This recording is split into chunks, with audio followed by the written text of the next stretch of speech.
Okay, good afternoon, everybody. We're going to call the meeting to order, Board of Trustees regular meeting for January 9, 2026. Item 1.02 is a roll call. Clerk Hall, can I have the roll, please? Yes, of course. Thank you. I am present. President Mayberry, Here. Dr. Nicolette, Present. Trustee Phoenix, Present. Trustee Smith, Here. Trustee Westlake, Here. Vice President Woodley, Here. Student Trustee Maya Hartley. Here. I think this might be our last meeting with Maya, so thank you.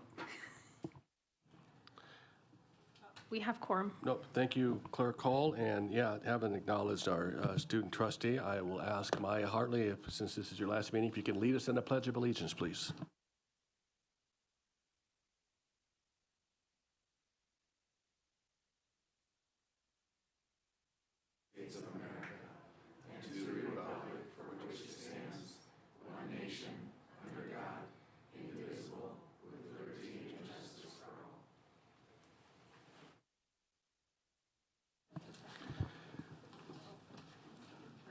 Item 1.04 is our land acknowledgement, and I've asked Trustee Phoenix if you would give us the honor of reading our land acknowledgement this afternoon.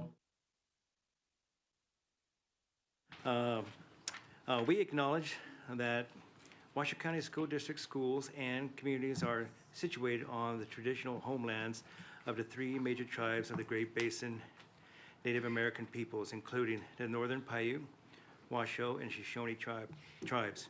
We honor their ancestors past and present and recognize these lands as a continued gathering place for communities. We express our respect and gratitude for the opportunity to live, work, and learn here in Nevada. Thank you, Trustee Phoenix. I'm going to take a point of personal privilege for a moment, and we want to acknowledge Maya Hartley for her service on the Board of Trustees. We have a short presentation, and we'll take a picture together. We have a stole that we're going to present to you. This is the only one in the district, since you are the only student trustee. So I'm going to present this to you, and Vice President Woodley has another gift that he will present to you as well. And we appreciate your service. We appreciate your valuable input and your presence throughout this school year. It's been an honor to serve with you, and on behalf of the board, and just want to wish you the very best and congratulations, and you'll be missed. Yeah.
Just as a matter of information for my colleagues, the Student Advisory Committee recently conducted their elections for the 2026-27 school year. They elected two co-presidents who will share their responsibility of representing all students on the Board of Trustees. So we'll rotate. Miley Gomez is from Worcester High School, and Kaylee Federwish, I apologize if I'm saying that wrong, Kaylee Federwish is from North Valleys High School, and we look forward to seeing them both in August. And Ms. Hartley, don't hesitate to speak up. You still got time. Okay, we'll move to our consent agenda items. Staff is requesting to pull consent agenda item 2.09. This is the item that has to do with radio system. That will return at a future meeting for consideration. Any other trustees want to pull any items for discussion or additional consideration? Okay. Seeing none, I'm going to call for public comment. I have no cards for consent. Okay. With that, I'll move, correction, if I can get a motion for the Board of Trustees to approve consent agenda items 2.02 through 2.08 and 2.10 through 2.14. So moved. Thank you. Second. Okay, we have a motion from Trustee Smith and a second from Clerk Hall to approve consent agenda items 2.02 through 2.08 and 2.10 through 2.14. President Mayberry, do you mind if I just share something? Sure, yeah. Okay, thanks. On this consent agenda, we have a couple of items reappointing or appointing new volunteers to several committees. And I just wanted to say, I personally, and I know Trustee Smith also knows personally how much work goes into these volunteer positions. And I truly, truly appreciate members of our community stepping up and taking that on these opportunities, because we rely so much on their expertise and the time that they give. And so I just wanted to publicly say thank you so much. I know how much time goes into it, and I truly, truly appreciate their commitment and dedication to our district. Okay, thank you, Clerk Hall. Is there any further discussion on the motion? Okay, seeing none, all in favor, please signify by saying aye. Aye. Those opposed? Okay. Motion carries unanimously. We'll move on to items 3, items for presentation, discussion, information. We have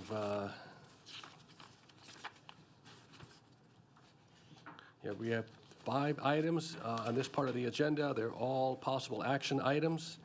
We'll hear 3.01. Superintendent Ernst is he's stepping out the meeting during the discussion of this particular item, consistent with Board Policy 9081, Section 2, subsection D.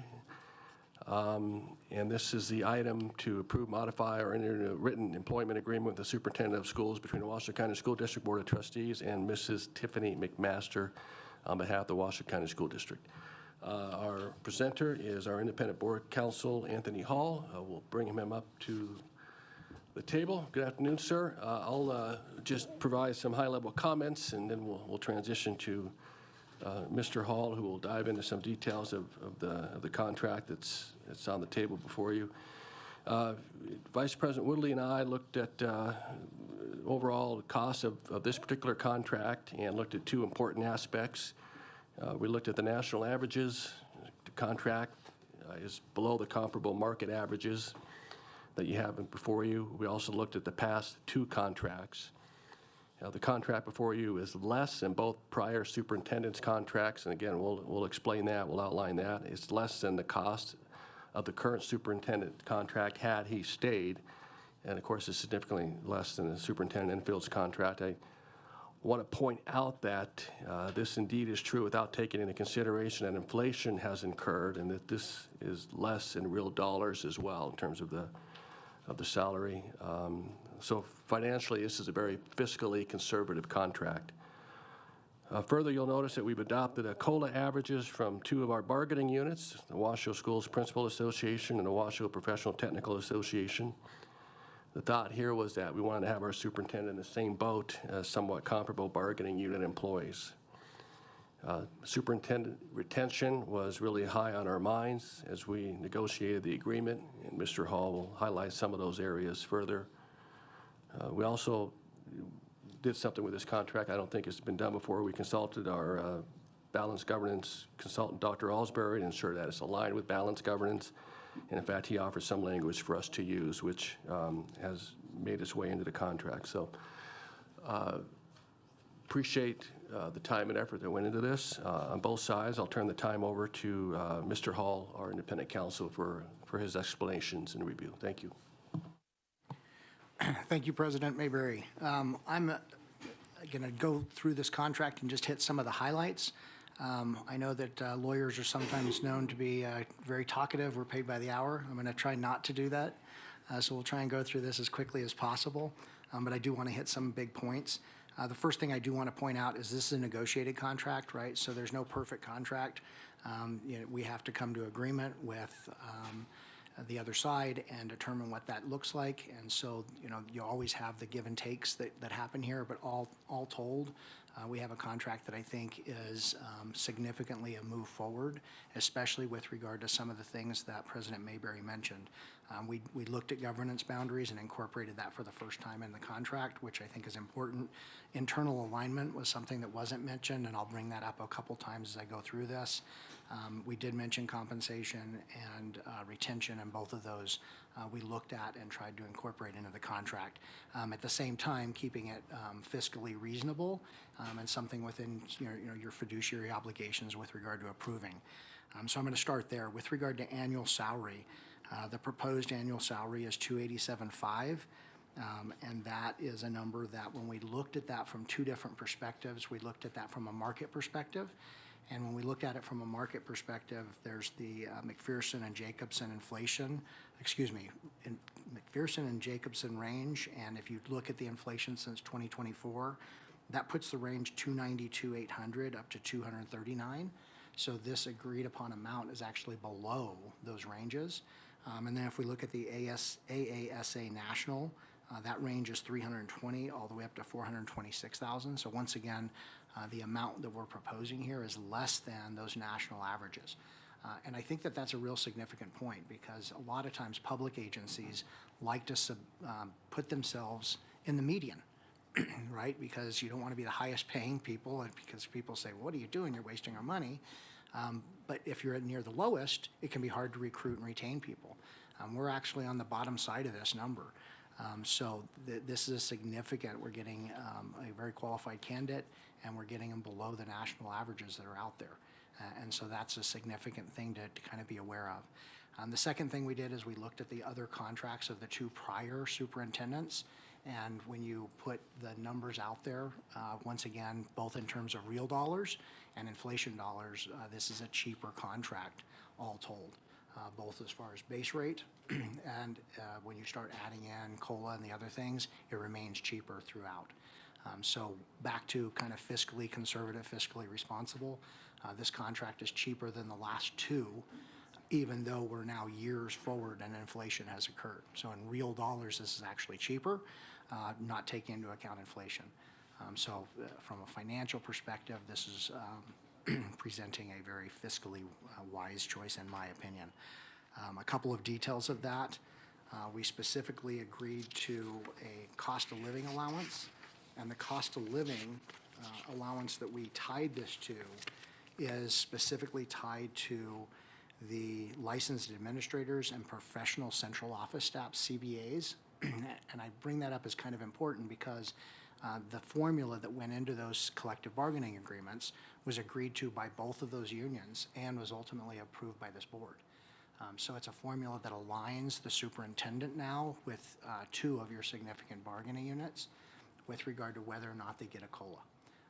And given the financial status that we have right now, that may not occur or may be close to zero, depending on where those numbers come in. But once again, it's based upon aligning with those folks.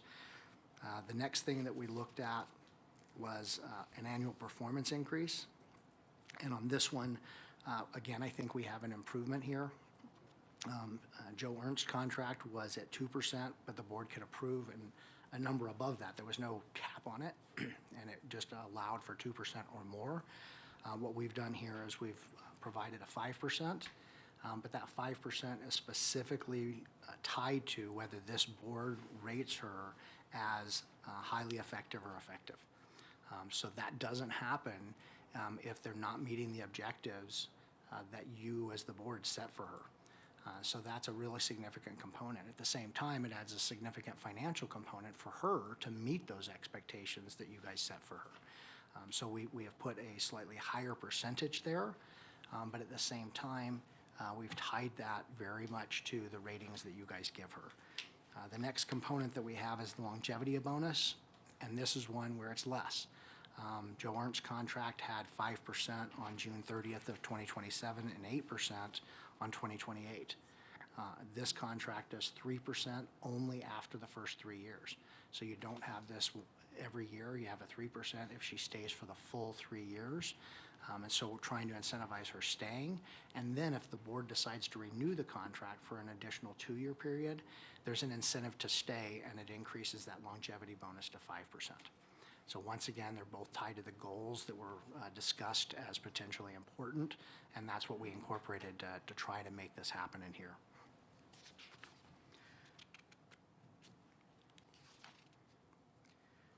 I'm going to skip now to Section 6, professional development.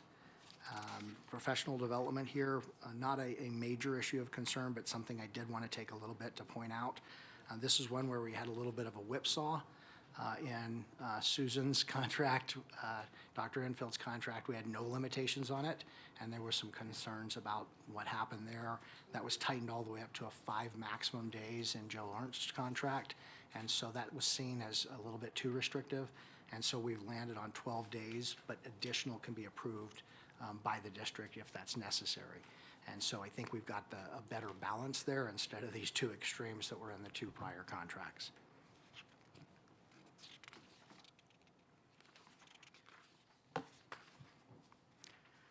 The next section that I want to talk about is Section 9, and that's on page 8 of it, and that's the board governance. This is a unique section that is essentially brand new, and this aligns with the board governance principles that we've been talking about with Dr. Alsbury.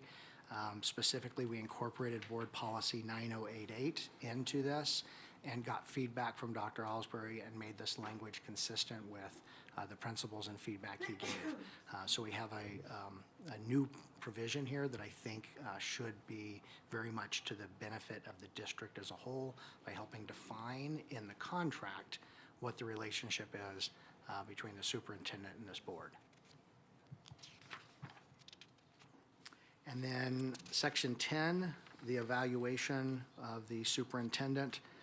This is, I've already mentioned, we specifically tied this increase to this evaluation provision, and there are 4 ratings: highly effective, effective, developing, and ineffective, which this board can give the superintendent. If this board gives the superintendent the first 2, the effective or highly effective, that's when that 5% step increase would be available. But if she's not meeting expectations and other 2 ratings happen, that 5% would not occur. And so we've tied it specifically to performance.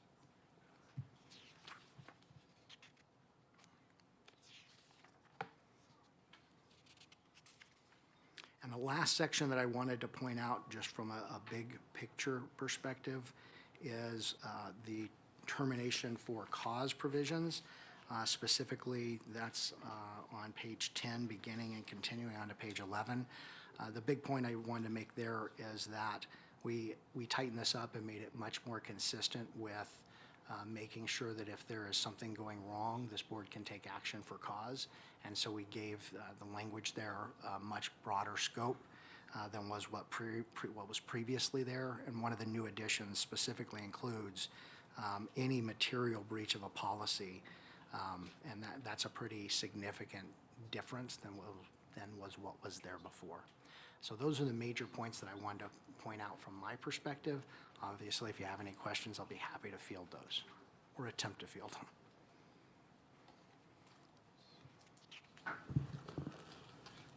Okay, thank you, Mr. Hall.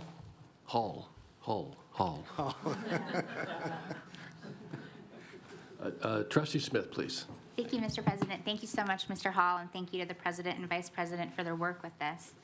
I have a couple questions. But before I go into the questions, I'd like to start off with what I really like. In section 2, the term of the agreement, I think that the structuring with the 3-2-2-year format is really interesting. I didn't realize we could do that, and so I think that that's really innovative. So I like that quite a bit. Also, in section 3D, the new contract awards that 3% cash lump sum for the longevity payment in years 3 and 5% at both years 5 and 7. So that's a total of 13% at the 3 different value points over the 7-year period. And of course, Superintendent Ernst, like as you had mentioned, he received would have received the 5% at the end of year 3 and then 8% at year 4. So those are even in their percentage points, although for hers it's longer. And then Superintendent Enfield didn't have any longevity bonuses. This was a feature that we had added in the 2024 contract, and I really like this. So I'm in total support for the way that you have that structured. I think that looks really good. Also, I would like to say thank you for the section 6, the professional development. I like it overall, and I particularly like how it frames the importance of her continuing development. So professional development is something that we expect of all of our employees, and it's certainly important for a first-time superintendent. And this was one of the things that I had specifically brought to the president, so thank you so much for having that reflected here.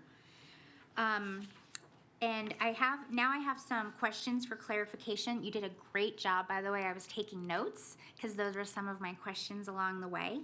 My first question is on section 10, the evaluation of the superintendent. Maybe just an easy clarification, but when it says June 30th of each year during the term, on or before June 30th of each year during the term, and then the next sentence says the preceding year. So can you just help my brain? Does this mean that her review would be completed by the end of, let's say we were talking about this school year, okay?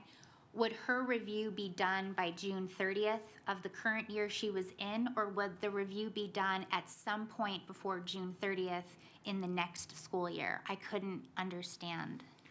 Before June 30 of that year. So we would do a review before the school year was even over. Walk me through that. Of each year during the term. So when this comes back to June 30, you need to do one before that June 30 date, and you do that for each of the years. So we would do her annual review before the school year was even done? Yeah, by the way this has been set up. Okay, I was hoping you were gonna say we would do it after. That's really unusual. How would we, I mean, for all the places I've ever worked, you do your review cycle afterwards. For example, just to be specific, we get SBAC scores and also graduation scores typically in September, give or take. I completely understand if we don't want to be hard and fast with the old October deadline, but I don't know how we would evaluate somebody in a current year when the year isn't even done. Because we can't go back. So here's the catch-22, okay? And we all probably, maybe when I'm saying this is gonna sound familiar. We can't look to previous years for evaluations. So we can't look at a previous school year when we found out, let's say, graduation rates or SBACs or whatever. We can't really pull that forward because that was the work at that year. How would we do that? Do we do that for literally any other employee in this? Do we evaluate anyone before the year's over? Okay, so I see heads nodding, and I'm excited to learn. Yeah, so a couple of things here. Your point about the catch-22 is one that is, I think, legitimate. The date that was set here was a product of a lot of discussion and back and forth because there was pros and cons that were put out for lots of different possible dates. And so there's no one right answer that we could come to. One of the big things that ultimately was where we ended up arriving to with agreement was that June 30 aligns with the district's regular evaluations for other employees that are evaluated.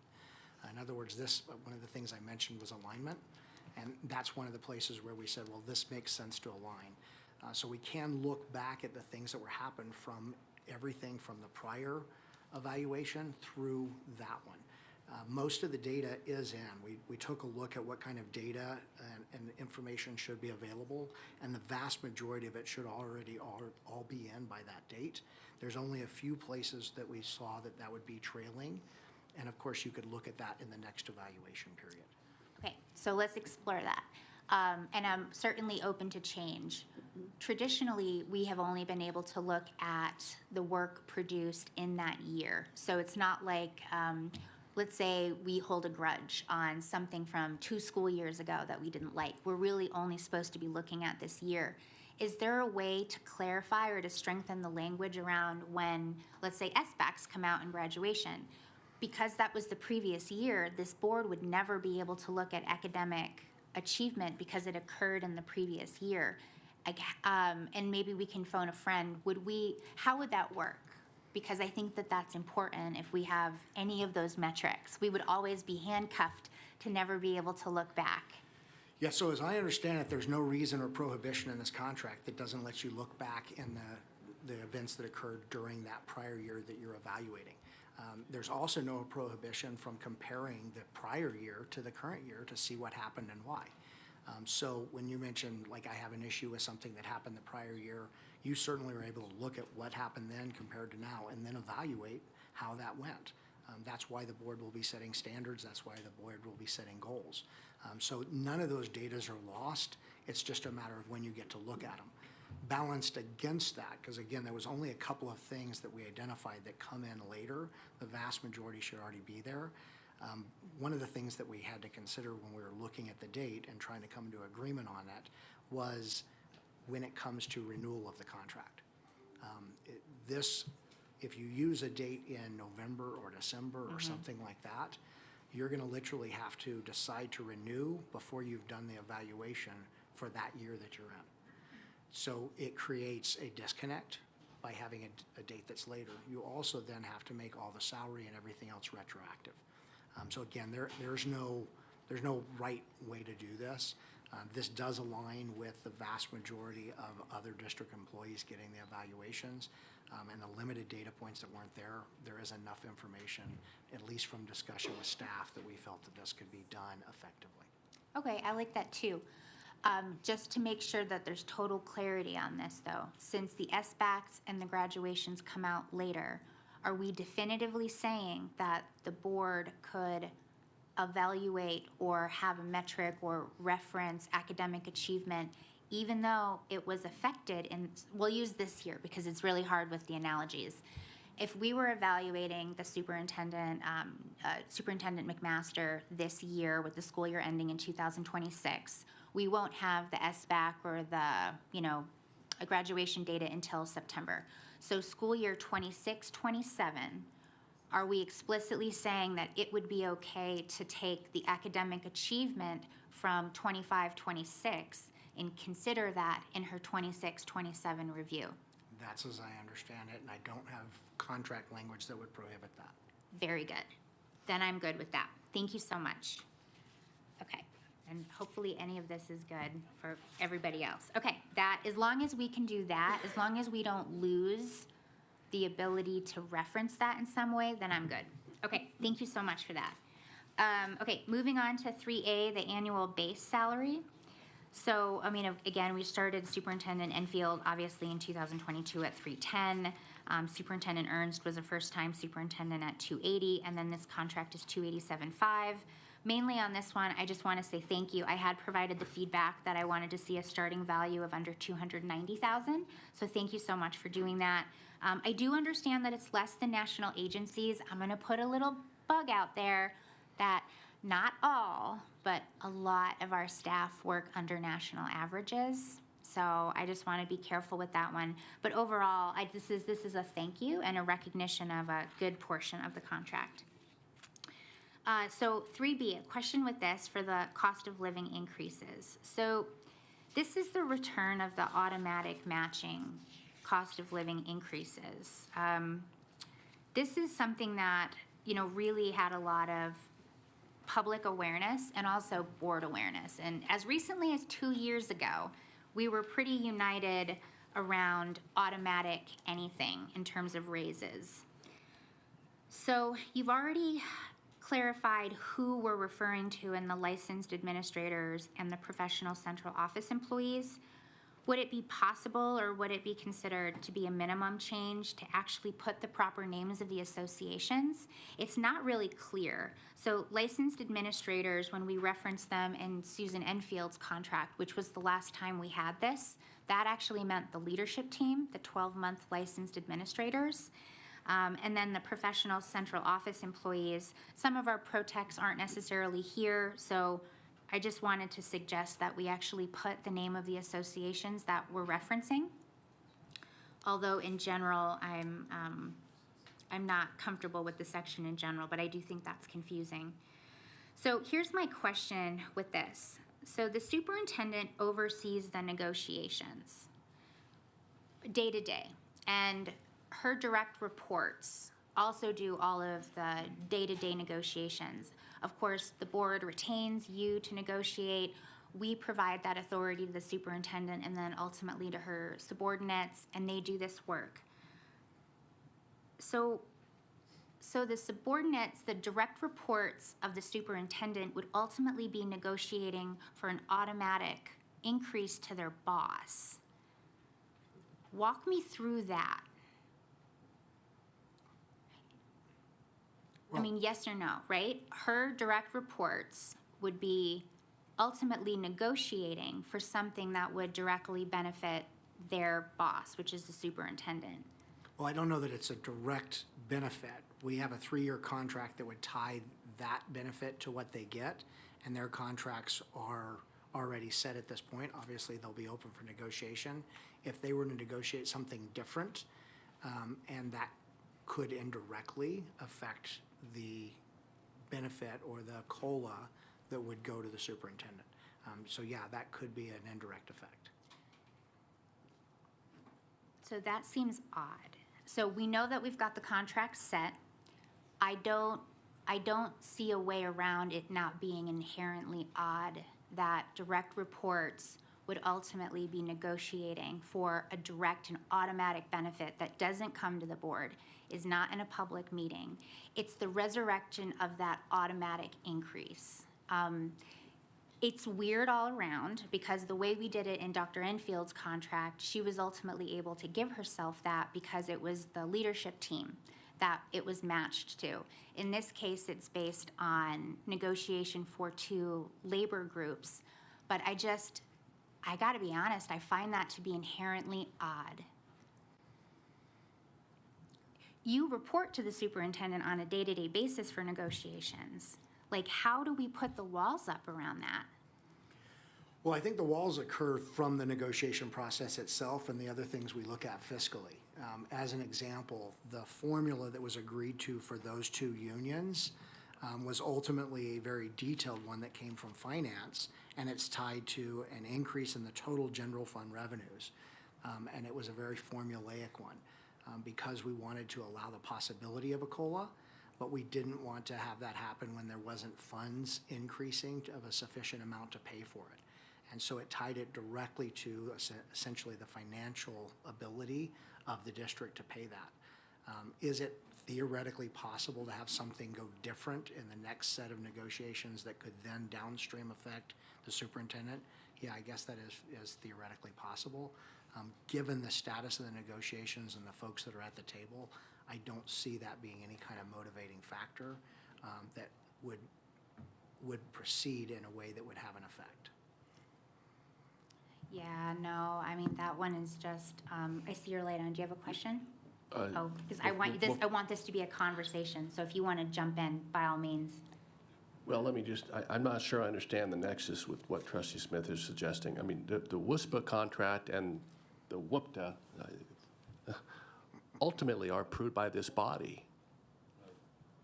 So I don't see how her direct subordinates are somehow, I fail to understand your connection, Trustee Smith. Sure. So we have our finance team and we have our negotiators, and we have ultimately the CFO that comes to us and tells us what they can afford. And we've had groups get different COLAs over the course of time.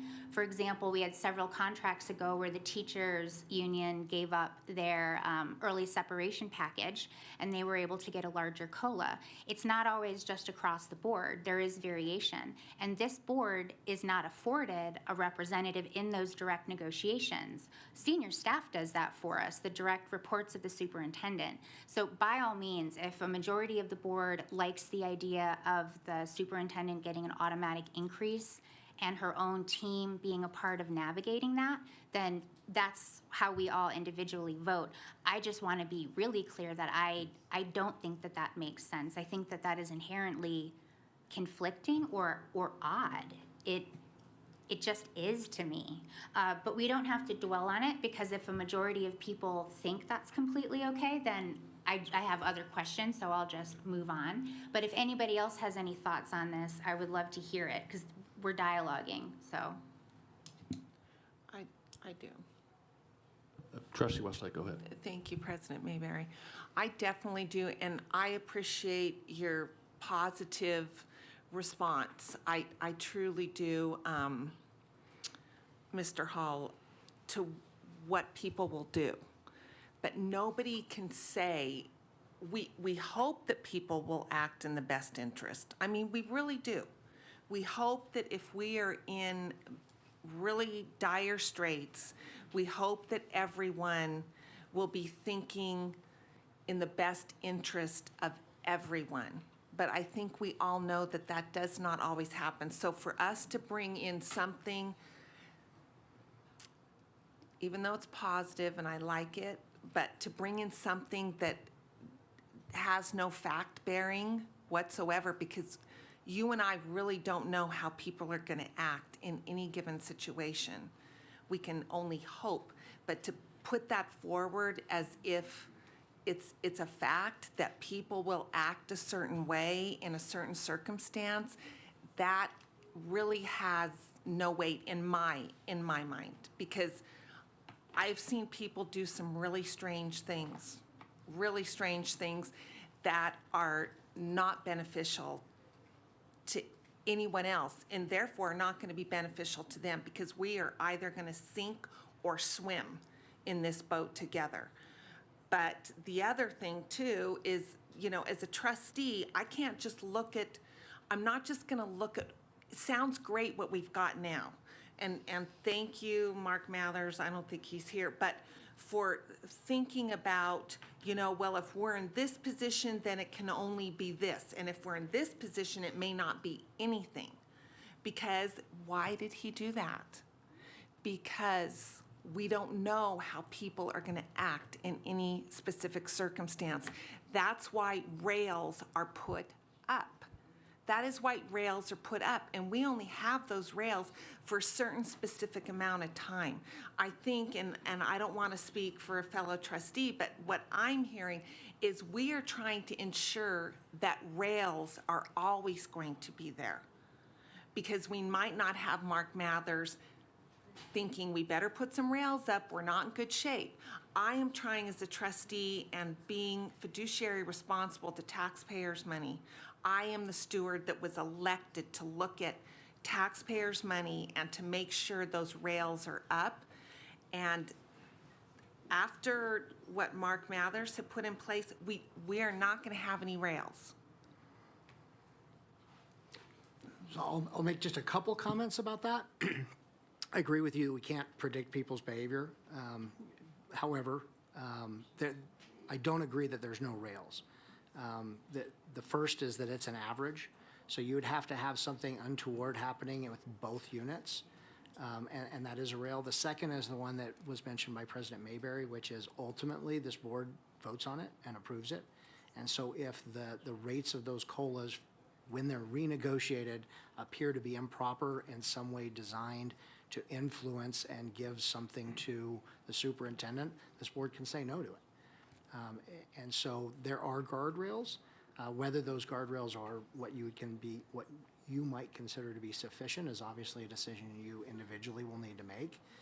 In looking at this and in evaluating what I experienced with the folks that negotiated, particularly the language for the COLAs that are in those two contracts, those guardrails are pretty strong.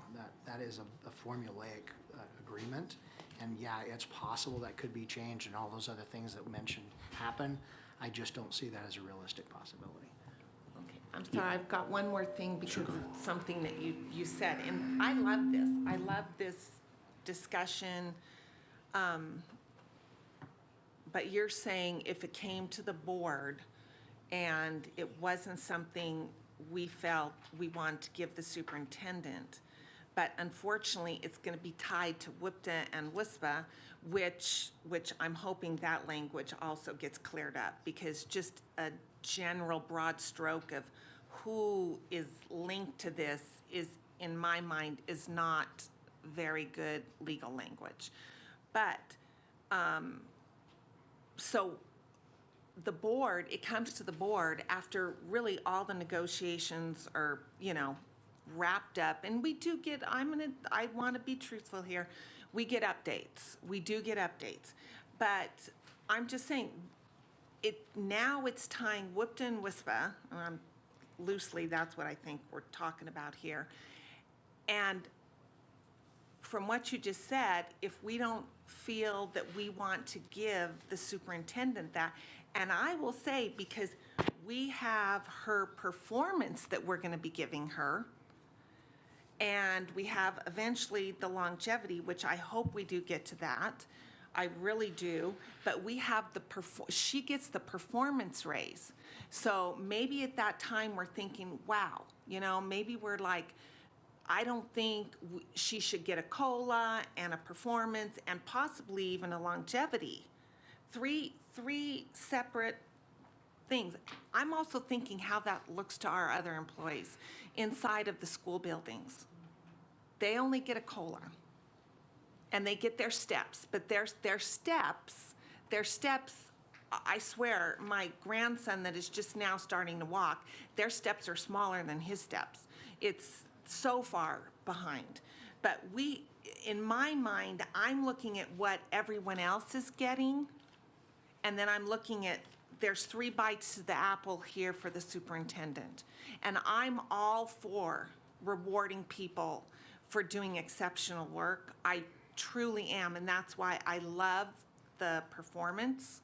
And thank you. My idea was the longevity, and I love having that in there because I think that's important to reward loyalty. I truly do. So I just, I think the COLA shouldn't be including the superintendent. She's getting bites at other apples. She's getting the bite for her and for her performance, and that's where her raise should be coming from. Not, and I think this is going to sound terrible, but not off the backs of the hard work and labor that WIPTA and WSPA are doing. And that is their way of being recognized. That is their way of being recognized for excellence, and we appreciate you, and we understand the cost of living. Our superintendent has other ways. I'm not sure why this is linked. It's superintendent is the superintendent. WSPA and WIPTA, this is our way to reward them. But now we're also including her in that. So she gets that, she gets her performance, and she would eventually get the longevity. That's just, sorry, I can't see it as any other way than that. I have to think of what others are getting and how they're being rewarded and how many bites of the apple do they really get. Thank you. Okay. Thank you, Trustee Westlake. We go back to, I know Trustee Smith was sort of in the middle of her. I do want to add something, Trustee Smith. Yeah, and we talked about adding those bargaining groups in specifically, and the reason, and I'm benign to it. I mean, honestly, your point's good on that. The names change periodically, so we just wanted there to be some flexibility. That's why they're not spelled out. And I do, look, I appreciate your perspective on, the direct reports with the superintendent. I guess for me, it's just, while that argument appears plausible, I just don't think it has any real merit from my perspective. So I wanted to get that on the record. Anyways, you were on a roll with some questions. I'd like to give you the time back to continue that dialogue. Thank you so much. Okay, so my next question is, like, how does, now that we know it's the principals and the pro-techs, but pro-tech is still in the name of the association, so I would still clarify that, because like I said, different superintendent contracts, licensed administrator has meant different people, so I would still clarify that. So by tying the automatic COLA increase to WISPA and the pro-techs, does the principals association and the pro-techs know that this is happening today? Do they know that the superintendent is going to be tied to their automatic COLAs like theirs? Like, did they have any notice about this? There wouldn't be any reason to give them notice in my Okay. mind, yeah. Well, only just because I think it's interesting, but I think it's a fair question if they're learning about this, because I do think that it can be perceived as an advantage for those two groups, that the superintendent is also going to get the same benefit as them. How did we choose these two associations? We primarily chose them because of alignment with regard to somewhat similar, as well as they are the two that agreed to that language that we thought was important to use. Because Trustee Westlake, when you were talking about COLA as a reward, I don't really see that COLA as sort of the reward. I think that's a different view of what COLA is. COLA is, by its definition, a cost of living allowance. It's not a reward. It's to keep up with the costs of living. And so that's very formulaic. So what's done in some contracts is you pick an index. But index are very tricky to use. That's part of why we haven't agreed to them in other contracts. So when you start getting into how you measure the COLA, especially for Reno, Nevada, it becomes a very tricky thing. And that's why after lots of discussion with those other units, we ultimately came up with this formulaic COLA that was tied to the total general fund revenue increases, which directly ties it to the well-being of the district. And so that's where that COLA came from. And so it's not really an advantage to that. This is the same thing we pitched for the other units as well. And maybe someone can help me.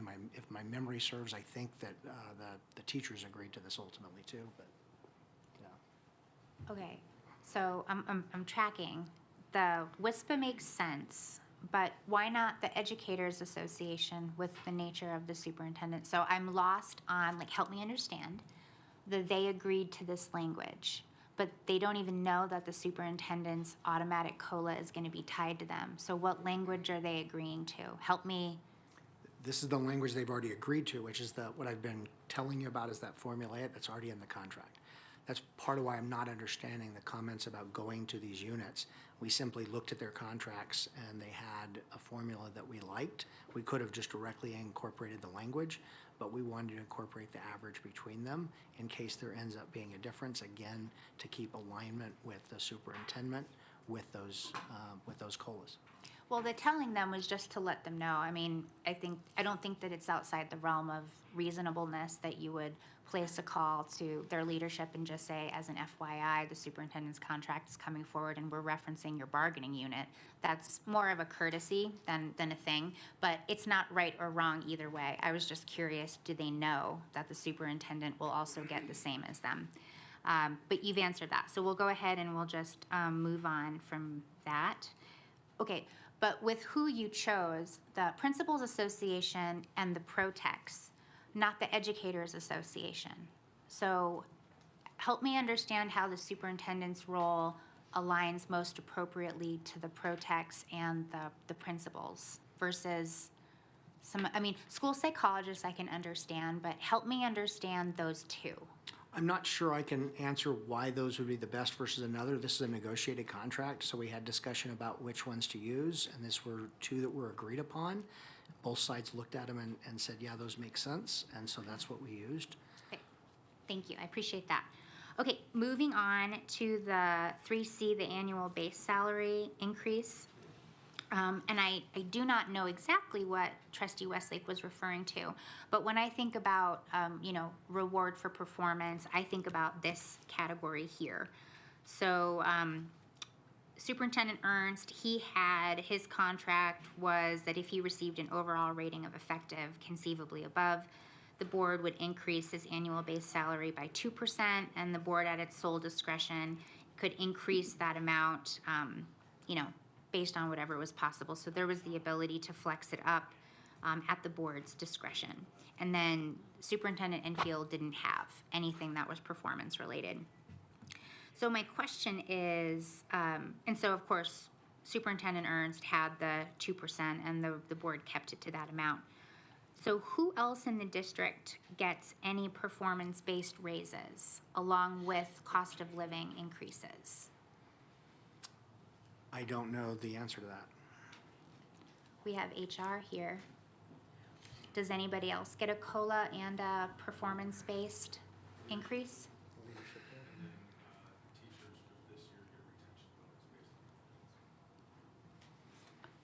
Sorry, can I just add one thing on that?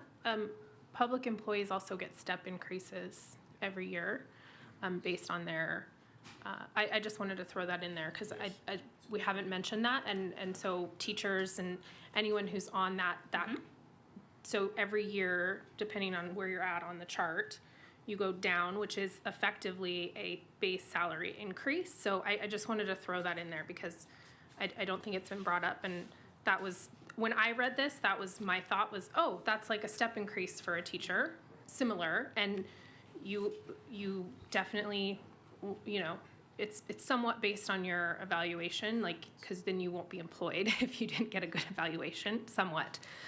There's some tricky, that's not That's quite a that clear. stretch. Yeah, that's That not quite one's that clear. a- But yeah, but in that's a my mind, stretch. it was related. So I just wanted to throw that in there. That in my mind, as someone who had been on that salary schedule, that was what it reminded me of. I don't know that it's a 5% increase because it's not quite cut and dry like that for teachers. It really depends on where you're at, your education level, and et cetera. So, Awesome, Yeah. thank you so much. All right.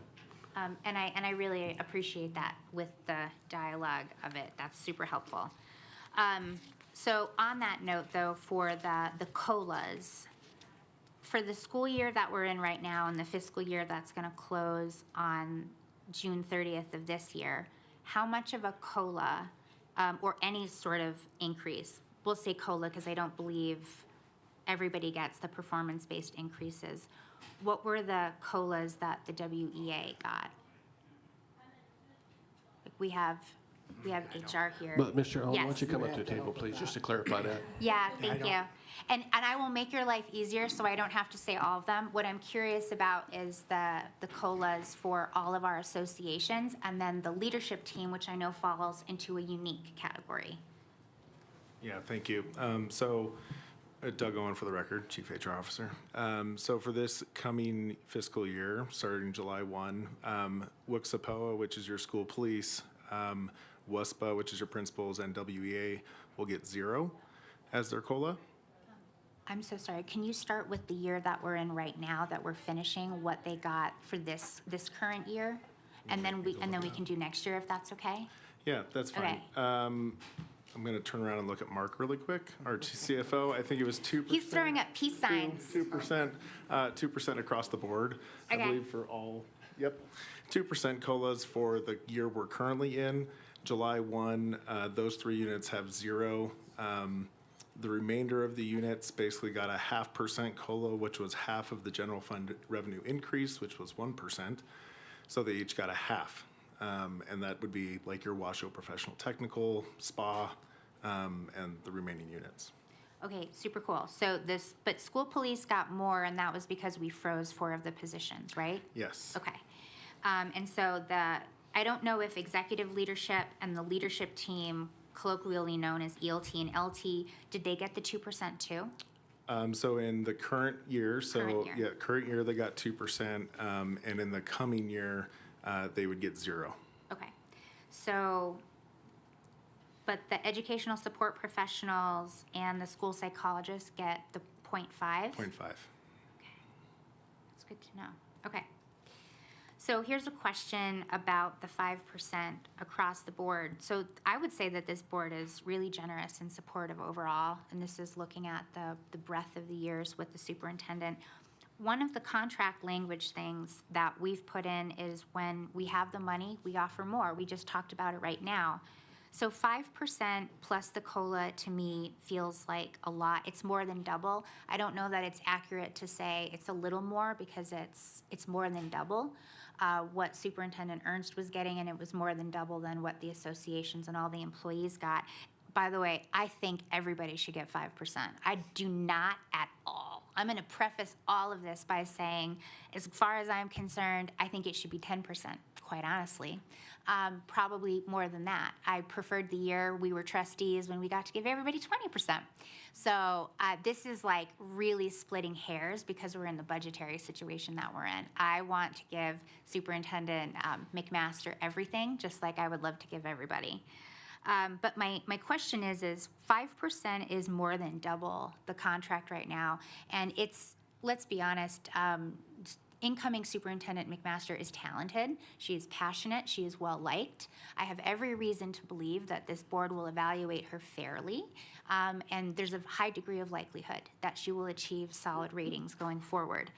But 5% guaranteed year over year when we can't do that for everyone feels uncertain to me. So why not do what we already do in the other negotiated agreements, which is to guarantee a certain amount and then flex and say if the general fund allows for it, then it would be predetermined to make that number higher. Because we do that in our negotiated agreements. We say, hey, look, we want you to get something. Here is this. Incoming Superintendent McMaster, 3%. And if the general fund has more, then it can be higher if you get effective. Like, why the straight 5? So the short answer I'll give you is that this was a negotiation. The base salary that was desired to be higher, and there's some legitimate numbers behind why it should be. Part of trying to get that number down was the ability to earn a higher rating or a higher percent with good performance. And then we looked at the financial impact of that, and even with that 5%, it still places this contract less than what Joe Ernst's contract was. So this was a balanced negotiation position, looking at the overall financial impact on it from my perspective of what we were dealing with. Okay. I don't want to go down the rabbit hole, but that's real fuzzy. She'd be starting at 287.5, which for the record I think is fine, okay? So, because I don't want to seem like I'm opposed to anything. I'm not. I think that's fine. She'd be getting an automatic COLA, which at any given year could be something or nothing. And then 5%. It's the automatic COLA if those associations get it. If any. If. Mm-hmm. Yep. Which is why I said if it happens. And then the 5% for the effective rating. And so Superintendent Ernst was a starting rate of 280. His effective rating was 2% or more if the board could do it, and there were no automatic reciprocal COLA amounts based on anything. So I don't want to go down the rabbit hole, but I don't know where there is a lot of value is in the longevity bonuses, because we took that 13% over 4 years and you spread it out over 7, which I think is really smart. Again, I really like that too, because I want to be really clear about all the things I like with this, but I think it's a tough sell to say that all of these categories are more, but she's really getting less. But anyways, that is where I will leave it right now. These are the questions for that portion. And I want to thank you so much for your time, or if you want to respond to anything, feel free. But these are all the questions that I had for clarification. Okay. Thank you, Mr. President. Yes, ma'am. Vice Woodley. Thank you, President. I just want to clarify, because it gets confusing, and I just want TV Land to understand. COLA changes based on negotiations, correct? Performance steps are in the salary band. I've been a union employee for 10 years. I've also been an executive employee. As a union employee, I have been in negotiations because when you negotiate, you have to vote as a union member or a bargaining unit member. You have to vote. I've never heard anyone say, I don't want to vote for our COLA because another entity might get it. I worked in government 30-plus years. It's very, very common. City, county, school districts, they have steps. It's every year, some is 4, some is 5, some is 6, et cetera, et cetera, et cetera. COLA does change. COLA is not a benefit. It's a cost of living. Inflation goes up 16%. Guess what? We're lucky. We get 2% COLA. It's to keep up with the rate of inflation. But I just want to make sure because in listening, I'm getting confused myself. But fortunately, I've been there. I've received it. I've also received, as an executive staff, I've received the COLA that other bargaining units did get. And typically, what an organization does is, just like Mr. Mathers stated, whatever we typically give, we give it straight across, unless there's something, an anomaly like what we had a couple years ago with the 20%. But normally, that comes to us, and we vote on it. And we could vote no. The union members can vote no if they think it's going to benefit someone that they don't want it to benefit, but I've never seen that happen. But I just want to clarify, COLA is one thing, and step increase is another. Thank you. Clerk Hull. I'm trying to wrap my brain around all of this. I just want to, plus one, that I would really like to see the actual names of the organizations listed, because I think that the clarity that Trustee Smith brought up between the difference between the central office leadership and the Principals Association, I think is a really important piece. So I would personally love to see that as well. But here's where I'm like not, I don't know, my brain's just not understanding it. But in C, to avoid a compounding effect, any base salary increase and COLA will be added together and applied as one total percentage. If you could maybe like plain language explain that one, just so that I can understand how those are working potentially together if there is a COLA. Sure. So to answer this question, I'm going to pretend that there's a 1% COLA, even though it looks like it's 0. Great. Okay? So instead of saying 5%, we increase the salary, and then you take another 1% on top of that. So now you've compounded it. So the number ends up being higher if you do them sequentially or compounding. What this is explicitly saying is you're not going to do that. You're going to say if it's 1 and 5, it's 6, we're done. So it keeps the number down instead of compounding. That is very helpful. Thank you. Good, thank you. Trustee Westlake. Nicolay. It's been a long day. Dr. Dye. I'm getting the Hall and Hall and, Very good conversation. And Anthony Hall, I'm assuming we can all tell that this is an area of expertise for you, and I appreciate that. I will say that I like that you did not name the bargaining units in here. I like that you kept it to a group of people who may or may not be union members. They may not want to be a union member. That's their choice. I personally like licensed administrators and the professional central office employees. I appreciate that you went that direction.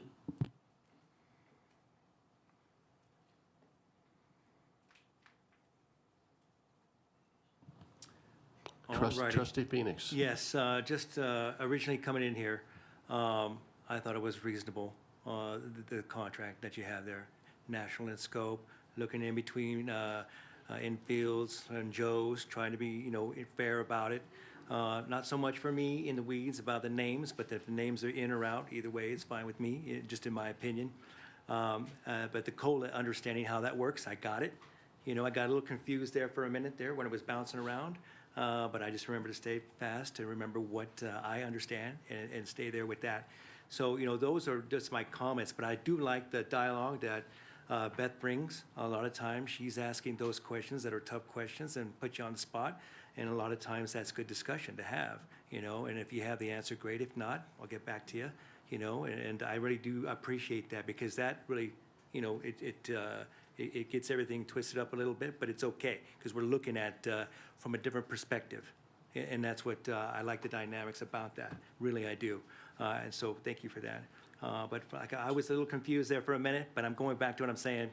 Again, I think nationally, and the way that it looks, the contract is fine right there where it's at. And some of the questions that were brought up, hypothetical, in my opinion, could, maybe not, you know, but again, for discussion to bring it out, very good, you know, so I just want to let you know that's where I stand with all this, and usually I wait to the end after I hear all these things, because I do like to have that perspective from experience and where everyone's coming from before I make that comment, so thank you.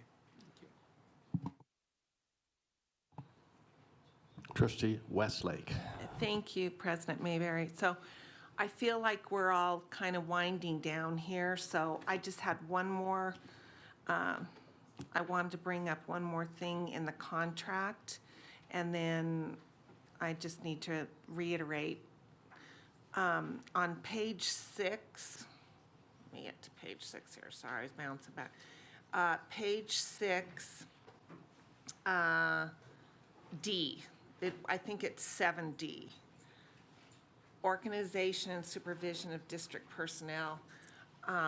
Normally, I wouldn't have issue with this when we had landed on a superintendent the way we have in the past with a lot of the public coming in and asking questions and vetting, I guess is the word I'm looking for, vetting the superintendent. I mean, I appreciated being able to ask the questions that we were able to ask, but it was more of an appointment process. And so I do have issue with the superintendent being able to appoint a deputy chief.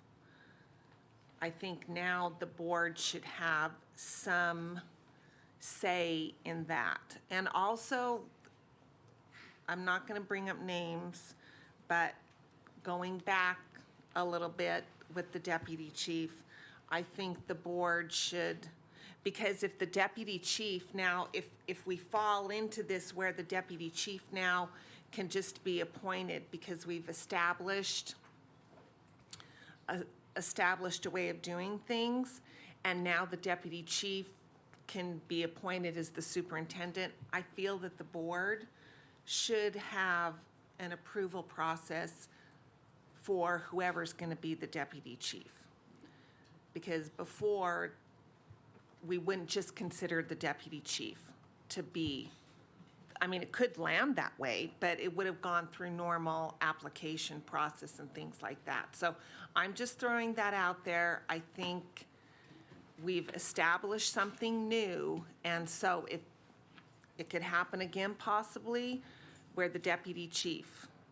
So the board, I feel, should have something to do with that. And I had to get my thoughts together on the June 30th.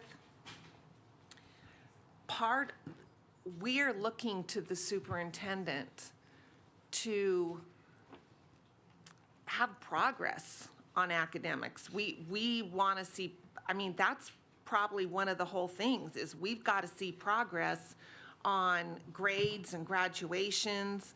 And so if we're not allowed to take her year of, actually in the mix of that, if we're not allowed to see how she did with graduation rates and SBACs, and we're supposed to go on a year, maybe it was great that year, but this year's really gone in the tank. But yet we're supposed to say, well, let's not even consider that and do the 5%.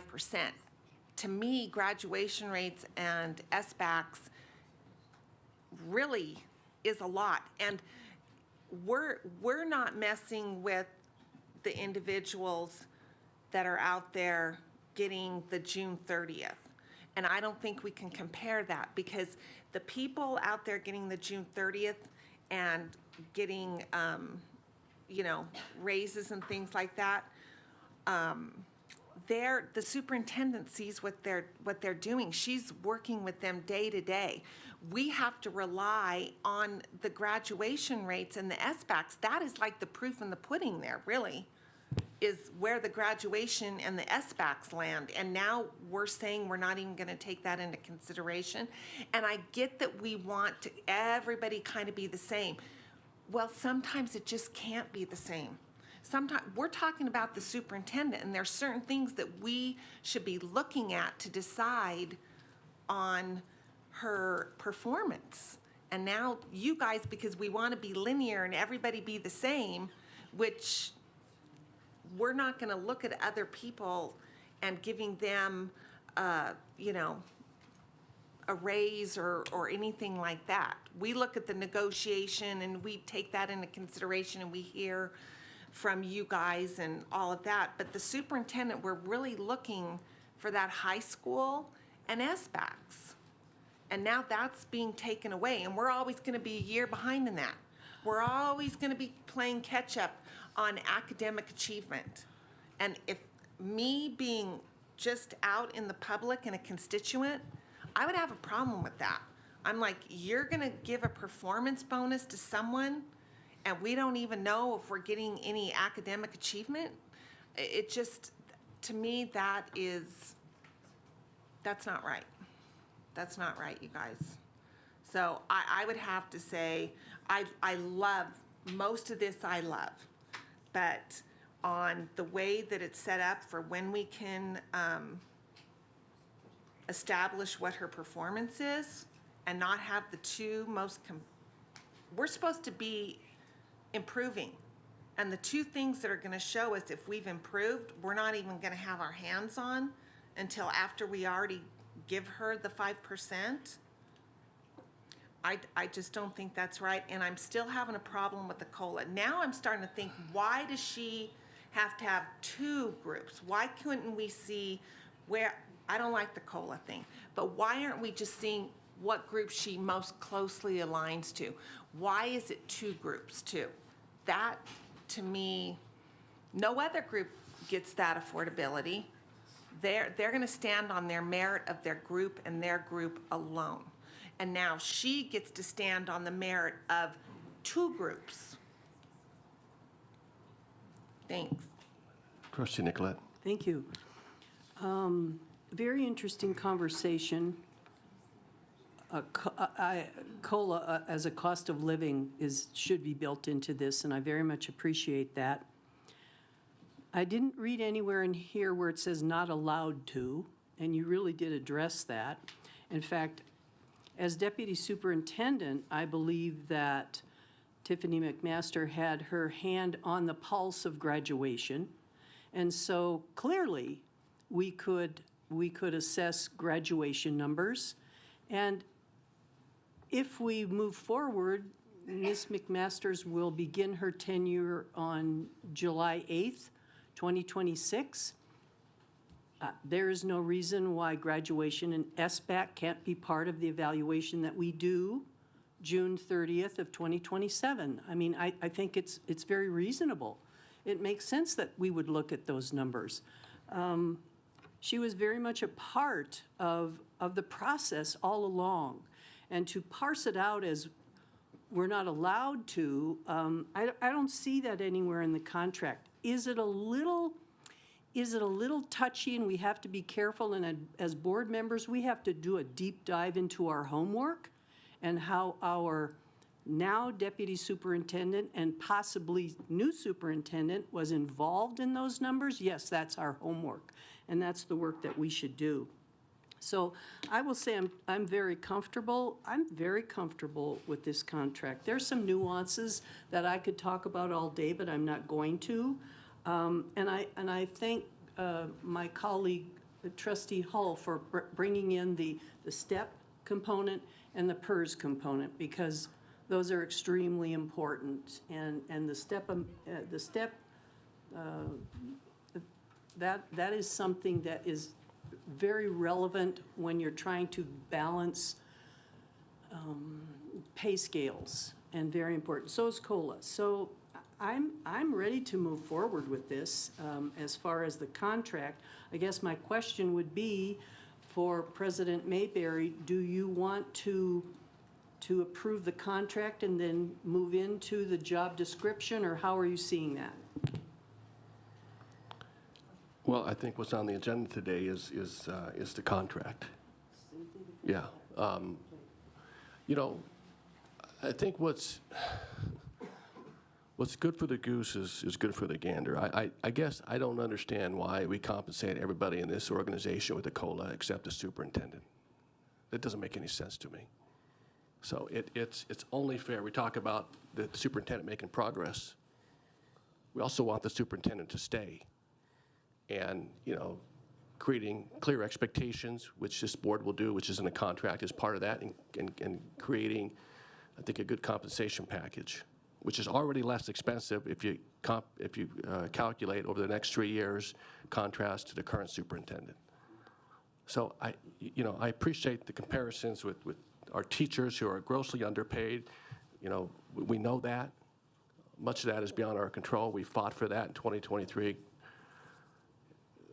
Helped stop a little bit of the bleeding, but we all knew that was going to be short term. But we are talking about the most important position in the district that this body supervises. And so I appreciate all the dialogue. I do. Obviously, we wouldn't have brought this agreement forward if the vice president, I didn't think it was adequate. You don't get everything you want. I mean, it's just negotiations, give and take. So we had to give up some things. So again, I'm pleased with where we're at. Those are my comments. I'm happy to have any further discussion. We'll take public comments here. Any further discussion before we go to public comments? Clerk call.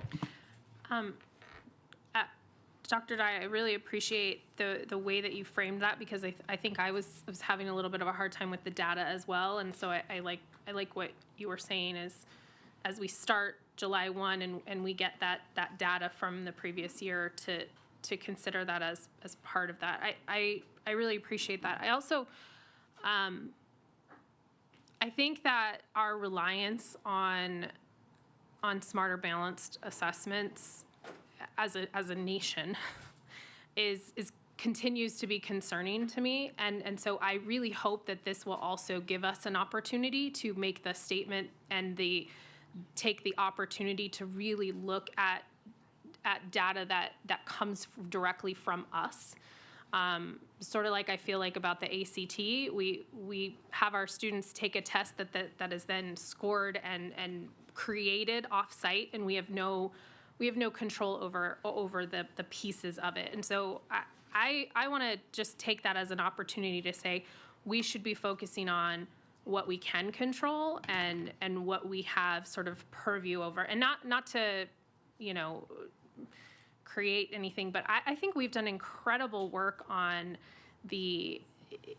getting kids involved in schools, and I hope, and this is something I've asked even the state superintendent, that our star rating system creates some kind of a bonus structure for schools that are doing really creative and amazing things with students, and I hope that we as a board will also look at how our superintendent is encouraging that, and that was through the incredible work of this board to increase slot pay. And I just got to attend the soccer championships for the elementary school, and I've never seen so many people there. It was incredible. And we've got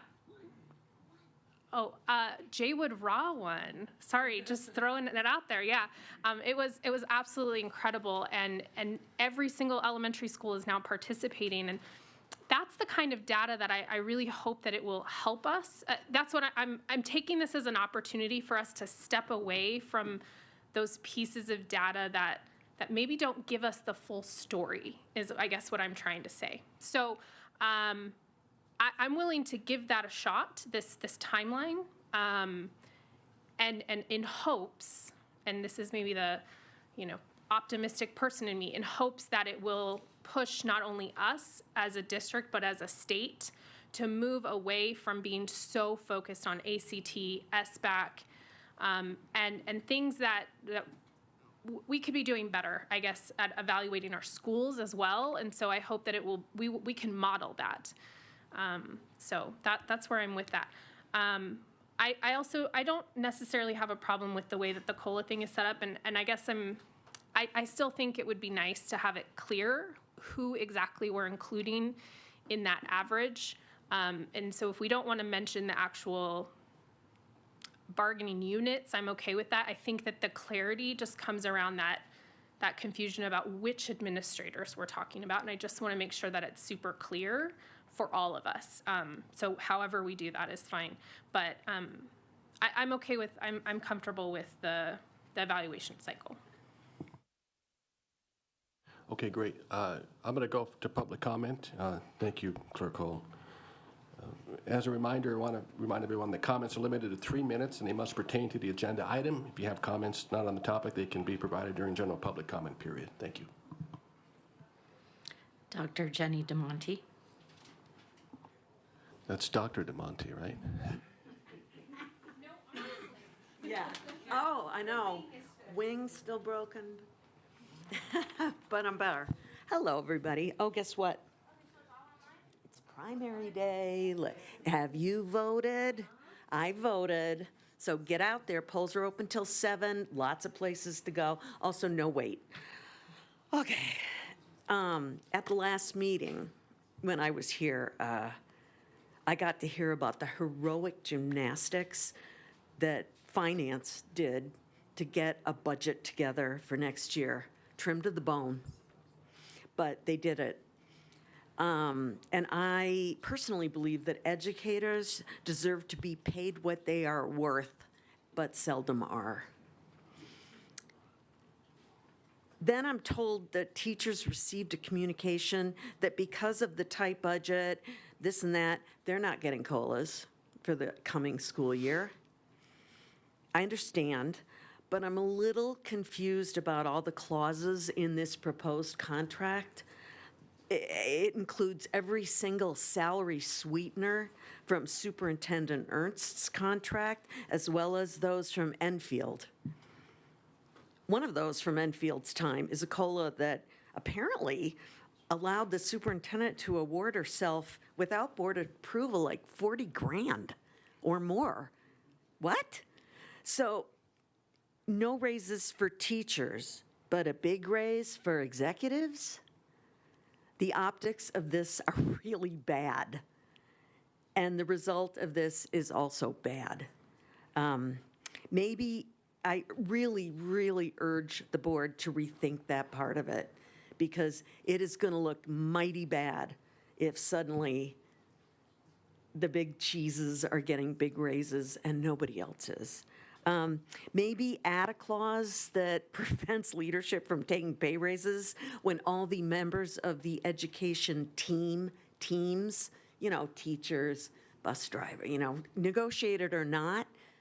I mean, we're in dire straits, kids. So just think hard, okay? Think hard. And I have no doubt that Tiffany McMaster will do a great job, but that's not the point. The point is everybody else who's doing a great job here. I sing your praises all the time. Don't make me stop. Thank you. Okay, thank you. Janice Brown Silveria.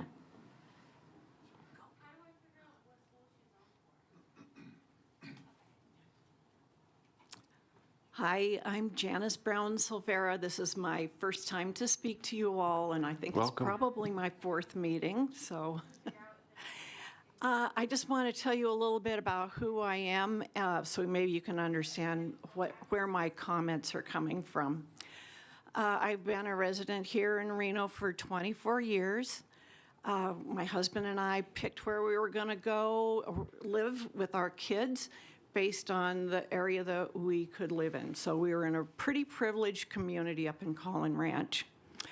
I am a retired marriage and family therapist, and I started working for NAMS with the severely mentally ill. From there, I was recruited to work for Children's Behavioral Services, Northern Nevada Child and Adolescent Services, that mouthful. Working with severely emotionally disturbed, behaviorally disturbed children and their families. After that, I was recruited to work for Washoe County, first with the Clinical Response Unit and then with Family Preservation. So I have been in the trenches from the get-go. After that, I moved on into agency work, working with juvenile delinquents, working in foster care as a clinician, and eventually getting into my own private practice where I was treating the people that were on the front lines, the social workers and the teachers among them. Those were my patients. And I also speak because I'm the daughter of a couple of people involved in education. My dad was a principal in the Bay Area. My mother was a school nurse. At any rate, I feel that the people that are really the boots on the ground are not adequately benefited as well as compensated for their work. The people that I could work shoulder to shoulder with were the teachers, sometimes the principals, sometimes the counselors.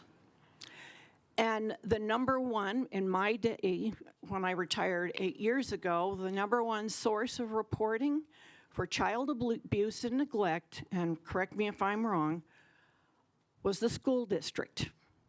And it was such a vital role. The people that made the reports and helped us generate the legal process to help the families and the children get what they need. I'll leave it at that. Thank you. That's all I have for this item. Okay. One thing I heard I do want to clarify and want Mr. Hall to chime in. I heard that this is not Superintendent Enfield's contract. The superintendent cannot give themselves a raise. That's incorrect. I'd like you to expand on that, please. That is absolutely correct. That we tied what Clerk Hull was talking about as reminded her of a step to this board's rating of performance. So that does not happen unless this board rates her as meeting those metrics. And if the rating is not that high, that step or that 5% does not happen. I've heard that narrative more than once, and it's false. Sorry, one more. Yeah, Clerk Hull. I think we've also heard as reported that the COLA is only if our other employees are also getting a COLA. So I just want to also clarify that because I do believe that was somewhat related to the two superintendents ago as well. So I just want to, because those two things have kind of gotten mixed up, and I've read a couple of reports online as well. So I just want to clarify that only happened. So for example, this year, no one's getting a COLA, which would mean that the superintendent, if she was returning for a second year, she would also be in that category. Am I understanding that correct? That is correct. Okay, thank you for that clarification, Clerk Hull. Take any more questions, comments from this board? Ready to make a motion? Sure. I move that the Board of Trustees approves and enters into the written employment agreement, Superintendent of Schools, between the Board of Trustees and Mrs. Tiffany McMaster as Superintendent of Schools for the Washoe County School District pursuant to Nevada Revised Statute 391.110. Second? Okay. We have a motion on the floor from Vice President Woodley to approve item 3.01 with a second from Trustee Nicolette, and we'll open up for discussion. Trustee Smith. Thank you very much to Mr. Hall and to everyone for the dialogue that we've had. This was really helpful, and I really appreciate it. One of the steps that we didn't get to do in this superintendent process that we did in the past too was being able to talk about what the compensation package was going to be. So I know we did this a little bit backwards by doing this here, so I want to say thank you for that. Fundamentally, I think it is a very good contract. I want to be clear and on the record that I'm good with the starting amount. I'm good with the longevity bonus. I'm good with the performance-rated evaluations. I do. But I am fundamentally uncomfortable with pairing an automatic reciprocal COLA with labor associations when the superintendent directs the day-to-day negotiations of that and her direct reports do that. There's a degree of closeness there that I just fundamentally it's not that I don't want her to have the COLA or everybody to have COLAs. There's just something there that just makes me feel really uncomfortable. But I appreciate the dialogue very much among everyone. Okay, thank you, Trustee Smith. Any other comments, questions? Okay. We have a motion on the floor in a second. I'll go ahead and call for the question. All in favor, please signify by saying aye. Aye. Those opposed? Nay. Of course. Okay, motion carries 5-2. Thank you. Thank you, Mr. Hall. Mr. Owen, thank you for coming up and providing a little background as well. Thank you, sir.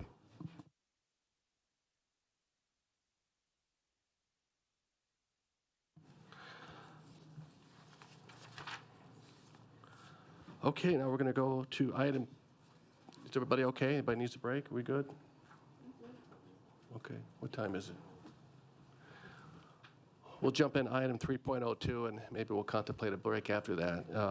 This is a presentation discussion to review the Capital Funding Protection Committee recommendations from the Capital Funding Protection Committee from their meeting on April 30th, 2026, to the 10-year capital improvement plan and possible action to approve, deny, or modify the recommendations to the CIP and/or direct the superintendent to return the CIP to the Capital Funding Protection Committee for additional consideration. I'd just like to ask my fellow trustees just to jot down any questions. This is going to be a lengthy presentation, my friends. Make sure you jot down any questions along with the slide numbers for reference. If you can hold your questions until staff has completed their full presentation and allow our staff to present all the information in its entirety, ensures our community members are also who are watching can also hear the full context and respect the time and preparation of our presenters. And hopefully, in some cases, you'll find that many of your questions will be addressed. So thank you for your patience, and we're going to have Superintendent Ernst provide some opening remarks. Thank you, President Mayberry. Before staff begins their presentation on this important topic, I would like to provide a few remarks. The Capital Improvement Plan is an important item that provides our district the ability to lay out long-term vision for investments that should be continually renewed for our infrastructure and capital needs of our district.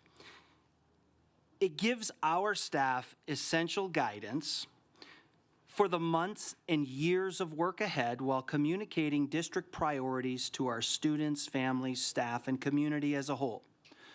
Arriving at where we are today has been an example of robust and healthy process between the community, the Board of Trustees, and district staff to arrive at the best possible outcome for our students, our staff, and the community. I'd like to thank our trustees, the members of our Capital Funding Protection Committee, the students, staff, families, community leaders, and community members who helped shape this process through thoughtful feedback and advocacy. That community input is exactly what we need to ensure that the CIP is setting us on the right path as a district. It's exactly how the system should work, all in service to our students. I am proud of our leadership team at the district and how they've responded to and incorporated the input to arrive at the CIP that will be presented to everyone today. We've listened. We acknowledged where changes and updates were necessary, and I'm certain that the proposal is a stronger one because of the process and what we've gone through over the past few months. And I'm confident that the district will incorporate those lessons for future years to come. Thank you, President Mayberry. Thank you, Superintendent Ernst. And with us is Adam Searcy, our Chief Operating Officer, Tammy Zimmerman, Chief Facilities Management Officer, and Mr. Mark Mathers, our Chief Financial Officer. Thank you for your time today. Thank you, President Mayberry, Superintendent Ernst, Board of Trustees. For the record, my name is Adam Searcy. I'm going to kick this off. We've got a larger number of slides than normal today because we have spent so much time reflecting and learning and reviewing the path that we've taken to arrive at where we are today. And to better understand that and where we're going, we want to take a little extra time to recap what has transpired and why, and to reflect on the input that has shaped the current recommendations. Ultimately, we look to reinforce the fact that this is a demonstration of a healthy public process. So right up front, we want to acknowledge and highlight several areas that have been the most important that we have spent time reflecting on over the past several weeks and months. And I really wanted to emphasize we when I make that statement because it really has been informed not only by the community, but the entire leadership team, including the superintendent, in collaboration, of course, with the board. Right off the top, there's a clear point of learning that we must start this process a bit sooner to allow all of us greater time to digest, understand, and dialogue on the complex elements of the CIP. And I'll just jump in, because again, these are reflections, I think, certainly the leadership team and others. On the second bullet point here, I think we'd all acknowledge, I certainly need to, that in some areas we could have really provided better transparency of newly proposed items or an item that reflected great change. It's easy to forget that people don't have the time necessarily to look at every row in a spreadsheet or on a table, and so I want to particularly own this one where we could have done a better job highlighting changes like textbooks to our committee, and so that's a learning that I personally have, and I think that the team has as well. And we try to highlight those changes. This one we slipped on, and we'll do better in the future. Thanks, Mark. Some other really important points that we've reflected on and learned regard our connections with the public and our presentations and our messages and our conversations throughout the entire school year that really must be carefully analyzed and connected with our CIP.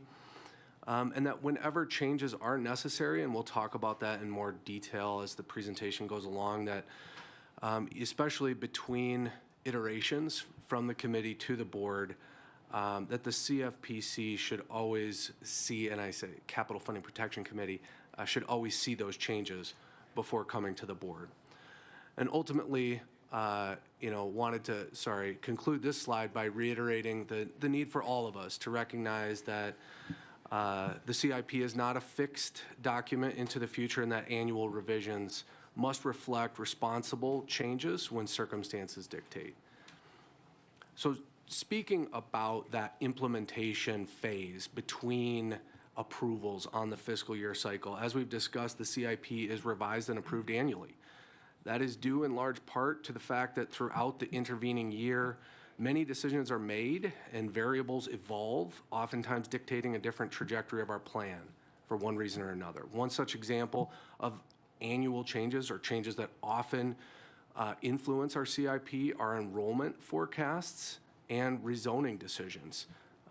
You'll see a theme throughout this presentation, our use of excerpts from actual presentations. This is not new content. This is us trying to walk the community and the board through an abbreviated version of the entire process throughout the FY26 that helped inform the FY27 CIP. That's one aspect. Another dynamic aspect of our CIP is the actual implementation of the CIP, which is largely informed by our Facility Modernization Plan, or FMP. So as we develop these projects, the detailed design scopes and the implementation budgets and schedules for our projects, we often learn that they don't play out precisely as expected. And that's usually a good thing, that is normal, and that as these projects come into focus, that information needs to be reflected in the updated CIP. So this is one really strong example where the board in 2025, October 2025, approved some changes to the future scope and timing of a project that should have been initially reflected in our CIP and wasn't. This was an important learning moment for all of us. And always, we develop these projects collaboratively with our community. I mentioned this earlier, that many of these projects involve complex change that are often influenced and co-authored even with our community.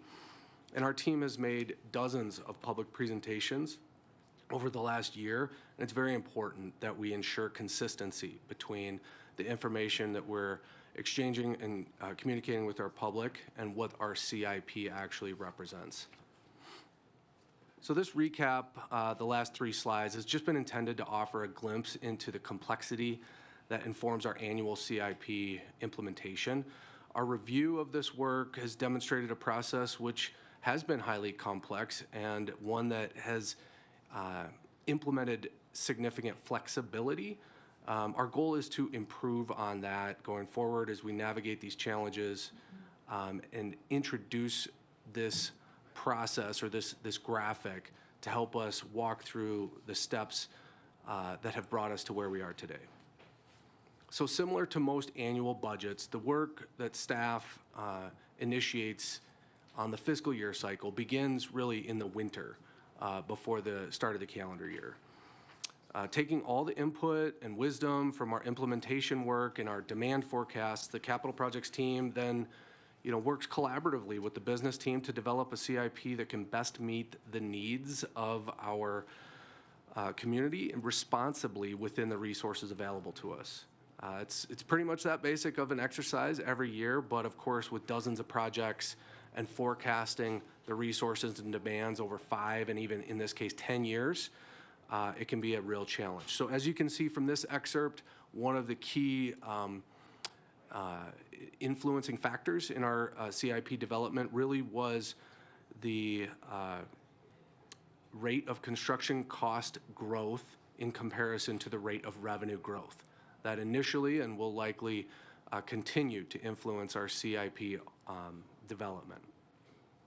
So as I said, we're going to continue to use this graphic timeline throughout today's presentation, illustrating the major milestones over the last several months in this process, as well as hoping to conjure an understanding of the windy and iterative path that we've all taken here together.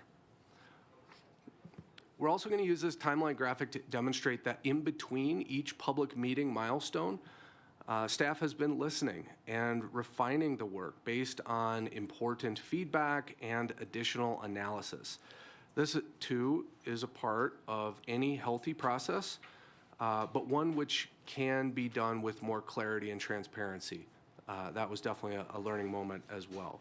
So ahead of our first meeting, April, of the Capital Funding Protection Committee, we had done a lot of that work. A nearly years-long implementation process of the FY26 CIP, the staff analysis, the iterative work between capital projects and the business office, developing the updated CIP, and then initial feedback or discussion with the Board of Trustees before the April 9th CIP.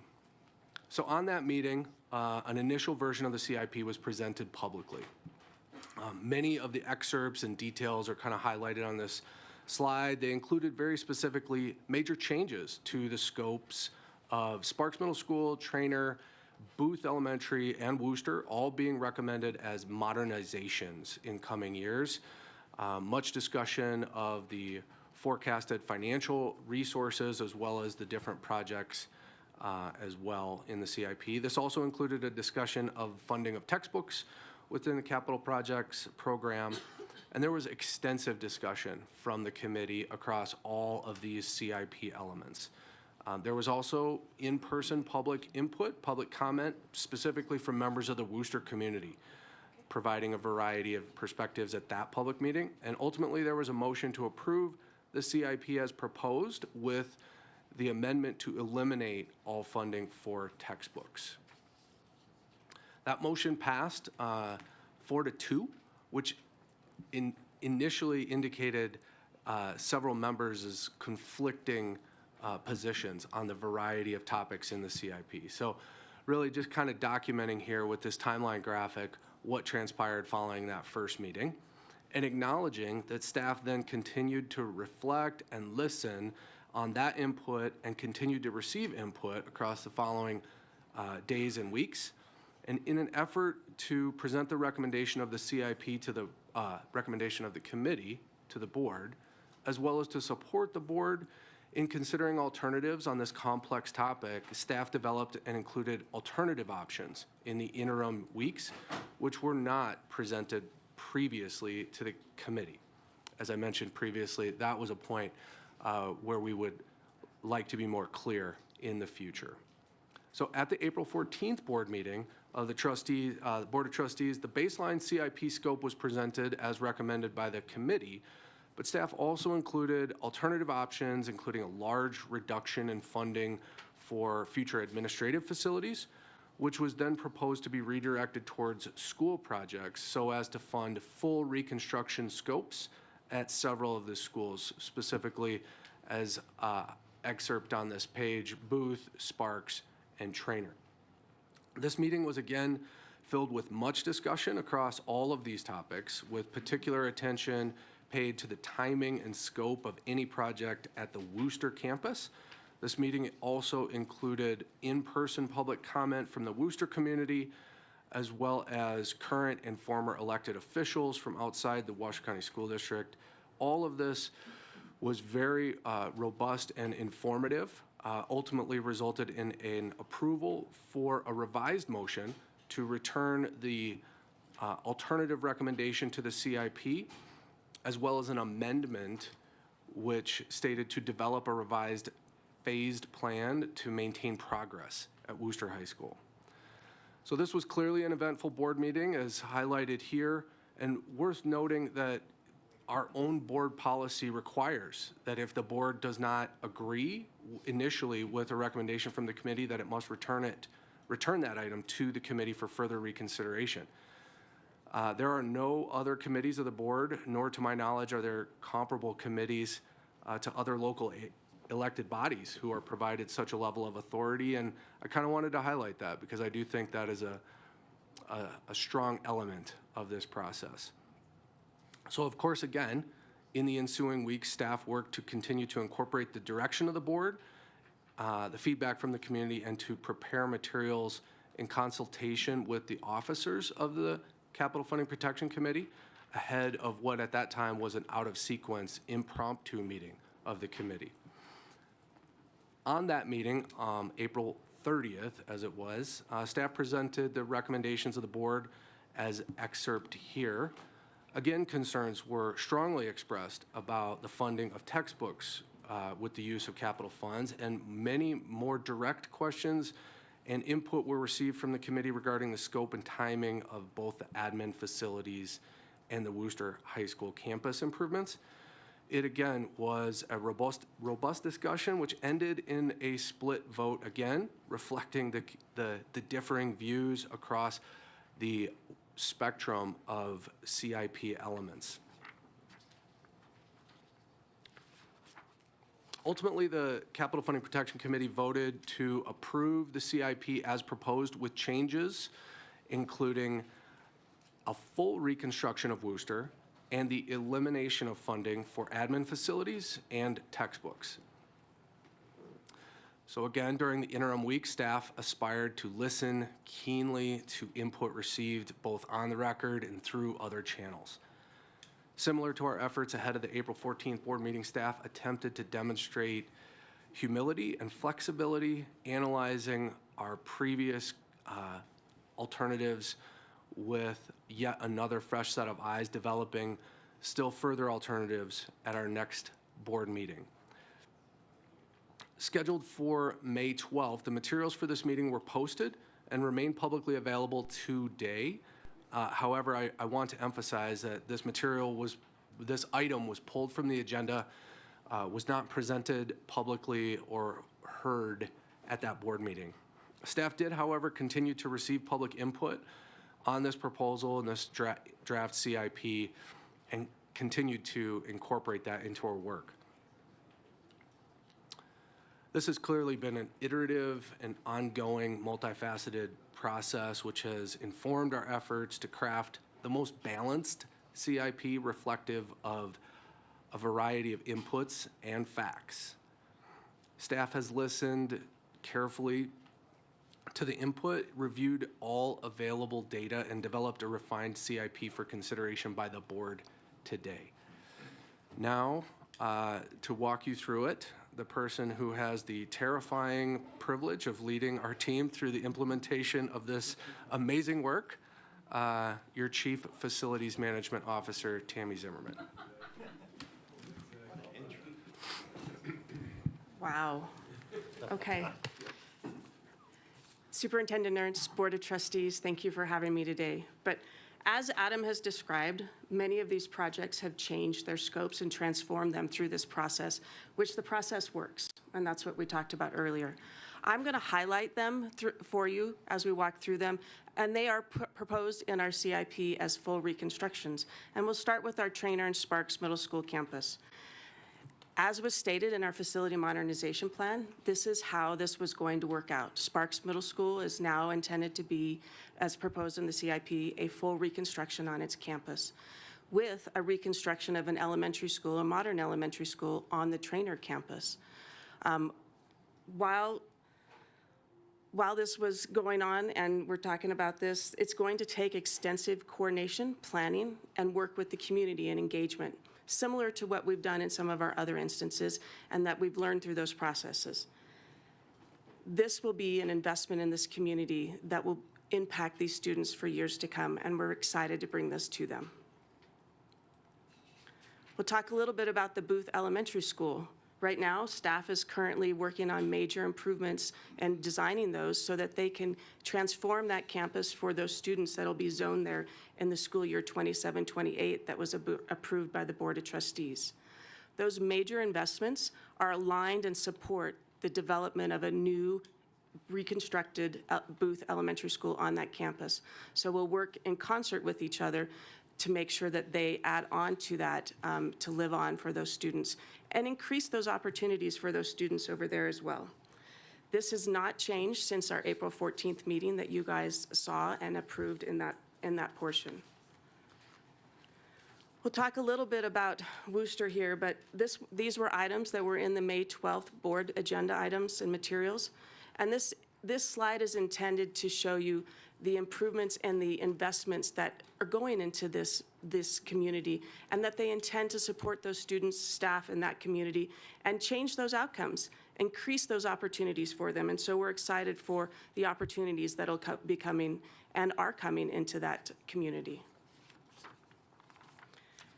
We often state that there are few public investments that change a community like a new school or a school in that community. And so we're looking forward to changing some of those opportunities for them and increasing them.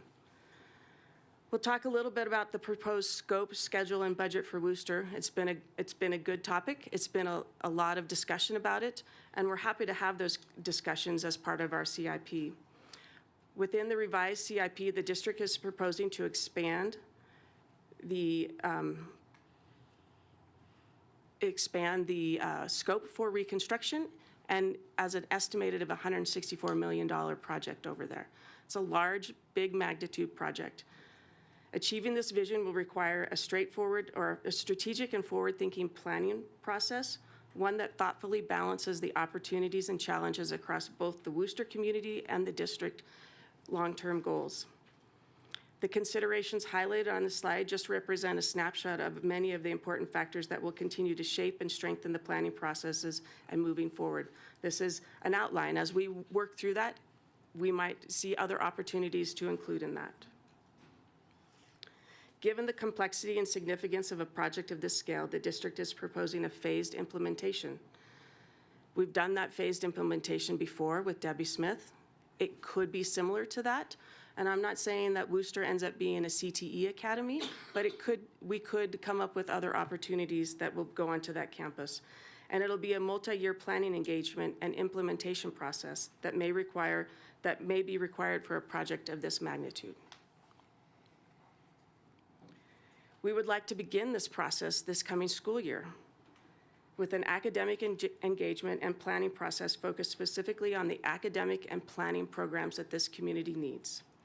This effort is anticipated to be led collectively through the district academic leadership team and will involve extensive stakeholder engagement throughout the process. The purpose of this study will be to evaluate assumptions, ideas, perspectives, and ultimately develop a recommended scope and a direction to future board considerations and approvals.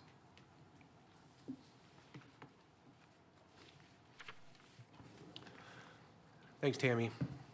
Also included in this revised CIP is the restoration of funding for future admin facilities.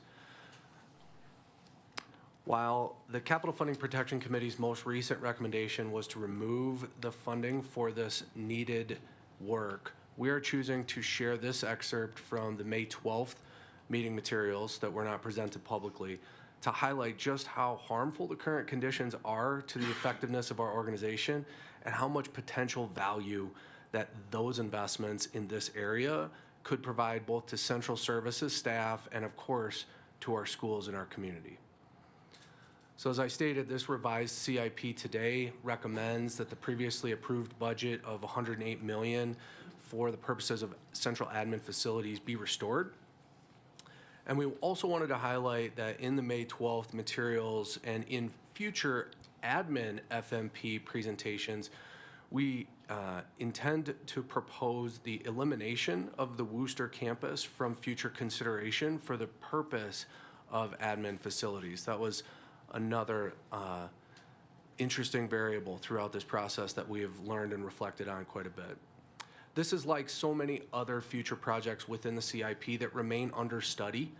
However, the fundamental need for this investment is not in dispute. So with that summary of the current revised CIP scope, I wanted to share the floor with CFO Mathers to describe the funding aspects of this proposal. Thank you, Adam. Probably should have pointed out that the CIP recommended by the Capital Funding Protection Committee is included in your packet as attachment C. They directed the full reconstruction of Worcester, but we didn't have numbers at that meeting to share with them. So if you want to know how Worcester is phased, that is shown on attachment C. But I did want to take a few minutes to talk about funding because I can understand why there might be questions about how we're able to provide funding for all of these projects compared to where we started. So going back to when we did start, as Adam said, putting together a CIP is similar to putting together an operating budget in that you start with your resources, and in this case, projected revenues over 10 years, and you're going to fit projects within that available funding.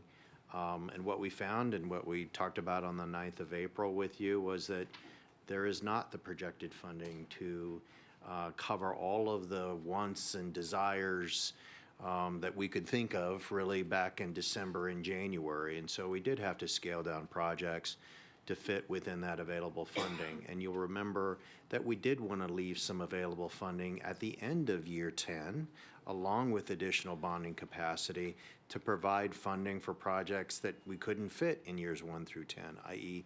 from years 11 through 20. So that was important too, that we didn't, again, max out the credit cards is kind of the metaphor we used back on April 9th. And so that's what drove the decisions when we came to the board and the committee in April. As we walked through different versions, we've kind of more or less kept with a total amount of projects over 10 years of $1.8 billion. So that, until April 30th, has not really changed. But I'm sensing there might be a question again as to, well, if there's been an increase in project scopes, how do we afford that? So I wanted to try to address it. There are some numbers on this slide, but first, but I'll try to make this less math heavy as I can, as little math heavy as I can. So going back to mid-April, how did we fund the change from modernizations to full rebuilds at Booth, Trainer, and Sparks Middle School? We did cut down the budget for the admin facility budget by $80 million, from $188 million to $108. And that was, again, based on some analysis we've seen and been working with Blue Cottage on for the admin facility project. And so we were able to do that at no net cost. So in the recommendation we are making to you to re-include or restore funding for the admin building and going back to the committee with that, that element of the CIP carries a $0 net cost. What has changed since those versions in early April and today is, again, the change to Worcester, going from a modernization to a full rebuild. That increased cost is $85 million. So now Worcester's total price tag in the CIP that we're reserving funding for is 164. But again, net increase of 85. But then the committee recommended for the second time deletion of textbook funding, which over 10 years is $33 million. As you can tell from the superintendent's recommendation, we are not proposing to go back to the committee with restoration of funding for textbooks. So that is out of the recommendation for the CIP. So you take the $85 million increased cost for Worcester, less $33 million in textbooks that have now been defunded. That's roughly a $52 million net increase. So where does that money come from? Well, again, when we prepared the CIP in April and in all the versions up to April 30th, we had left $204 million of ending fund balance at the end of 10 years. In other words, $204 million of reserves at the end of 10 years, combined with the bonding capacity we'd preserved, amounted to a little over $500 million of available funding for years 11 through 20. And there would be additional funding after that as property taxes presumably would grow and sales taxes would grow in the years 11 through 20. But you start off with $500 million right off the bat available for projects. How we're proposing to cover the net increase of $52 million is to draw down from that $204 million to $152 million at the end of 10 years. Still a significant amount of funding, again, combined with bonding capacity that we haven't maxed out, still provides a sizable amount of funding for projects from years 11 and on. So in our opinion, my opinion, this is still financially responsible, still in our view, still fiscally conservative. It is drawing down from what we had set aside, but not, that's still, again, a significant amount of funding available for years 11 through 20. I'm comfortable with that level of funding. This is difficult, as you know, to do a 10-year projection of revenues is difficult, and we'll see how the next 10 years plays out in terms of future recessions or growth and what have you, and where Washoe County goes over the future. We have been conservative in our revenue projections. And so I'm comfortable with this recommendation to you, but that's how we fund the last set of changes that the committee has recommended. Thanks, Mark. I just wanted to conclude with a renewed emphasis around the complexity of this work and a renewed commitment toward the application of our district's guiding principles in service to it. We absolutely will continue to listen, to learn, and always to improve. And as with most successful processes, when the final outcome is different than the initial proposal, that finished product is typically better for it because of the input of a larger number of voices. We believe that that has been the case here, and that while the process has been windy and we will always continue to improve, we believe that the process is working. So with that, I'll conclude with our superintendent's recommendation, if I could paraphrase, is not only to approve the CIP as proposed, specifically to include the phased reconstruction of the Worcester High School, as well as funding for future administrative central services facilities, but also to return this revised CIP recommendation to the Capital Funding Protection Committee for their reconsideration. And thank you all for your collaboration as well on this important work. Okay. Great, thank you, Mr. Searcy. So why don't we go for any clarifying questions? And then I know we have a handful of public commenters out there that we'll hear from, and then we can come back to the board and have further discussion and deliberation. So questions for the panel? No? Okay, just Trustee Nicolette. Yes, thank you. I'm going to start with a little fun here. One of my favorite catchers in baseball was Yogi Berra. And of course, he was the one-liner champion. And one of his one-liners was, "It's not the heat, it's the humility." And I will tell you that in slide 3, that showed a lot of humility. You had a lot of heat on you. We all did. We felt that heat. And if you could please, JJ, slide 3, just because I want to I want to clarify the humility here. You truly incorporated an iterative process, and you beat this up, and I know you did. And it's not always easy to do that, because we have to recognize what's working and what's not working. And your reflections, I think, were very powerful, and I appreciate that. To me, that shows a commitment to doing what's right and good, and I very much appreciate that. So if you don't mind, slide 25 talks about two terms: context sensitive and truly value added. I think truly value added might be self-evident, but context sensitive, what does that mean? I'd like to take a stab at that one. There's a couple images on that, excerpts on that slide that provide some context to the conversation around the Worcester High School, as well as, I think, community should be considered in terms of context. What makes Worcester special today? What does the Worcester community aspire to what attracts them to a high school into the future?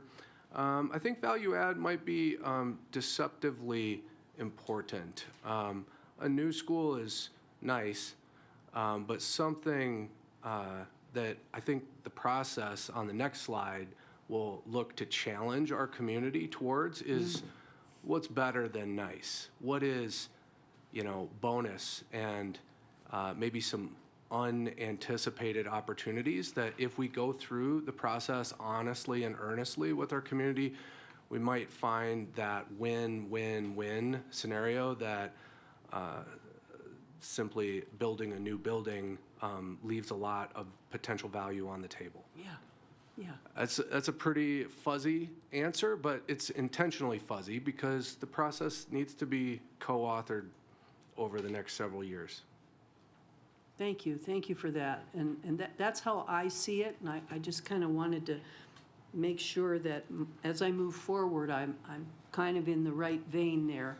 So slide 30 talks about the FMP now, and I went back and I did some research, and it looks like, tell me if I'm close, that from the targets we had initially in the FMP when it was first really published, 2023, that were really on target for the amount we anticipated, which we know is very hard, that we were going to spend, and that we would continue to, I guess,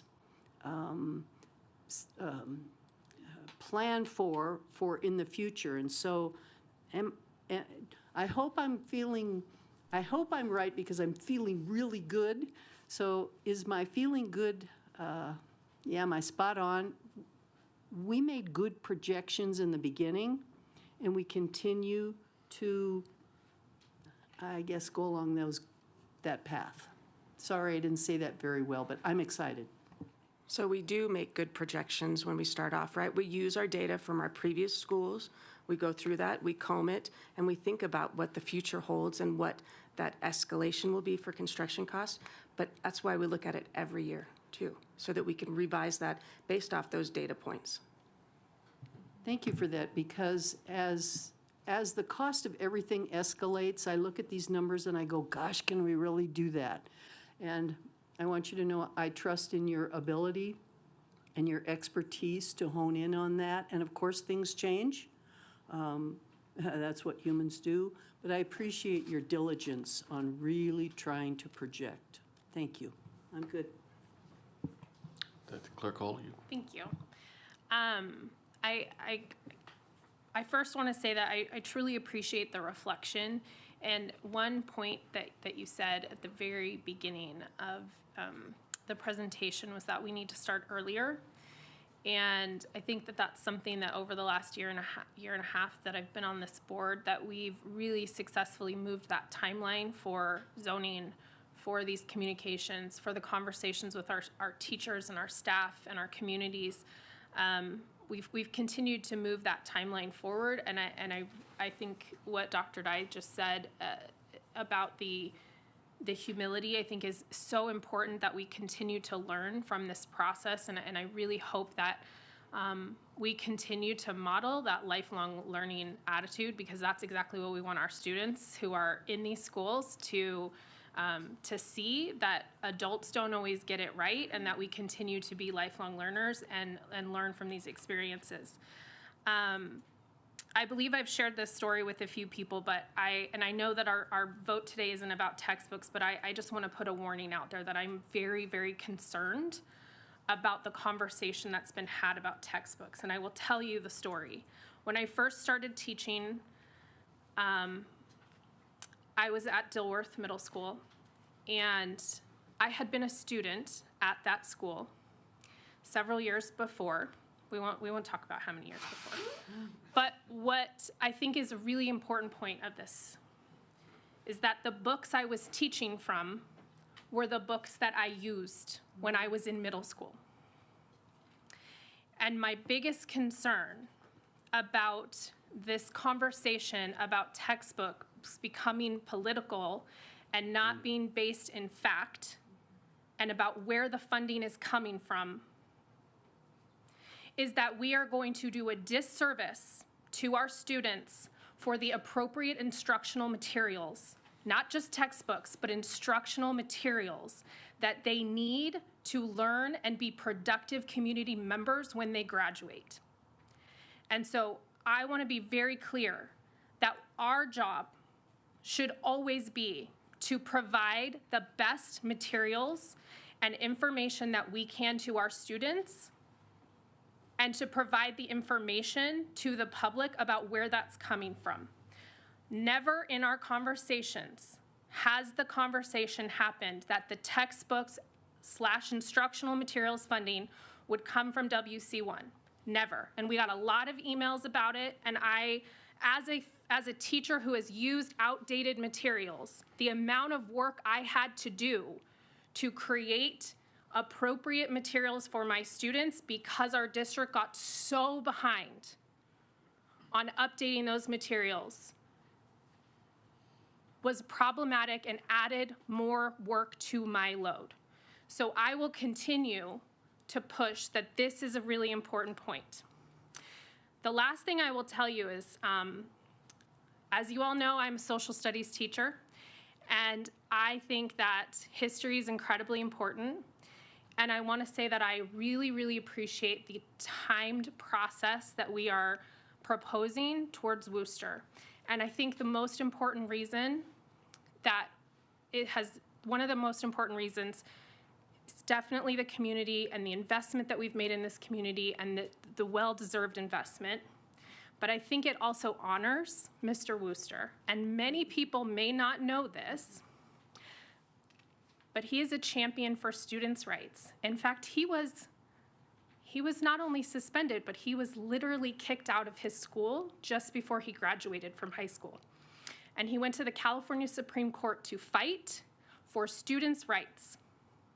And so I think we can continue to honor him by ensuring that we do this right and do it well for the kids. And if that means it takes a couple extra years, I know that that's really hard, because we've made some promises about dates and all that, but we have to do this right. And that honors Mr. Worcester, but it also honors the decades and decades of kids that have gone to Worcester, which used to be the only school in South Reno. We didn't, I mean, all of the southern part of our district went to that school, and the amount of alumni that people say, oh, I went to Worcester. We have to honor that. And so I just want to kudos to you guys for having that reflection and taking this back. And I really, really hope that when it goes back to the Capital Funding Protection Committee, that we can take some of the very charged conversations that were happening, and we can really remember what this is about. And this is about providing the best education that we can possibly provide. And so I just really, really hope that we can just bring down the temperature of these conversations and continue to remember that. So, and I really, really last piece, I think that the attachment C is incredibly important, and I hope that everybody will take a minute to look at that because it clearly spells out the differences between the funding sources. And I know from being on the debt management committee for the county that Mark and his team do an incredible job of keeping track of every single penny, not just because they're good at their job, but because they're legally required to do so, and we've always passed our audits. So I just, again, want to make sure that we're keeping this conversation based in fact and not all the emotions that have come up from this. So I'm sorry, yes, thank you. And another thing. Trustee Smith. Thank you, President Mayberry. So I realize only Maya and Dr. Dye can see my note, but I love that you had the Yogi Berra quote because look at what I was going to refer this to. And now the rest of you, Dr. Dye was in my brain hammock. So I think that this is really well done. And my analogy was also baseball, and I'm a Red Sox fan, so respect Yogi Berra for having been a Yankees fan. But I think of the 2004 World Series run that the Red Sox had, and they might have been down 3 games in the American League Championship, but then they ended up winning. And that is this team. I am so incredibly proud of where you landed. You took your time, you listened, you made adjustments, because we wanted to get to a good place in the end, which is always what this team wants to do. You always want to get to a great place in the end. And while, of course, that American League Series may not have ended the way everybody would have wanted it to, it did for the Red Sox, that's exactly what you did. There's always going to be a lot of different opinions, and there's always going to be a lot of different right answers. That's one of the things I've learned in this role, and I applaud you for making the adjustments, going back, continuing to do the work with the team, and then ultimately landing in a place that is absolutely fantastic. I actually really do appreciate the work that all of our committees, all of our public has done to provide us this. I'm not going to chastise anyone over that. They fought for the rebuild of Worcester. I am really glad to see that happening too. And I think one thing that you have not explored, and I'd like to ask you to, is that before you even brought this revised version to us, you went through a whole bunch of steps. You were already applying this learning, because it's my understanding that you took this new plan, you brought it to Worcester's administration, you talked with their students, right? You looped in quite a few people before even this version came to our board. Can you talk a little bit about that? Yeah, appreciate you bringing that up. For the record, Adam Searcy. We've enjoyed a wonderful relationship with the principal of Worcester High School, in particular, a number of their staff and their student voice team over a couple of school years. A precocious bunch, bringing forward thoughtful opportunities for improvement, and we've found some neat opportunities to engage with them and find ways to get to yes. This was no different. We mentioned on one of those slides kind of the continuous community engagement. We'd been engaging with the Worcester staff and students on what it might look like to reconstruct the building and what it might look like to place an admin facility on the campus and to co-locate. And that was honestly a part of the story that led to some of the differing opinions or points of view or confusion that we could have done a better job in managing. And ahead of today's presentation and throughout the work of iterating between meetings and incorporating public input, we recently met with Tammy, Deputy Superintendent McMaster has been at multiple of those meetings, as well as several other leaders on the academic side and facility side, to share more clearly and more directly this type of an update, but also to kind of get their input and buy-in as we go forward, because this is only really as good as how we develop it together. And so that's been really informative and helpful bringing us to today. Thank you. Thank you so much. I think that this is really, really well done. So one of the more challenging parts of committee work, board work, district staff work, the community, is really what I like to think is the like productive tension that we all bring, because it means that we are pushing, we are challenging, respectfully and professionally having differences of opinion. My own thoughts on textbooks changed in the process as well, too. And that is a good thing. So something I had shared with many of you individually and also to the superintendent is that I believe it is a strength when you can change your mind. And I'm incredibly, incredibly proud of the work that you did. I have a few other thoughts, but no other clarifying questions, Mr. President. Thank you. Thank you very much, Trustee Smith. Yeah, hearing no clarifying questions, we're going to go to public comment. Katie Louise Weir.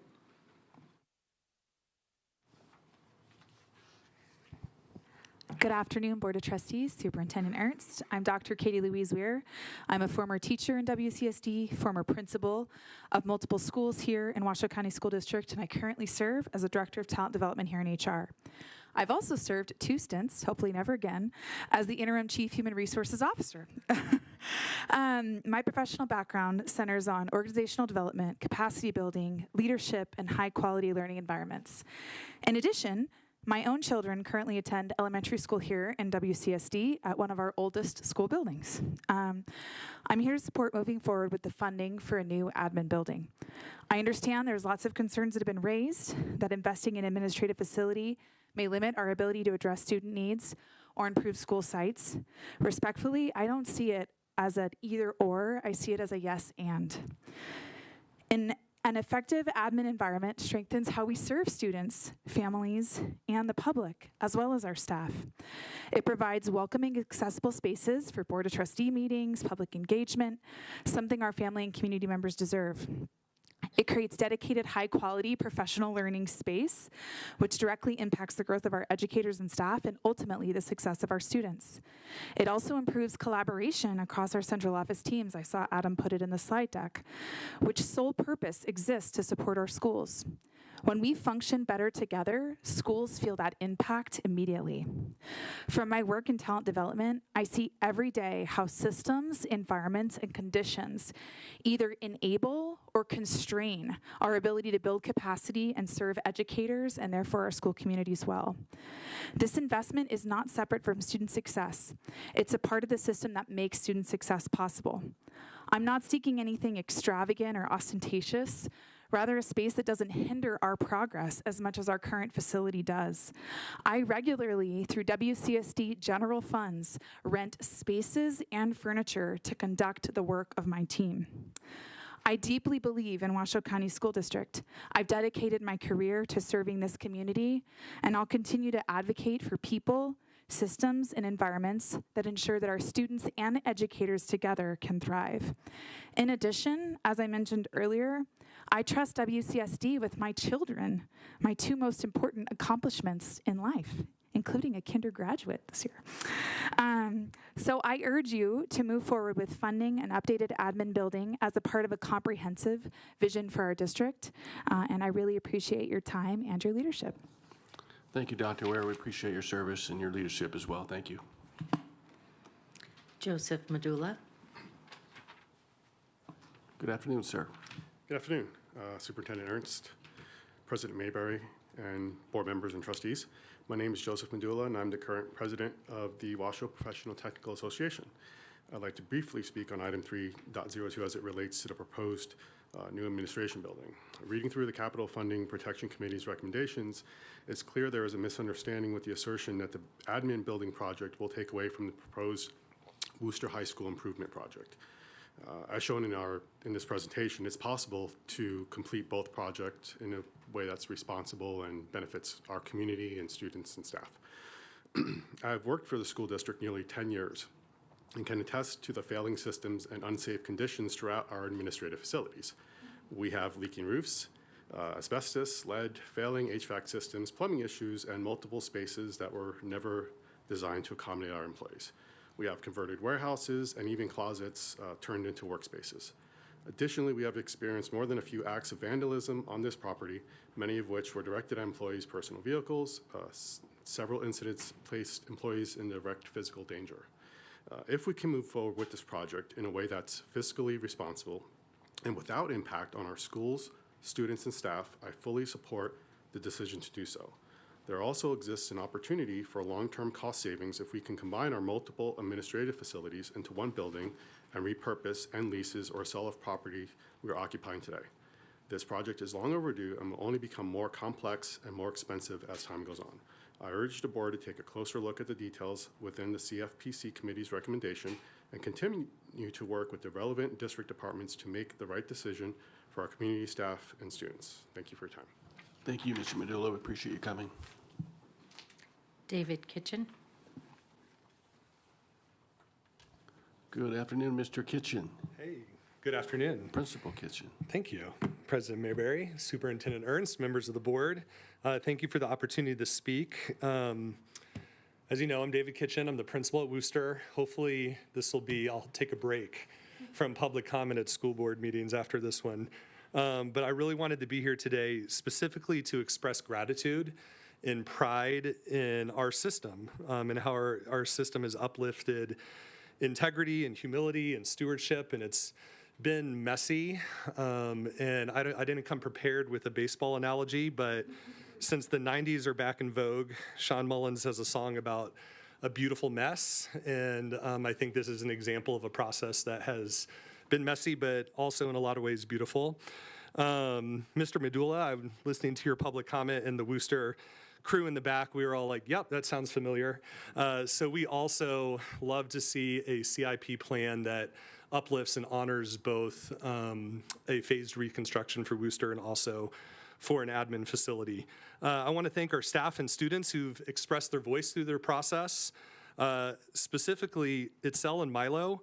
I don't know if we as a system have leaned this hard on two students in a very long time, and you guys have handled that with grace and strength and integrity, and I'm so proud of you and proud that you're going to continue to have a voice in this room over the next year. Excited for a plan that intentionally begins with engaging our community this upcoming school year.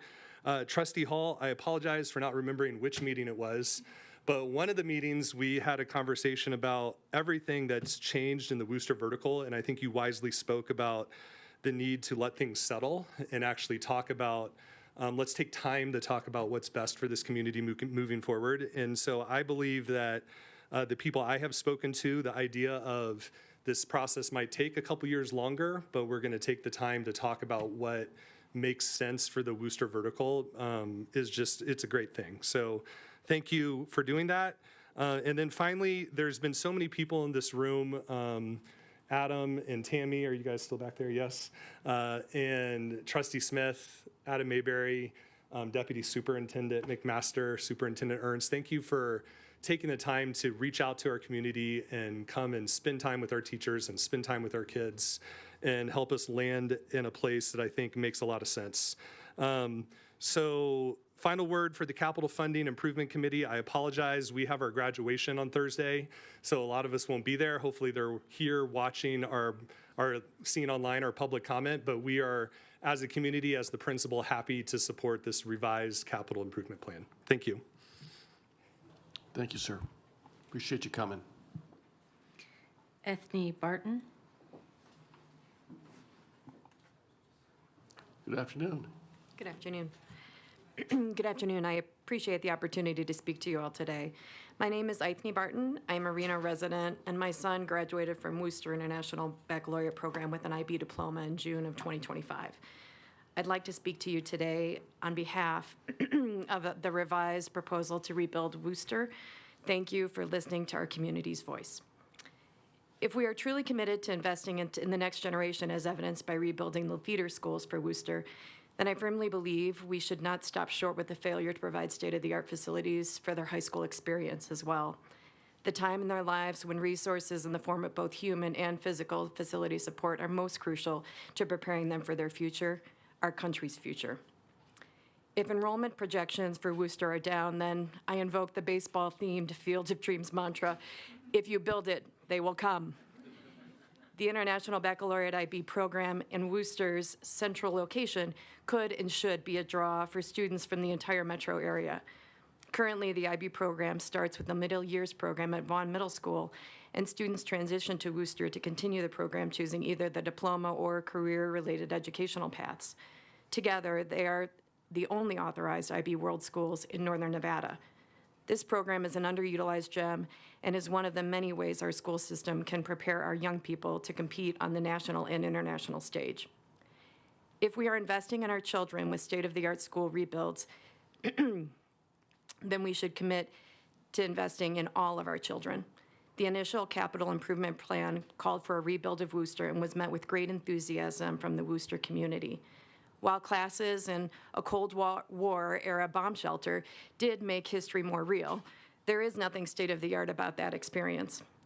The proposal to change the scope to a modernization told our Worcester students that they aren't as important, that their futures matter less. By continuing to choose to fund the rebuild instead, we send a message to our young people that they matter, that their futures matter. Thank you for committing to a new building for a new era, one in which our students will be able to meet the future head-on, heads high, and equipped with skills to succeed in the 21st century. Thank you so much. Thank you, Ms. Barton. Dar Castillo.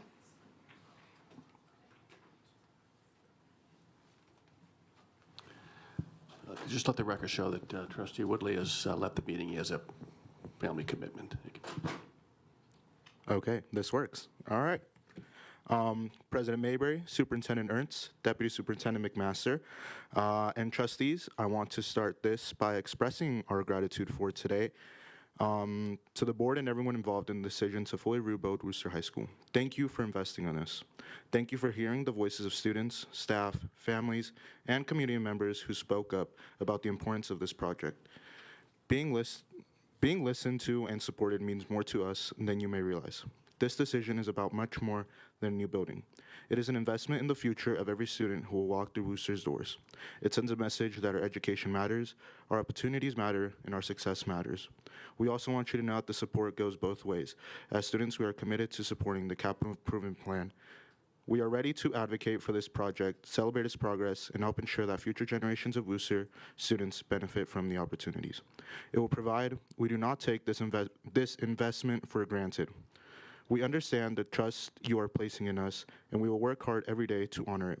We will continue striving for excellence in our classrooms, in our athletic fields, in our arts programs, and throughout our community. We will make you proud on behalf of the students at Worcester High School. Thank you for believing in us, thank you for investing in our future, and thank you for hearing us. Your decision will have a lasting impact on our school and our generations of students to come. Thank you for your time, President Mayberry, Superintendent Ernst, and Deputy Superintendent McMaster, and more especially, Mr. Adam Searcy for coming out and most of the time to our Student Advisory Board meetings and hearing our public comments. Thank you. Thank you, Mr. Costello. Well said. We appreciate your time. Itzel Orleana. Good afternoon.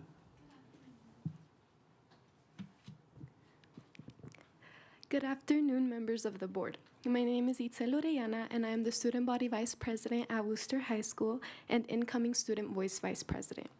I would like to take a moment to express my sincere gratitude to Deputy Superintendent Tiffany McMaster, Chief Operations Officer Adam Searcy, Chief Facilities Management Officer Tammy Zimmerman, Trustee Beth Smith, and Representative Miguel Martinez for taking the time to meet with students and staff from Worcester regarding the reconstruction of our school. I truly appreciate the opportunity to hear directly from you all about the vision and plans for Worcester's future. More importantly, I appreciate your willingness to listen, taking the time to engage with students, answer our questions, and explain the reconstruction process demonstrated a genuine commitment to ensuring that our voices are included in conversations that directly impact our school community. Worcester is a place where students from all backgrounds are given the opportunity to learn, grow, and succeed. Our incredible diversity in programs such as our IB program, bilingual education program, specialized education, and our hard of hearing and deaf program carry tremendous pride and have helped shape a strong and vibrant community. As a student at Worcester, there have been times where I felt that our school was overlooked, underrepresented, or defined by stereotypes rather than recognized for its strengths and potential.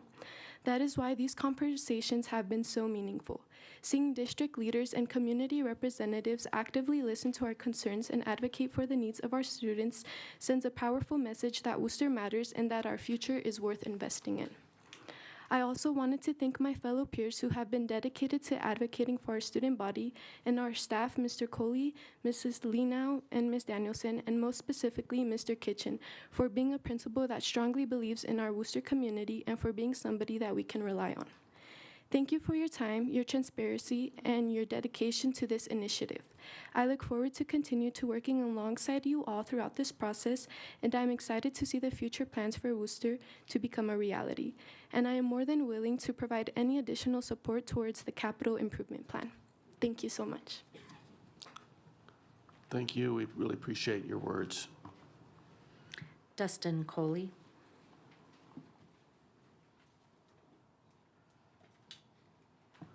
Good afternoon. Good afternoon, Mr. Coley.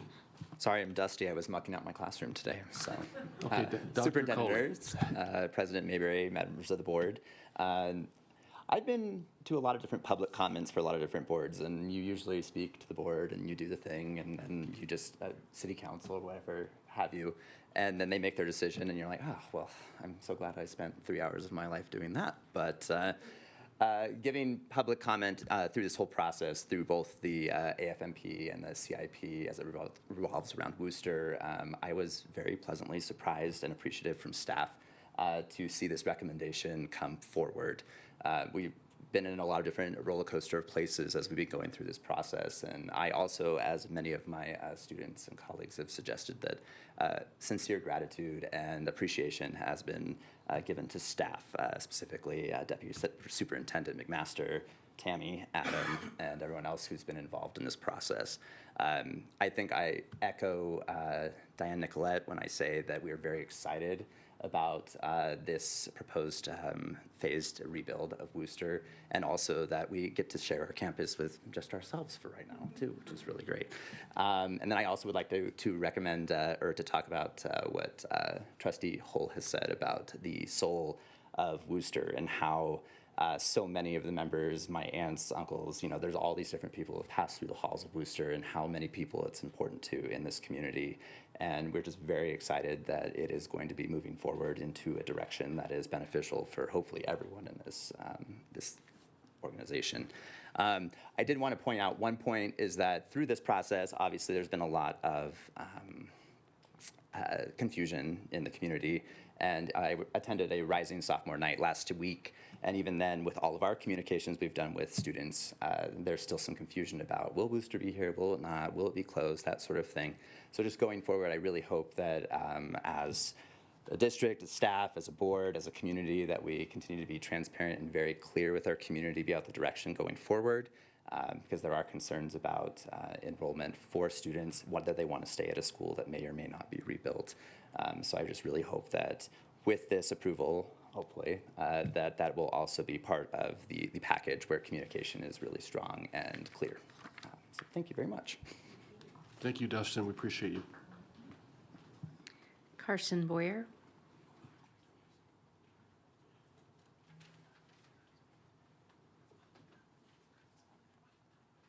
Good afternoon. Good afternoon. How's the weather up there?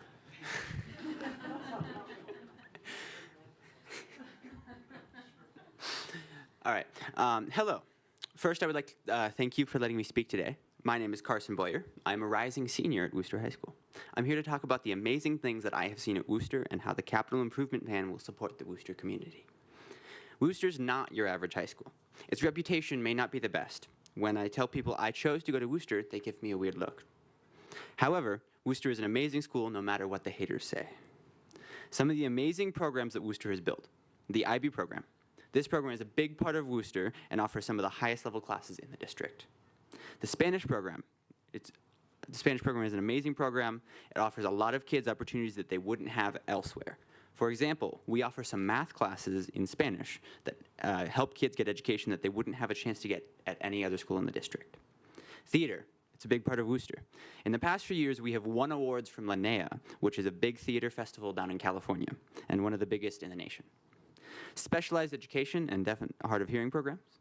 It's a program that may not be at the center of Worcester, but it helps define who we are, as there are plenty of events that help support and promote this program throughout the school year. An extremely close community that can't be found anywhere else. I've met all of my close friends through the Worcester community, and I think that the amount of different groups that are so close is overwhelming. However, the connection between them is amazing, and the amount of different people that I know throughout different parts of Worcester is also amazing. Sports teams. While we may not be the most competitive in the city in all of our sports, our soccer team was 4th overall at state last year, and our cross-country team will be chasing a state championship this fall. And there's probably a lot more programs that I have not mentioned. Some of the problems with the current Worcester buildings: asbestos, the ventilation system. It kind of works, but not really. It tends to be really loud and it disrupts classes. I, for one, have been really annoyed by our ventilation system. Lab rooms and materials that are very outdated, mold in the walls, ant problems. Some of my teachers have told us not to eat in class because it lures ants. Stuffy classrooms, and lighting and sound problems in the theater. It shut down suddenly halfway through this semester at one point. I would like to take a moment to thank everyone who I've met and worked with throughout this process. Principal Kitchen, Ms. Lenow, Ms. Danielson, Mr. Coley, Adam Searcy, Tammy Zimmerman, and Deputy Superintendent McMasters. I would also like to shout out Dair Castillo, Itzel Orellana, and Milo Gomez Meza, who I am friends with and have been for some time. These people have told me that I am not alone in the fight to help Worcester grow, and thank you so much, all of you. I think that the capital improvement plan would be a large step in the right direction to give Worcester what it needs to support its students and staff to achieve everything that they want. And as an advocate for Worcester, I push for the rebuild because I feel like it would support the community that surrounds Worcester, and it might change the reputation that it has. Thank you. Great job, Carson. Thank you so much. Emiliano Gomez Mesa. Good afternoon, everybody. Milo, how are you? Good, and you? Good. Mr. Mayberry. My name is Emiliano Gomez Meza. People call me Milo, and I'm a rising senior and student body president at Worcester High School. I'd like to take the time today to state how grateful I am to the the Capital Funding Protection Committee, and this board, specifically Deputy Superintendent McMasters, Adam Searcy, Tammy Zimmerman, Worcester's trustee Beth Smith, President Mayberry, and Miguel Martinez for their work these past months in making my school feel like a financial priority and putting genuine, thoughtful effort into keeping us updated and making our voices at Worcester feel heard. And of course, shout out to Principal Kitchen and the entire Worcester staff, because without them, I wouldn't be here at all. Worcester's future has been caught in the crossfire between the original goals of the FMP, the new ambition of the AFMP, and the fact that enrollment is declining steadily throughout the entire district. Falling back on the original plan of a new Worcester seemed like a logical thing to do, but its importance to students and families in the Midtown area was and is absolutely indispensable. And I'm very grateful for the committee for realizing this through advocacy from students like myself and my friends, as well as staff and community members. I don't want to downplay the importance of a new admin building, which I'm sure many of our staff in the district would appreciate, but I appreciate prioritizing fixing the leaky roofs and asbestos in the spaces where children reside first. I don't watch baseball, but I watch basketball, and I'm seeing San Antonio and OKC go at it in the Western Conference Finals a couple weeks ago, and they had dark years too. They had to give up a lot of championship windows to try and invest in their future, and a lot of picks, and they're in the finals now. So I'd like to think that you guys are doing the same thing. You guys are putting this aside for a better future in your students, so I appreciate that. I like what was said earlier about learning, and I think we students and you all adults can find a lot of common ground there, as our nature as advocates and change makers has to be open and able to adapt to new knowledge and incorporate new ideas the best we can while trying to make as many people as happy as possible. And I think that the past few months has been a great example and exercise of that for everyone involved. We spent a lot of time talking about how great Worcester is and how important it is that we continue having a functioning school. It now feels like our voice has been heard, and I'm forever grateful for your work. In a way, we're honoring our past students and looking forward to the future of Worcester students, who I know will accomplish so much more than me or my classmates ever could because of this investment into this community. I'm also thankful for the work that this board accomplishes in general, and I'm very excited to serve as a co-student representative this upcoming school year. I hope and trust that any compromise or further review on this plan will keep students and families in mind before anything else. And this is just about the best way summer could have started. So thank you. Milo, if you could just stay at the podium real quick. I just want to, and we'll have formal introductions in August, but I just want to let my colleagues know this is one of our student representatives, Milo Gomez. He'll replace Maya in August, and had an opportunity to meet Milo at Worcester. In fact, I remember having a conversation with your principal. I thought, man, Milo would be great as a student representative. So I'm just absolutely delighted that you're coming on board. And from one president to another, thank you for all that you're doing and for your comments and for your time today.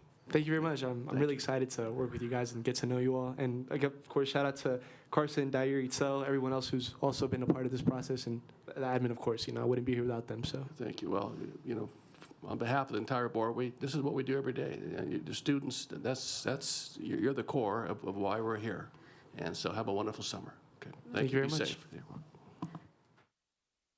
That's all I have. Okay, thank you. It's refreshing to have positive public comment, isn't it? Jeez. I'll sleep well tonight. Okay.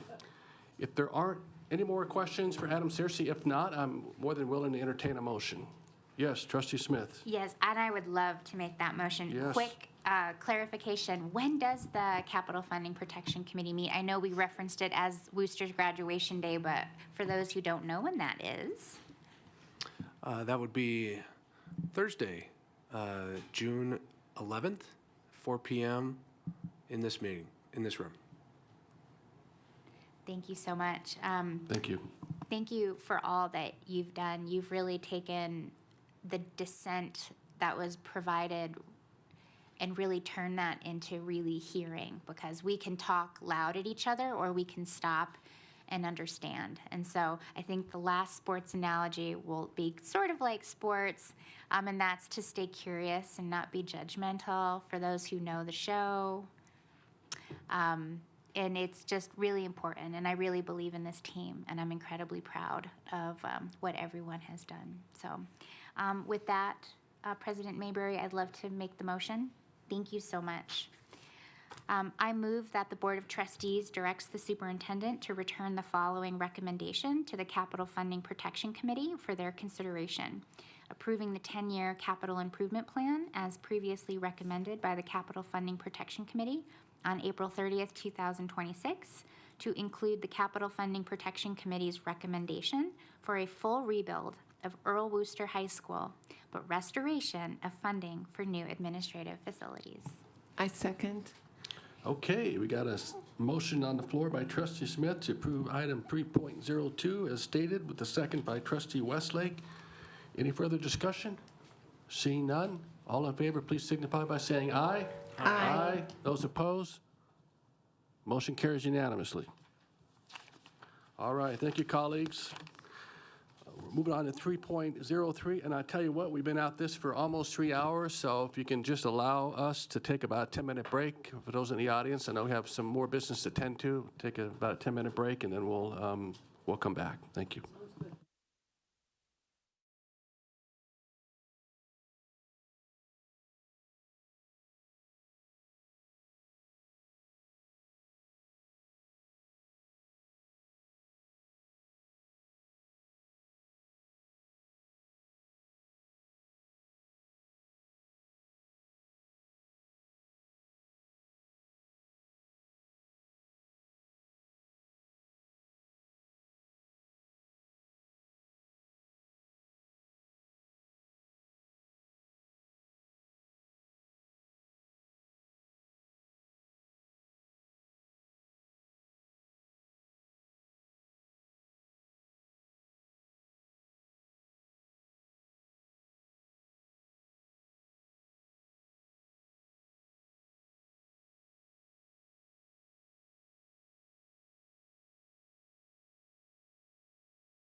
I'm going to call the Board of Trustees meeting for June 9th back to order. It's like it's 5:04. I do want to take a quick personal privilege. It was made aware to me during the break that our other student representative is here, and I'd like to introduce Kaylee Federwish. Thank you. And she's accompanied by her mother, Miss Federwish. We appreciate you being here, Mom. And again, we'll have formal introductions in August, but she goes to North Valleys, and we're looking forward to serving with you, Kaylee. Oh, no, that's okay.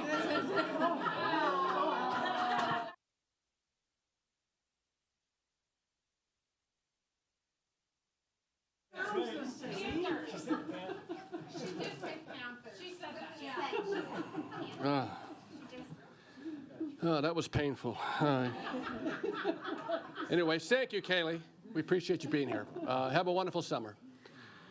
Okay, we're going to move to item 3.03. This is a presentation and discussion of possible action to approve an amendment to for Food Services Management Company. With us is Adam Searcy, again, Chief Operating Officer, along with Mark Mathers, our Chief Financial Officer, and Andrea Sullivan is in the house should we need her. Thank you. And thank you, President Mayberry. Again, Superintendent Ernst, Board of Trustees. For the record, Adam Searcy, Chief Operating Officer. A great number of folks that have worked hard to bring this updated agreement before the board today. That is specifically the scope of this agenda item, to potentially renew or amend the initial agreement for fiscal year 27 with SFE, Southwest Food Service Excellence. But as with any good presentation, we need a little bit of a thorough history lesson explanation into the National School Lunch Program. The National School Lunch Program is really a federal program funded by Congress and administered by the U.S. Department of Agriculture. This is actually one of the programs that I think the federal government does quite well, that almost all public schools in the nation participate in. And it includes a variety of important elements and standards and programs, some of which are highlighted here. But really, it allows us to provide these balanced, low-cost meals to students every day at all of our schools, in many instances at no cost to them. So lots of information behind each and every one of those bullets, and many more bullets. But really, when we think about the nutrition services program that we operate here, think about it in terms of being a federally managed and funded program that we have participated in for a long period of time. Also, a part of that program is the requirement that a food service management company, that is what the acronym they use, that Southwest Food Service Excellence is, we're only allowed to enter into one-year amendments with them. And so that's why we're here again today. We'll hear a little bit more about how we came to the partnership with SFE, but as a part of the National School Lunch Program, and as it relates to food service management companies, only one-year extensions of our relationship. But within the Nutrition Services Enterprise Fund, so as opposed to the general fund or even the capital fund or other sorts of specialized or enterprise funds, this entire program must be self-sustaining amongst its federal revenues, expenses, and other sources of revenue. The federal program comes with an extensive amount of reporting requirements, financial accountability. Oversight is administered at the state level and the district level through the Nevada Department of Agriculture. So as opposed to NDE, this program is through the Department of Agriculture, administer all school lunch programs across the state of Nevada. This program, as it relates financially, includes, as I mentioned, many special programs, but we're going to talk a little bit about the Community Eligibility Provision, is the acronym CEP that you're going to hear about a little bit, that it really is a relatively new program as a part of the National School Lunch Program that allows school districts to provide school meals at no cost to students across the entire school on the basis of their entire enrollment's average levels, measures of poverty. And there are also a variety of other strict federal rules and regulations that govern how we must operate this program. I say that in large part to highlight the specialized nature of this work, and in part, the reason why we do reach out to a specialized vendor partner to help us manage this program. So starting with the people that every day make a difference in our students' educational experience, nearly all of the nutrition services team are actually school WCSD employees. And so there's actually over 400 individuals who, for 2-3 hours a day in some instances, and many instances full-time, work in some way, shape, or form in our central kitchen, in our schools, or elsewhere to make a difference in our students' educational experience, as I said. Southwest Food Service Excellence, SFE, as I mentioned, is our food service management company. They only have a handful of full-time employees dedicated to the Washoe County School District. They provide management support and offsite analysis, guidance to all of our internal team. That image right there, I didn't caption, but is representative of one of our SFE directors talking before the start of last school year to dozens and dozens and dozens of our site managers and school kitchen leaders across the district. I mentioned the RFP, or the selection of SFE. We've had different management companies over the years. The USDA, the National School Lunch Program, requires us to competitively solicit that service at least once every 5 years. We did so just over a year ago, and SFE was selected and approved by this board. So this last school year was their first year in partnership with the district. In addition to their guidance, their management responsibilities, et cetera, they are contractually obligated to achieve a certain financial outcome for the fund. That's really kind of a summary of the team there. Also, I think in order to fully appreciate where we're at and where we're going, we, of course, need to learn a little bit about where we've been. As with many things in our world, it's been a bit of a roller coaster ride when you factor in COVID. So pre-2020, pre-COVID, you can see the beginnings of the CEP program and a relatively familiar to many of us program of free and reduced lunch and relatively stable enterprise fund performances.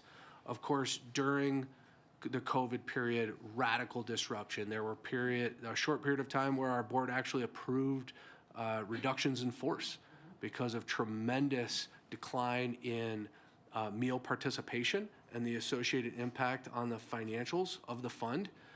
Thankfully, federal COVID relief came in shortly before those had to be enacted, and that really changed the game completely, allowing us to provide meals to every student at no cost to them, and providing the district with unprecedented levels of reimbursement from the federal level. Since those additional subsidies ceased, beginning in the 24-25 school year, we transitioned to balance that we are experiencing this year in terms of about 2/3 of our program, of our schools, being included on that CEP program, and the remaining third being on a more traditional program. We've seen changes in terms of participation drops and things of that nature, and also during that time period, we've seen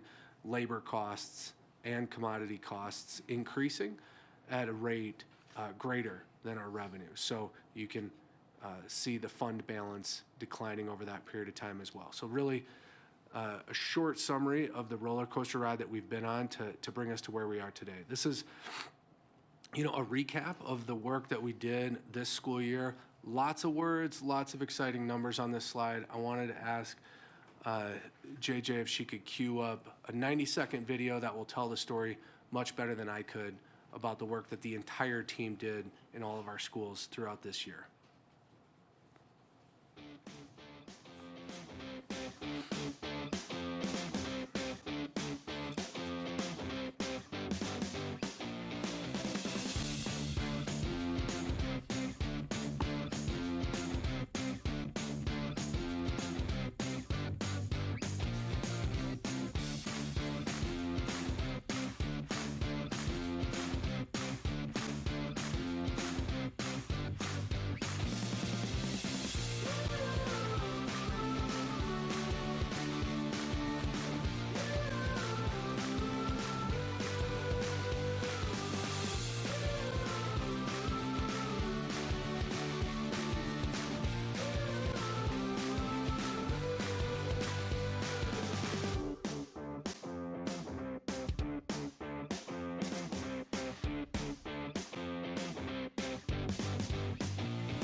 See, that was fun.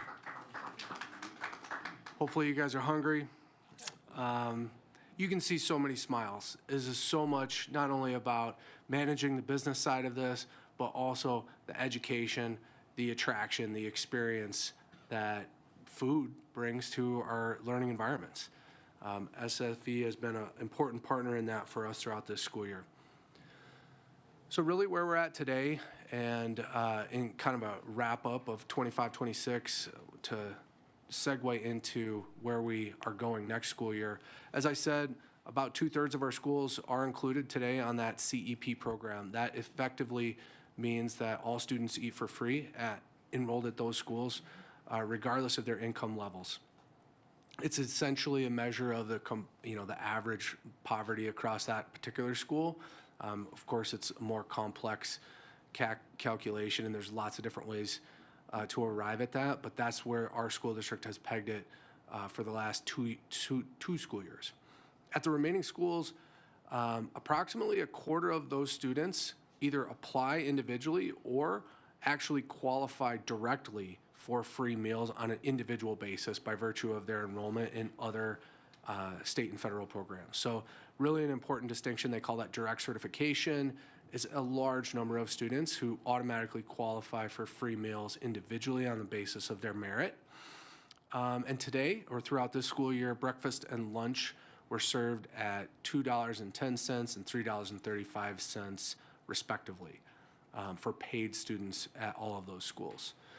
As you likely are aware, our current board policy and administrative regulations regarding school meal debt ensures that no child is refused a meal or shamed in any way due to their lack of ability to pay for a meal. And so we take up that matter with their parent or guardian and diligently pursue reconciliation of those funds, but that is something that we do see an increase of and are working with our principals and our parents and guardians on a regular basis. In order to fund this program, on balance, the bottom line, because, as I mentioned, those significant increases in costs to the program and the revenues are largely tied to the federal level, as opposed to the per pupil funding that we're often talking about in these board meetings as it relates to the general fund. This is largely subsidized and funded at the federal level, which did not see similar increases in revenues or reimbursement levels, while we did afford all of our district employees with the large and deserving increases in their compensation levels. In order to maintain this balance of schools on CEP and many other variables, we are having to subsidize this program, the enterprise fund, out of our fund balance to the tune of several $1 million a year. So there's a lot more to it than that, but that's really the bottom line. A lot of great things going on in the Nutrition Services Fund, and we're pleased to recommend our continued partnership with SFE. And Mr. Mathers and so many others have worked hard to help write the agreement and chart our course forward for where we might be going in future school years. Yeah, thanks, Adam. Mark Mathers, Chief Financial Officer for the record. So I think as everyone probably knows, there have been efforts at both the state and federal level to restore or refund a universal free program. That's a conversation that continues to happen. So far, as you know, that hasn't happened. And so with the current setup, which Adam really effectively kind of laid out, flat federal reimbursements, how the CEP program funding model works or doesn't work. We do have that shortfall in the enterprise fund for this coming fiscal year of $3 million. I think this came up by virtue of a question at the last budget presentation. Want to make sure it's understood that, as part of the negotiations with SFE, they have some skin in the game here. There's some shared financial responsibility on their side. Our side's $3 million, but they certainly are working on their end, and they have some commitments on their side that equate to significant financial commitment from SFE. But that all being said, I know you realize for a $36 million fund, a $3 million shortfall is significant and not sustainable. And so, as we talked about at that budget meeting, we'll be coming to you either as part of the fiscal year 28 budget process or perhaps separately this fall or winter with concepts we've been looking at with SFE. They've been really good thought partners for us, helping us do the analysis. Those could include a number of the changes that you see there. And we'll go through the kind of, again, CEP finance issues with you in greater detail in the fall and winter. There's some other topics there we may touch on to problem solve this issue if there isn't a universal free program that comes along. So again, we'll be coming to you with those concepts later this calendar year. Wanted to put out there for you in case you did wonder, well, what happens when you are overspending? What's the plan? We will come to you with a plan. Thanks, Mark. So back to the proposal at hand for FY27. This is a comprehensive agreement with SFE, but this is really the takeaways. For next school year, this agreement proposes to maintain the same schools that are on CEP as well as off. That's really the headline. There are minor increases proposed to the individual meal prices, 25-cent increase to the lunch prices and a 10-cent increase to the breakfast prices. This is actually a part of the National School Lunch Program where there's a price equity tool, it's called, that the USDA publishes that we are actually required to fill out and submit to the Nevada Department of Agriculture that generally prescribes the levels of price increases that we are required to implement if we are operating at a deficit. So that, as well as the entirety of the agreement, has been reviewed for compliance by the Nevada Department of Agriculture. We're required to do that before we present it to the board. And really, I do sincerely want to emphasize sort of the final point of just how much, as you can imagine, whether you're a new hire, an incoming superintendent, or a new partner in a large food service program, there's some growth and some learning in those initial months and years, and there is so much growth and potential in that second year and beyond. So next year, really, we do anticipate being a year of improvement and growth as we all know each other and know our systems better for the exciting work that we did through that video and ongoing. There'll be challenging conversations for years ahead. There's lots of variables that will inform that. But for the FY27 proposal for next school year, this is the recommendation.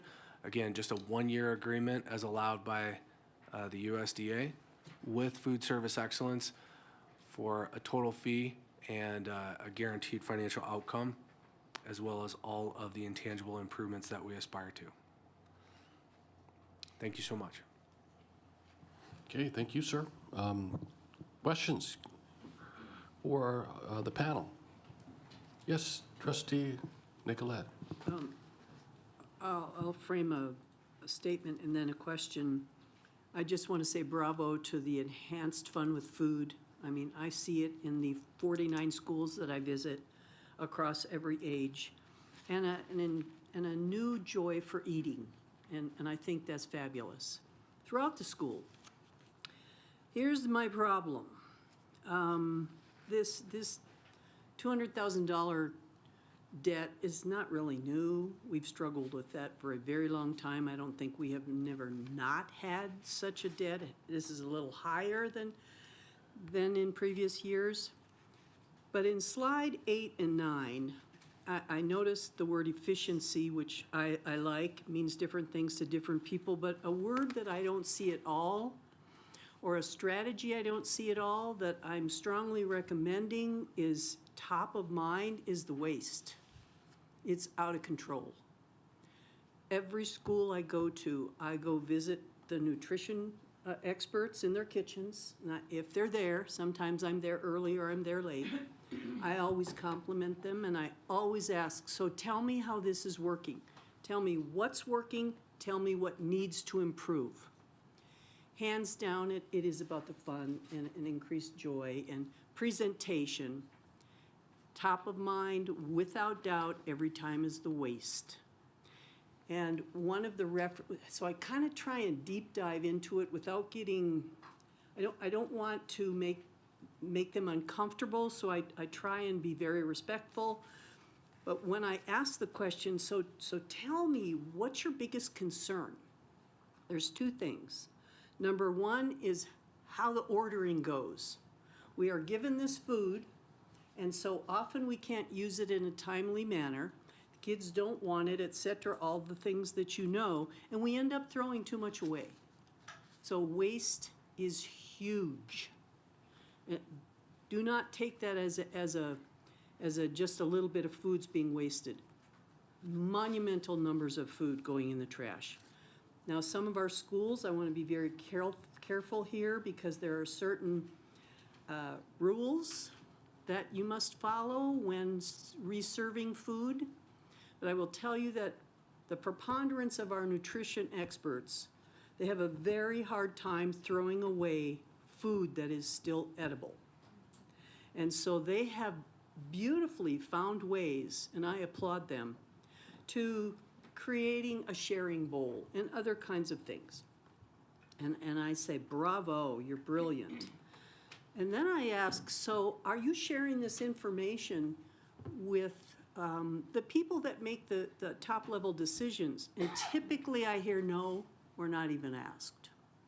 I don't know if that's true or not, but when someone I have talked to over the years in the same role in the kitchen tells me, no, I'm not even asked, I worry about that. So I'm strongly recommending that when you relook at our shortfall, you look at how we're spending the money and how we cannot waste so much food. It's egregious, it's wrong. Our kids are seeing that. They're getting into a pattern of where it's just okay to throw the food away that I don't want to eat. That breaks my heart because that is not a healthy way to see the food. That our company and our workers, they work so hard to put this together and make this good for our students, and then they just, throw it away. So I'll get off my soap opera. Again, I see fun things happening. I see good food. I see kids having fun together at their lunch tables, but we got to get a handle on the waste. It's just out of hand. Thank you. Trustee Phoenix and then Trustee Westlake. All right. So after reviewing this one over and over and over, and this one really got to me, is really looking at how we're going to problem solve this thing. And I know you're going to come back to us and give us some answers. But losing $3 million per year, and you're going to come back to us, I get it. But I'm really looking at how are we going to be able to sustain a new food nutritional program, in the future? How are we going to do that with this loss that's continued to occur? And along with, finding other ways, innovative ways to do that. I know you're going to come back to us, but some initial thoughts on that from both of y'all.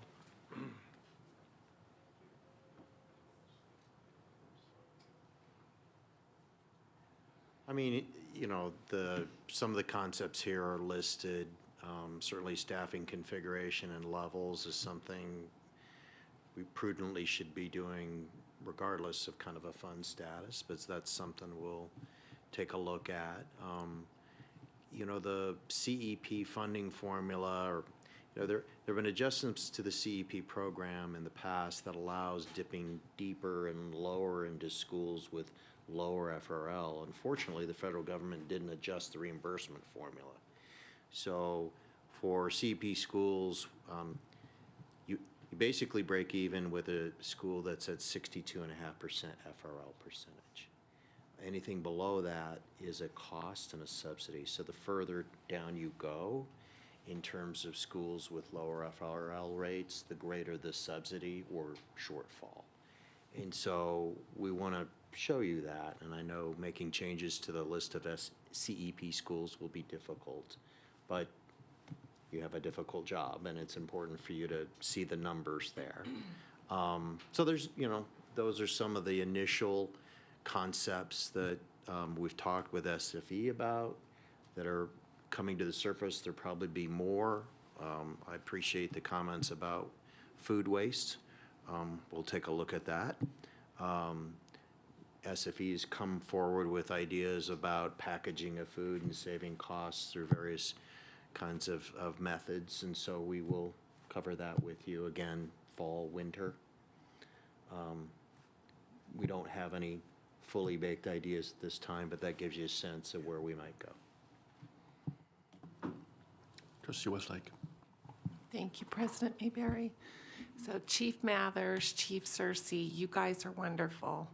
This is such an important program, and I can tell that you guys are really being mindful. I do have a question. Oh, that screen that was just up there, sorry. Who switched it? No, it was the one there.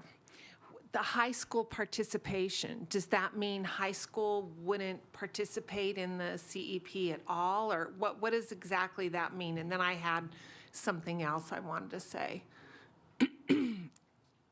I mean, there could be various issues here. Something SFE has raised is the open campuses and how Washoe's not unique, but on one end of the spectrum in terms of that issue. I know that has a ripple effect, and there are many kind of variables to any of those conversations. There are certainly some high schools who have very low participation.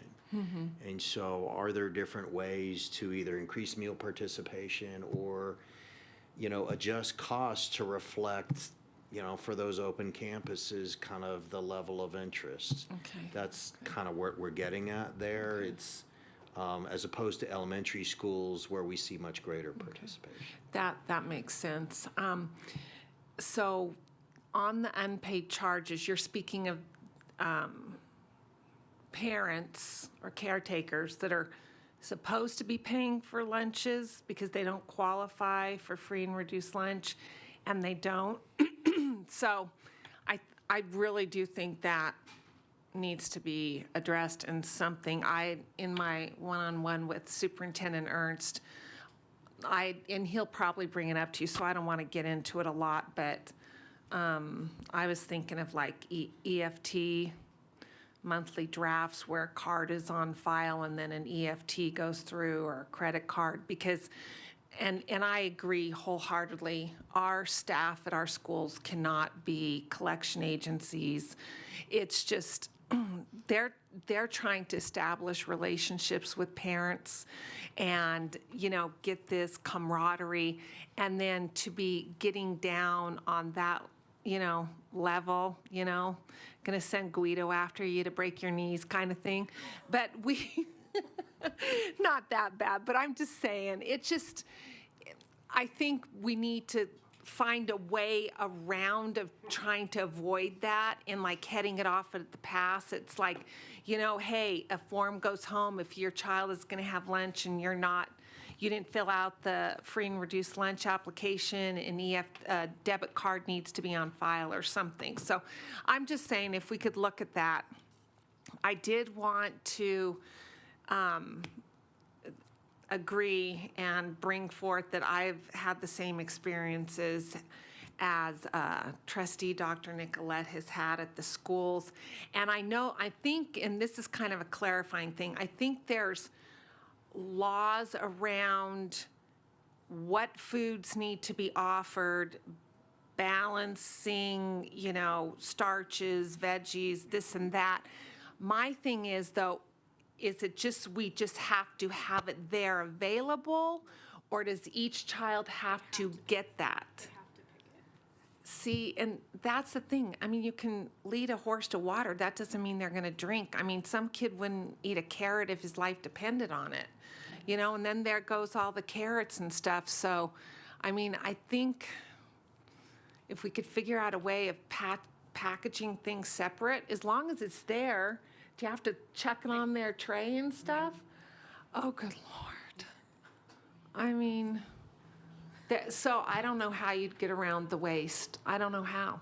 I don't know how you could get around the waste if you have to actually put that food in that child's hand. It'd be different if it just has to be there readily available and encouraged.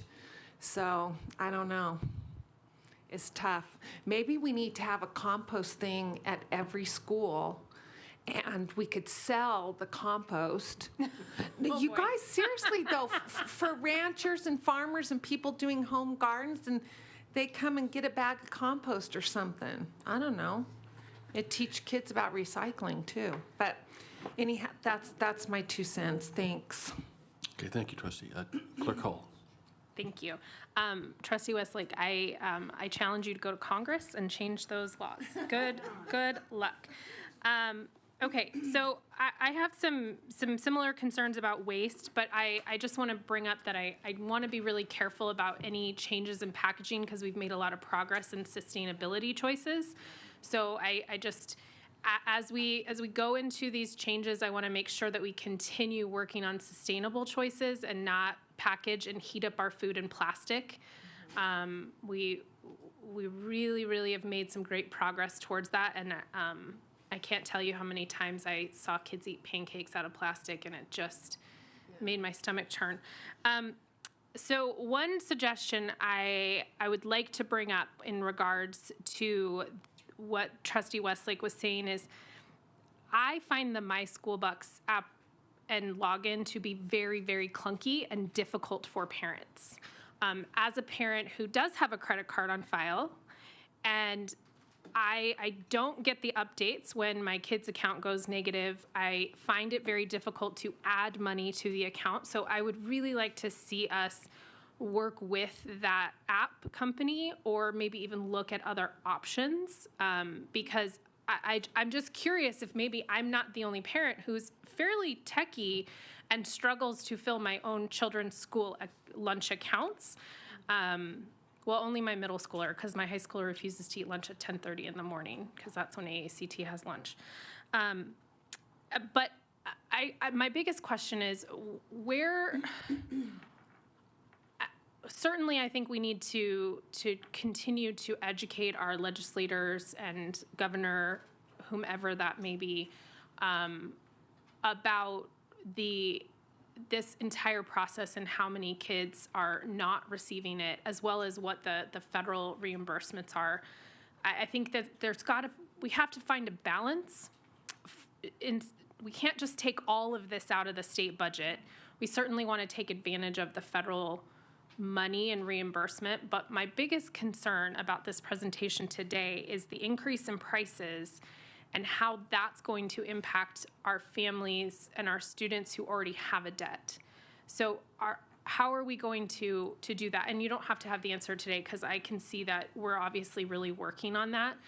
But I have some real concerns that debt is just going to get bigger and bigger and bigger, especially for some schools. So that may be something that we really need to go to the community about and have some really hard conversations about how we can do better.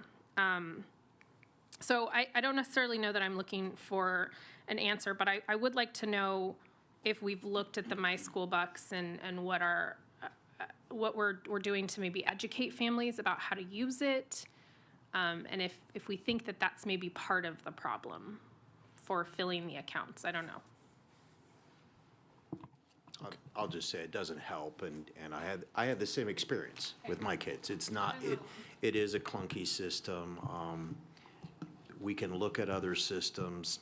We're kind of a little bit in a holding pattern pending the new ERP system that's supposed to go live on July 1 of 27. I think that will provide an opportunity for us to look at other kind of satellite software systems that can integrate with Oracle and are more modern.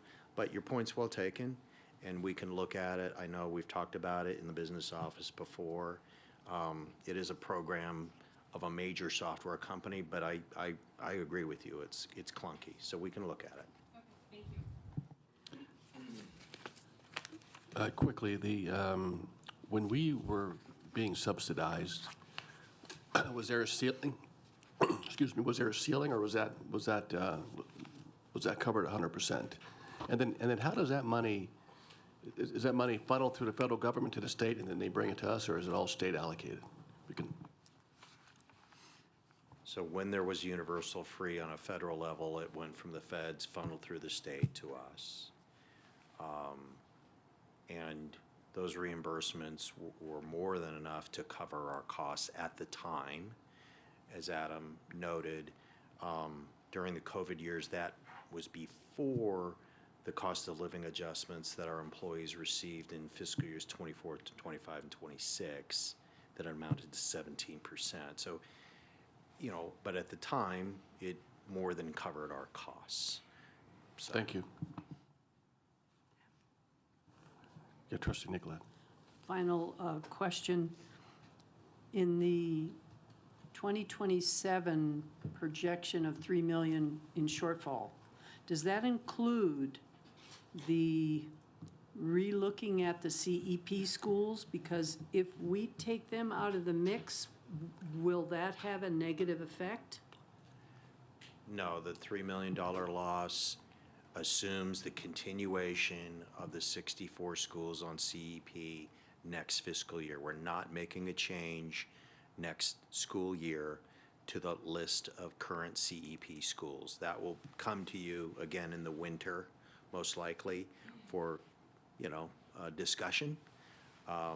So the $3 million includes and builds in, I was going to say bakes in, see, I went there.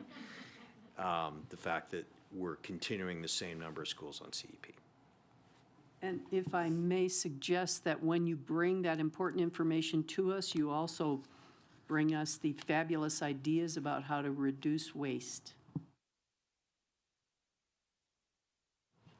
And Trustee Smith, and then we'll go to public comment. Thank you, President Mayberry. So I've also asked about what we do with the food, and this is gut check me here, but it's a requirement from the federal government that if a child wants, let's say, a banana, they have to take absolutely everything, right? Yes, okay. So I just want to point that out because I think this question has come up from a lot of us, and that's set at a federal level or on a state level. Can you clarify? Federal. Federal. And then also, some school districts here in Nevada find the discrepancy between what they're compensated for the CEP program versus what it will cost the district, that they even decline doing the CEP program in the state of Nevada. And there are quite a few counties that actually do that. I'm a huge proponent of meals for all of our kids. This is something we talked about as a potential for this year's legislative platform, and I look forward to and hope that we can continue this conversation that way too. On a side note, my fourth grader, or he was a fourth grader, has never loved school lunch as more as he has loved school lunch this year. And last week, I was serving some chicken for dinner, and my 10-year-old looked at me and said, "Yes, this is quite good," and reminded our family for easily the 40th time, the time that you came to his school and served them chicken teriyaki as he was eating the chicken I had cooked. And he said, "You know, Mom, given who you work with, maybe they'll give you the recipe." So I will put it out there to the ether, and maybe this could be fun to put out to all families, but could I have your recipe for the chicken teriyaki? Thank you.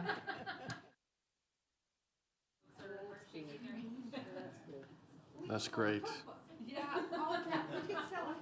All right. Thank you for that. Thank you for that, Trustee Smith. JJ, do we have any public comment on this item? On that note, Simon Murphy. And just as a reminder, comments are limited to 3 minutes and must pertain to the agenda item. Thank you. Fabulous. Thank you, Superintendent Ernst and trustees. My name is Simeon Murphy. I am the district manager for SFE. I'm a part of the leadership team that supports WCSD. We are so excited for the opportunity to continue to serve your students in your community next year.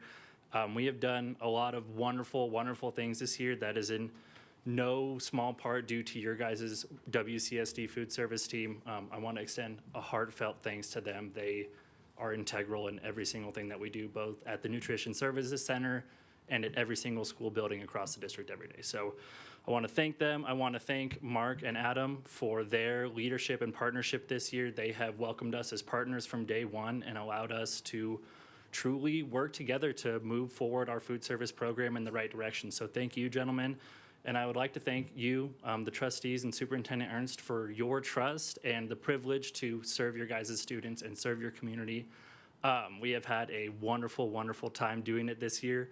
We recognize that we certainly have a lot of work to do, and we are looking forward to continuing the momentum from this year to provide wonderful meals next year. Thank you. Thank you, And I'll Ms. provide a chicken teriyaki recipe. Thank you, Mr. Murphy. Well, what you give to one member of the board, you have to give to all of us. So. We good? That's all I have. Okay, thank you. Okay, trustees, if there's no further discussions or questions, I'm happy to entertain a motion. Trustee Phoenix. All righty.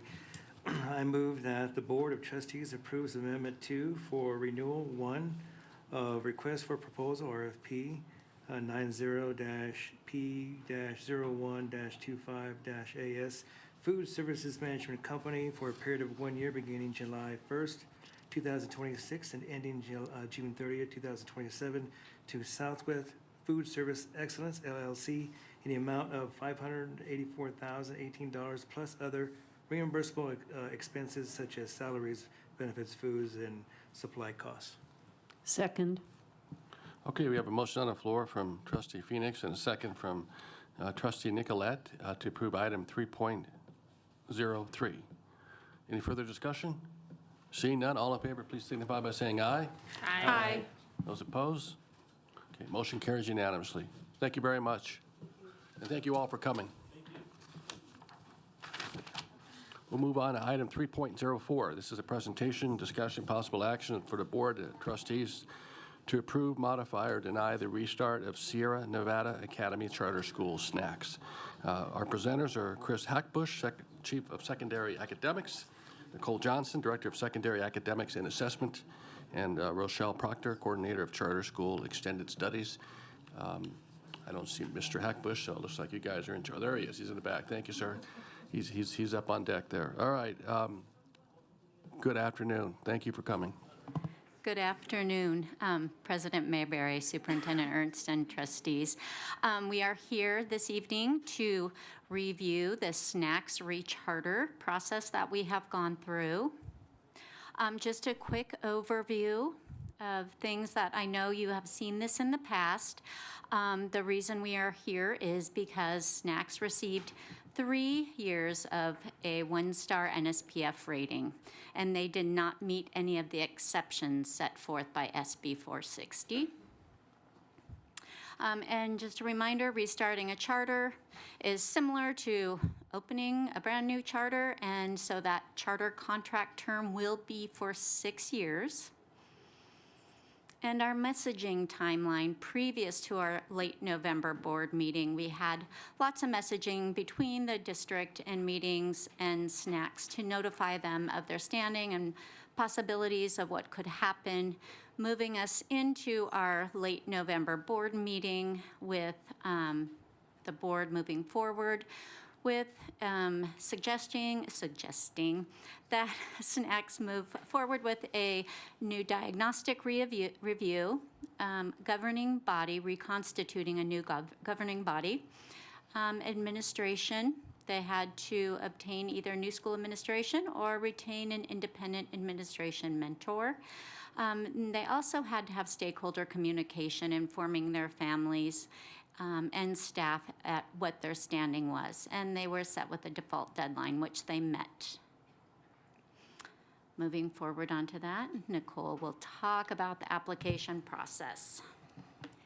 Good evening, President Mayberry, Superintendent Ernst, Board of Trustees. I'm Nicole Johnson, Director of Secondary Academics and Assessment. So as far as the rechartering goes, we started in December of 2025. Rubrics were given to snacks to look over, and our committee used those rubrics to then give them a score on that recharter application. Those were due in February.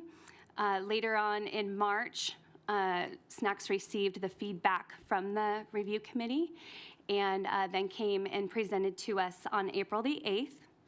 So all of the scores were taken from committee members and compiled into a document where they scored fairly well. So there was no score that was less than a 2.5, and a score of 3 was the highest, just to give context for that. And then we're here today for the rechartering review and decision. Some of the key pieces that stuck out from the summary. So overall assessment, they had a very complete application. Most of the areas met expectations, as I just mentioned. They do have a strong foundation for a restart, but we really were looking for a little bit more academic depth, some more detail and clarity in how they're going to specifically improve academic achievement. We did end up asking for more specifics, and were provided with a plan that was done in conjunction with their consultant that actually identified over 60 action steps separated into 6 different areas that they're going to attempt to make improvements. So other strengths, financially, they're stable. They do have MTSS and intervention structures that are in place, and their board has a clear plan for governing and providing that support for turnaround. Back to, again, those areas of improvement. So we were struggling to find some direct connections in how the recharter was going to specifically address student achievement. And again, that prompted the ask for, can you be a little bit more clear and specific? And we did receive that plan from Dr. Reagan and her team, again, in consultation with Dr. Ildy, who is their consultant. And from there, I think really what we're looking for some specific pieces. So one of the areas of improvement is for economically disadvantaged students. So specifically, what action steps would then target those students? So that's just an example of some clearer paths that we're looking for, clearer connections. So overall, operationally, yes, they're strong. Just we're looking at some underdeveloping areas in academics. And this is why we're saying that restart is supportable, but really we need a little bit more clearer academic supports, a clear academic plan, which is why when it comes to the superintendent's recommendation, we wanted to look at adding some specifics that might help them be successful. Because these are all of our kids, and we are responsible for ensuring that all of our kids in our community have a strong, sound education. And so we really feel that it's important to put forth the effort in supporting snacks to be successful in raising their achievement rates. So when it comes to the recommendation, we are adding in 3 separate conditions. So we're asking for increased monitoring from our staff, which would include site visits twice a year.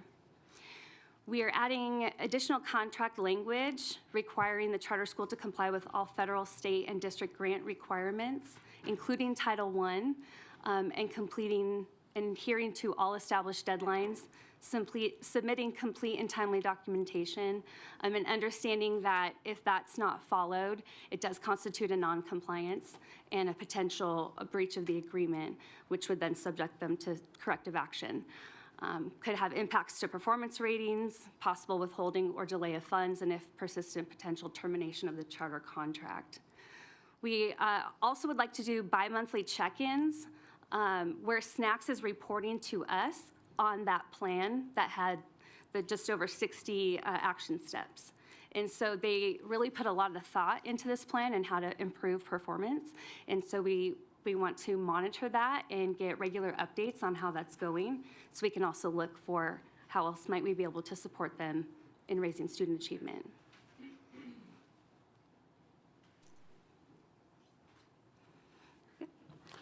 Questions for the panel? Yes, Trustee Smith, please. Yeah, thank you so much, President Mayberry. I've got a lot of questions on this. So if I'm not mistaken, the team, and I mean that collectively between Snacks and the district team, we have been anticipating this and preparing for this for more than a year because we knew that the scores were coming out. I'm concerned about at what point we fulfill our obligation as the charter holder here, because we've provided a lot of opportunities and we're moving the goalposts a lot. So here's my question, because we keep, and I have a great deal of respect for all of the schools that we support within our system, independent of if it's a charter or if it's one of our traditional schools. How would the contingency on this agreement, because we previously extended the charter for 5 years, the renewal would be for 6, and that's by state law, correct? Okay, I'm seeing nods. When the star ratings come out next fall, could that be a requirement if they're 1 star again? Here's where I'm lost. Is like we keep saying and if, and if, and if. At what point at what point do we stop moving those goalposts? Like, could we have as a contingency that if it is 1 star again, that breaches the agreement and then it stops? I'm going to just stop there because I think my point is probably coming across. So thank you. Okay, is it okay if I try and respond to what you're asking, Trustee Smith? Rochelle Proctor for the record. So technically, they would be starting if you are to vote to restart this charter like a new charter contract. This would start that new 3-year process again that we're in right now of we would need 3 years of a 1-star rating before we would be back to revisiting at this point. Does that answer your question? Okay. Trustee Phoenix, please. Yes, thank you, Beth, for bringing that up, because that was a big, big picture. Not being an educator or a principal, but really getting like, okay, if I have to make this deal, what does this look like for me? And it doesn't look too good, so I really thank her for doing that. But I also, you had a lot of language in here that you're asking for already. And why is it not provided for you already if you really want to restart and you really want to get things going and get things moving? And I hadn't been here as long as everybody else, but the analogy is, we just keep adding and we keep adding, but we're seeing no product back. So if I'm a business owner and I'm not getting anything out of the profit here, why am I still investing in this? So I'm just being real with you on this here, taking it from that angle there. And I wanted to make sure that my voice was heard specifically on that you had asked for all this. How come it's not provided? That was a big ticket for me when you had that there. If you're a business owner and you're coming at me like this, I'm asking all these questions. You should be having all these answers for me there. And I know we have some restrictions. And then the benchmark plan itself. Where is it? How do we measure that success? And when is that decision point for termination? When is it? Where is it? You know, so that we as a trustee know what we're dealing with and where we're at. That is a big, from my lens looking over here, just taking that a business analogy, not necessarily from the educator or from the principal, but if I'm investing so much, where's my profit coming from? What am I getting out of this? So I just wanted to make sure that, I kind of really wanted to hammer that pretty big, that you ask for a lot and you're not getting a lot, and when do we make that call? So just my comments there to you. Trustee Nicolette, please. Thank you. A lot of work has gone into this on all parties, and I respect that, and I thank everyone, because I absolutely am with you. These are all our children. These are our communities. These are our employees. And to that, I'm going to say something that's not easy for me to say, but given the increase in monitoring and compliance oversight and submitting things in a complete and timely manner and bi-monthly check-ins and to support student achievement and good business, I want to strongly recommend that we increase the 1.5% to 2%. And that might even seem counterintuitive when you're trying to improve, to have to spend more money, but our employees' time, effort, skills is extremely valuable. And I would like a little more skin in this game. So, and NRS tells us that we can go to 2.0%, and I think that that should be part of it. And I don't know if I want to answer this. So what would happen if we decided that this wasn't going to work for all the variables outlined? Would snacks, again, I'm thinking of viability and what's right and good. Would snacks have the opportunity then to go under the state charter school system? I don't know, maybe that's a question for someone else, but I just wonder about the options. Are we the only option?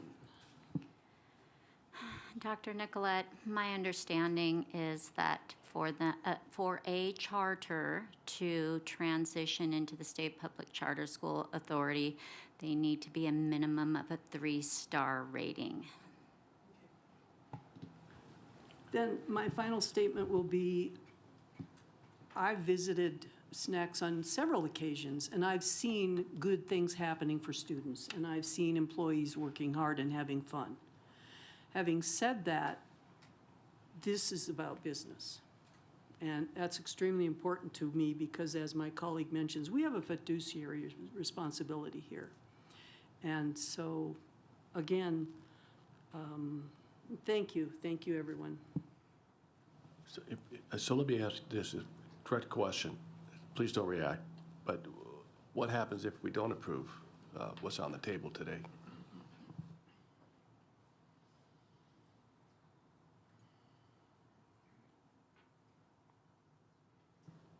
Yeah, what happens if we don't approve what's on the table today? If we don't approve, I'm sorry, Trustee Yeah. Mayberry, when you said don't react, I was like, Oh, we yeah, didn't know. I apologize. We didn't know if you wanted us to come up with a response, so we didn't look around the It's room. I apologize. Maybe I shouldn't. I was just trying to preface it because it's a pretty bold statement. Right. Bold question, rather. That's all. That's what I was trying to get at, yeah. If we did not approve, we would, I'm assuming, we have not had that discussion in great depth what it would look like, but it would be moving to close their elementary school because their middle school has not hit that 3-year statute. Yeah. Okay, that's what I want to know. Thank you very much. Yeah, Trustee Smith. Thank you. If we could return back to what the breach would, so in this, in the superintendent's recommendation, so it lists out all these things and it could be a potential termination of the charter contract. Would that be within 3 years? Because here's what I'm struggling with. The only way is to give another contract for 6 years, and commonsensically, this is not adding up. And this is not like a love of children or a respect for school.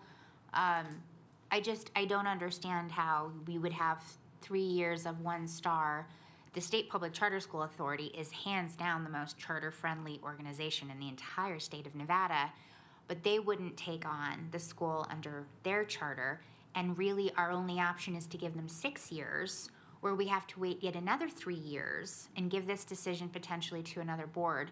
So here is my question. What exactly is the potential termination of the charter contract? Because we haven't been able to meet any of the requirements so far. So the potential termination of the charter contract, could that be in the middle of these 6 years, or do we can't do that for a minimum of 3 years? Okay, because the way that it reads, just to me, into my plain language, is if they don't do any number of these things, they could have potential termination of the charter contract.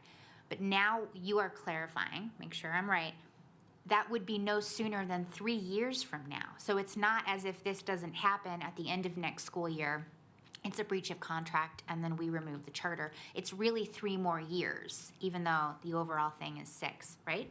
Okay, is everyone following that? Because that was a really important clarification. This isn't just if these things don't happen, there's a potential termination. In regular business speak, that could happen at any given point.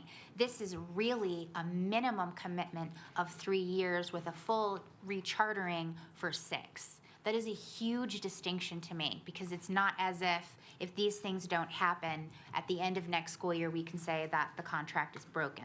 So I just want to make sure that everyone is completely clear about that. Thank you. Yeah, Trustee Westlake. Thank you, President Mayberry. So that's where I was going, because I saw that language. Are we positive on that?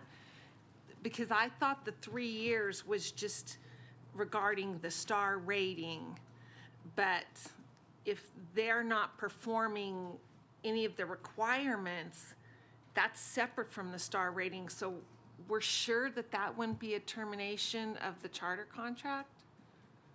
I mean, I think we've got to be really sure about that, you guys, because we're saying that this could potentially be 6 years, but when I'm looking at this, and I could see because that's what we're all used to. 3 years is kind of like where the bells and whistles are going off, and then you've got to do something if it's been 3 years of 1 star. And if that's how we chose to go to look at this, well, let's see if they can bring it to a 2-star, whatever. But to me, when I'm looking at this, it looks like we would have legal standing, and I don't know, maybe Council Sarah Montalvo, we would have legal standing that a contract's been broken as far as requirements, not the star issue. So you can, and it actually addresses Trustee Smith's question as well, and her concerns, is while the 3 years is the requirement in the law for our oversight authority, you can contract as the sponsor to provide more rigorous requirements. And you can put in provisions in your charter contract what your expectations are for their academic performance. And you can say if they don't meet it you can give them an X amount of time, that will be considered a breach and termination worthy to come to the board to consider termination, if you wanted to do that from a contract perspective. I'm just going to, because I've been to Snacks, and it's an amazing place. I think the location is not great. I mean, and that brings into the issue of absenteeism and getting things really churning along. It just does. So there's some things that are out of their control that have I think, compounded this. I'm just saying I think there's a way to protect ourselves and to say, okay, this is as far as the goalpost is going to be moved. This is where it's going to be, put it in concrete, and protect ourselves with the contract saying, because let's all be honest here. In 1 year, to bring it up to a 2-star, you've got to get some momentum, and you've got to get a little time to work. So the extra monitoring, the mentoring, that's going to take, a couple of years.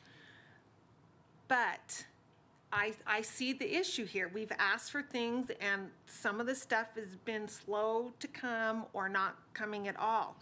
But if it's in a contract and lined out, these are the expectations. This is what we want to see, and not get so we get upset with the star ratings, you guys.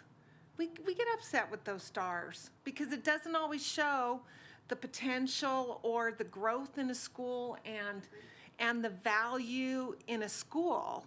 So I want to find a way, and I'm hoping my other trustees can see that way, to not focus so much on the star, but how to protect ourselves, how to put those goalposts, expectations in concrete, and that way, you know, try and move this down the field. But no harm, no foul. If we're not seeing these expectations met in a year, then we have the contract. And then it's like, sorry guys, you know, I mean, that's just my feelings. And I don't think I'm being, you know, too lenient or, you know, milquetoast here. I just think there's usually a way that things can be done, and you don't feel like you're putting your neck out there. Like I would say, if we were into it for another 3 years and still trying to meet these expectations, I would not be very happy. I'd be cranky.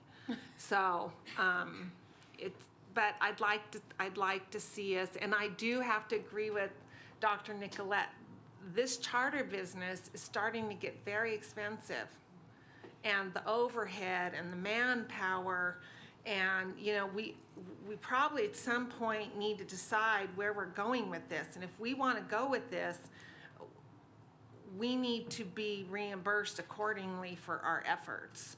And that's probably for discussion at a different time, but I definitely think that's a discussion we're going to need to have at some point. Thank you. Okay, I apologize, I'm not sure who had, go ahead. If I could clarify, if this is an agenda item to talk about whether or not you're going to restart their charter. And as they discussed, if you're going to restart the charter, you need to, this is the time to put in what you want to see in that charter, because it is a 6-year charter term. So if you want to put in provisions about the changing the fee, changing the expectations for academic progress and what that looks like and how long they have if they haven't met, what can constitute termination, this is the meeting to do that so they can work on that charter finalization. Thank you. Trustee Smith and then Trustee Clerk Hall. Clerk Hall had her light on, but just to follow on, because Chief Legal Counsel Montalvo was actually talking to what my question was. Does this have to be done literally right now, or could we make a motion for staff to come back with new terms that reflect? Now, I don't know, this board would still have to, after public comment, figure out what that is, but do we have to decide this right now? And could a motion look like directing the superintendent and staff to come back with a revised restart that has clear contract language with an endpoint by such a date, with changing that? Could we redirect that to staff and bring this back, let's say, on June 23rd? Rochelle or Nicole, when does their charter agreement expire? End of June. End of June. Well, yeah, So if you could get it all together within the next board meeting, then I think June 23rd is the last date the board could consider it before their contract, their charter agreement expires. I appreciate that. I like that, because I got to be honest, I don't exactly know what this contract should say right now. And maybe a majority of the board just wants to restart the 6 years. You guys are really the experts on that. What I do know is that this board really has shown an immense amount of respect and care for snacks. You lobbied our own members for going against staff's recommendation for an additional number of years on the restart that we did not too long ago, and we granted that, which was a clear sign of support for your school. And I am very confident that we have shown up supportively every step of the way. And at this point, we have a fiduciary and legal responsibility as charter holders. It is very difficult to do at times, but absolutely necessary in my opinion. I know we still have public comment, but I would very much like to give more time and to come back with very clear language that has black and white language around what would constitute a violation, and then we stop moving the goalposts with this, because I am not prepared at this moment to rewrite a contract in real time. So. Clerk Hall, please. Well, I just want to echo that was going to be my question is what is the timeline? Because I think renegotiating a contract while we're in the middle of a public meeting is probably not conducive to productive legal conversations. So I think that I feel I'm leaning towards that based on this conversation. There's some things that need to be adjusted in this contract, and to make it really clear and to be fair for the school so that they know where their goalpost ends.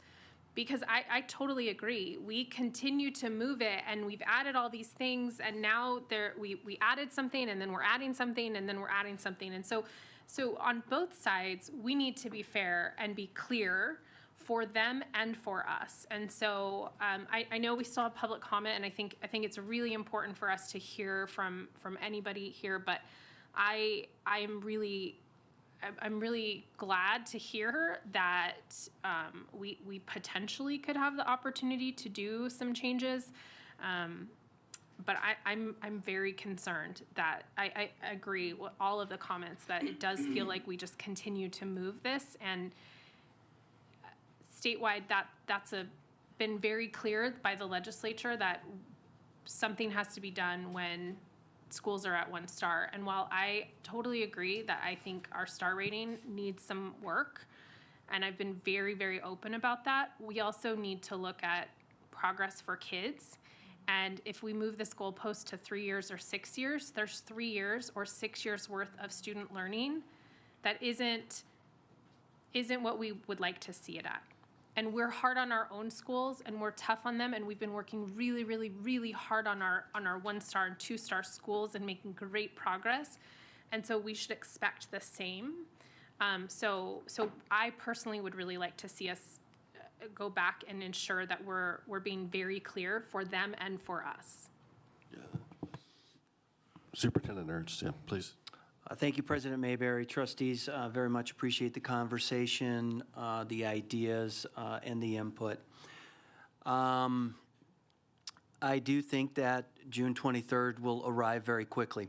We've talked about not wanting to negotiate kind of a contract as it's been described here publicly at the meeting, and that stands to reason.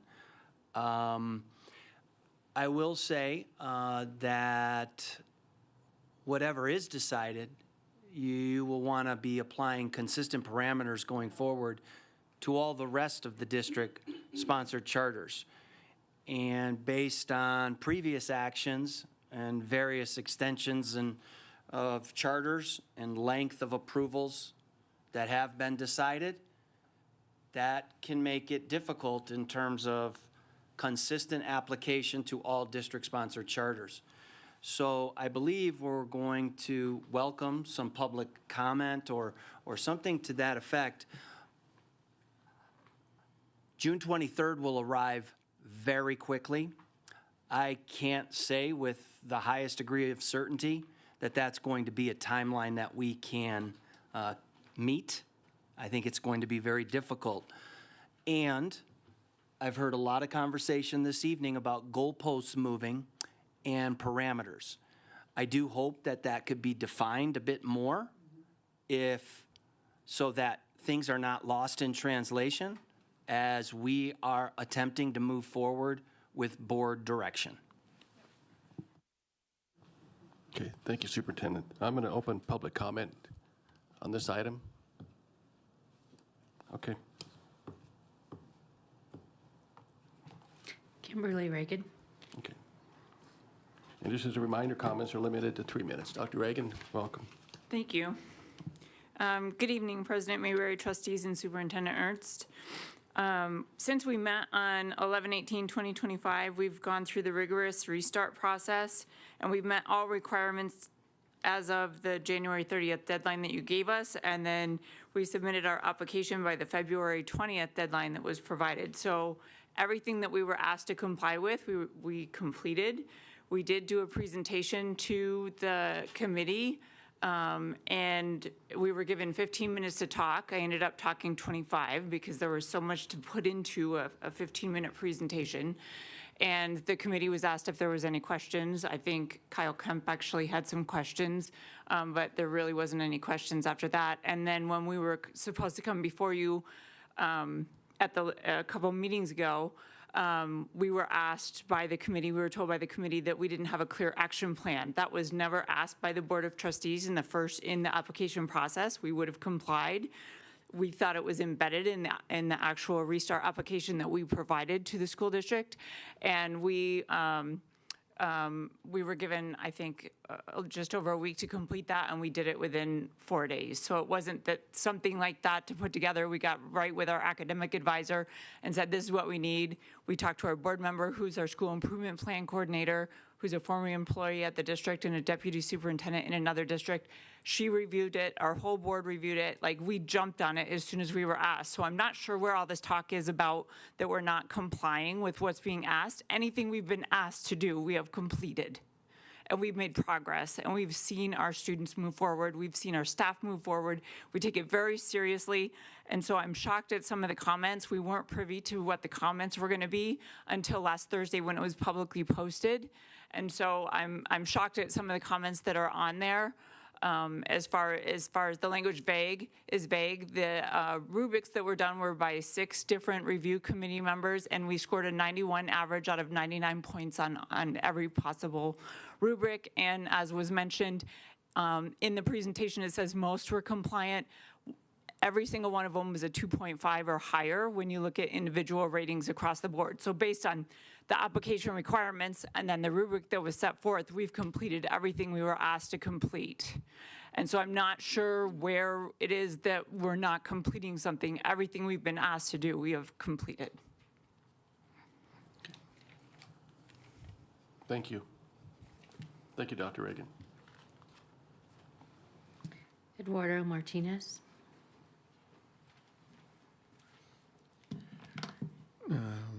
Just press the button, or am I ready to go? Fantastic. So good evening, everyone. My name is Eduardo Martinez here with Western Public Affairs on behalf of the Charter School Association of Nevada. Just wanted to say thank you so much for the opportunity to speak today. And we, as the Charter School Association, we do support the authorizer's role that they play in holding charter schools accountable for the specific responsibilities that they have with our county's children. And with that being said, we also do appreciate the opportunity to have this conversation continue going forward as we are working on to develop what that potential new authorization would look like. Obviously, it is a very complex issue, and we would like to continue having this conversation. Like I said, we will be here and happy to support any continued efforts and look forward to working with the school district. Thank you. Thank you, sir. Appreciate it. That's all I have. Okay, we'll go ahead and close public comment, bring it back to the board. Trustee Westlake. Thank you, President Mayberry. So now I have another clarifying question then. And I hope I can ask this so it's understandable. Was it that they didn't have a clear academic plan, or there's a fear that what they put forward as their academic plan was not going to be sufficient to move the star rating?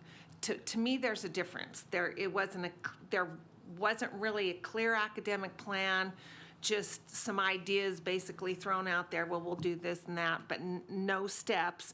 Or we thought that their plan wasn't sufficient. So in the recharter application, Nicole Johnson, Director of Secondary Academics and Assessment, in their recharter application, the plan was addressed. So there was a plan there. We just sought more specifics, detail, and clarity around that, which is why we asked for more. And that's when we got back the just over 60 action steps that were much more defined. It really made things a lot closer to the understanding of what they were going for and trying to improve achievement. Not everything to us was directly tied to the NSPF. However, it was tied to the recommendations that they received from their consultant, and it's clearly laid out. And that is in the third bullet. That is what we wanted to monitor. So with all of the time and the effort that they put into creating this plan, that's a lot to monitor. And so we added that piece so that we can help them along and understand, what does this look like in implementation, and provide feedback in places that we find necessary.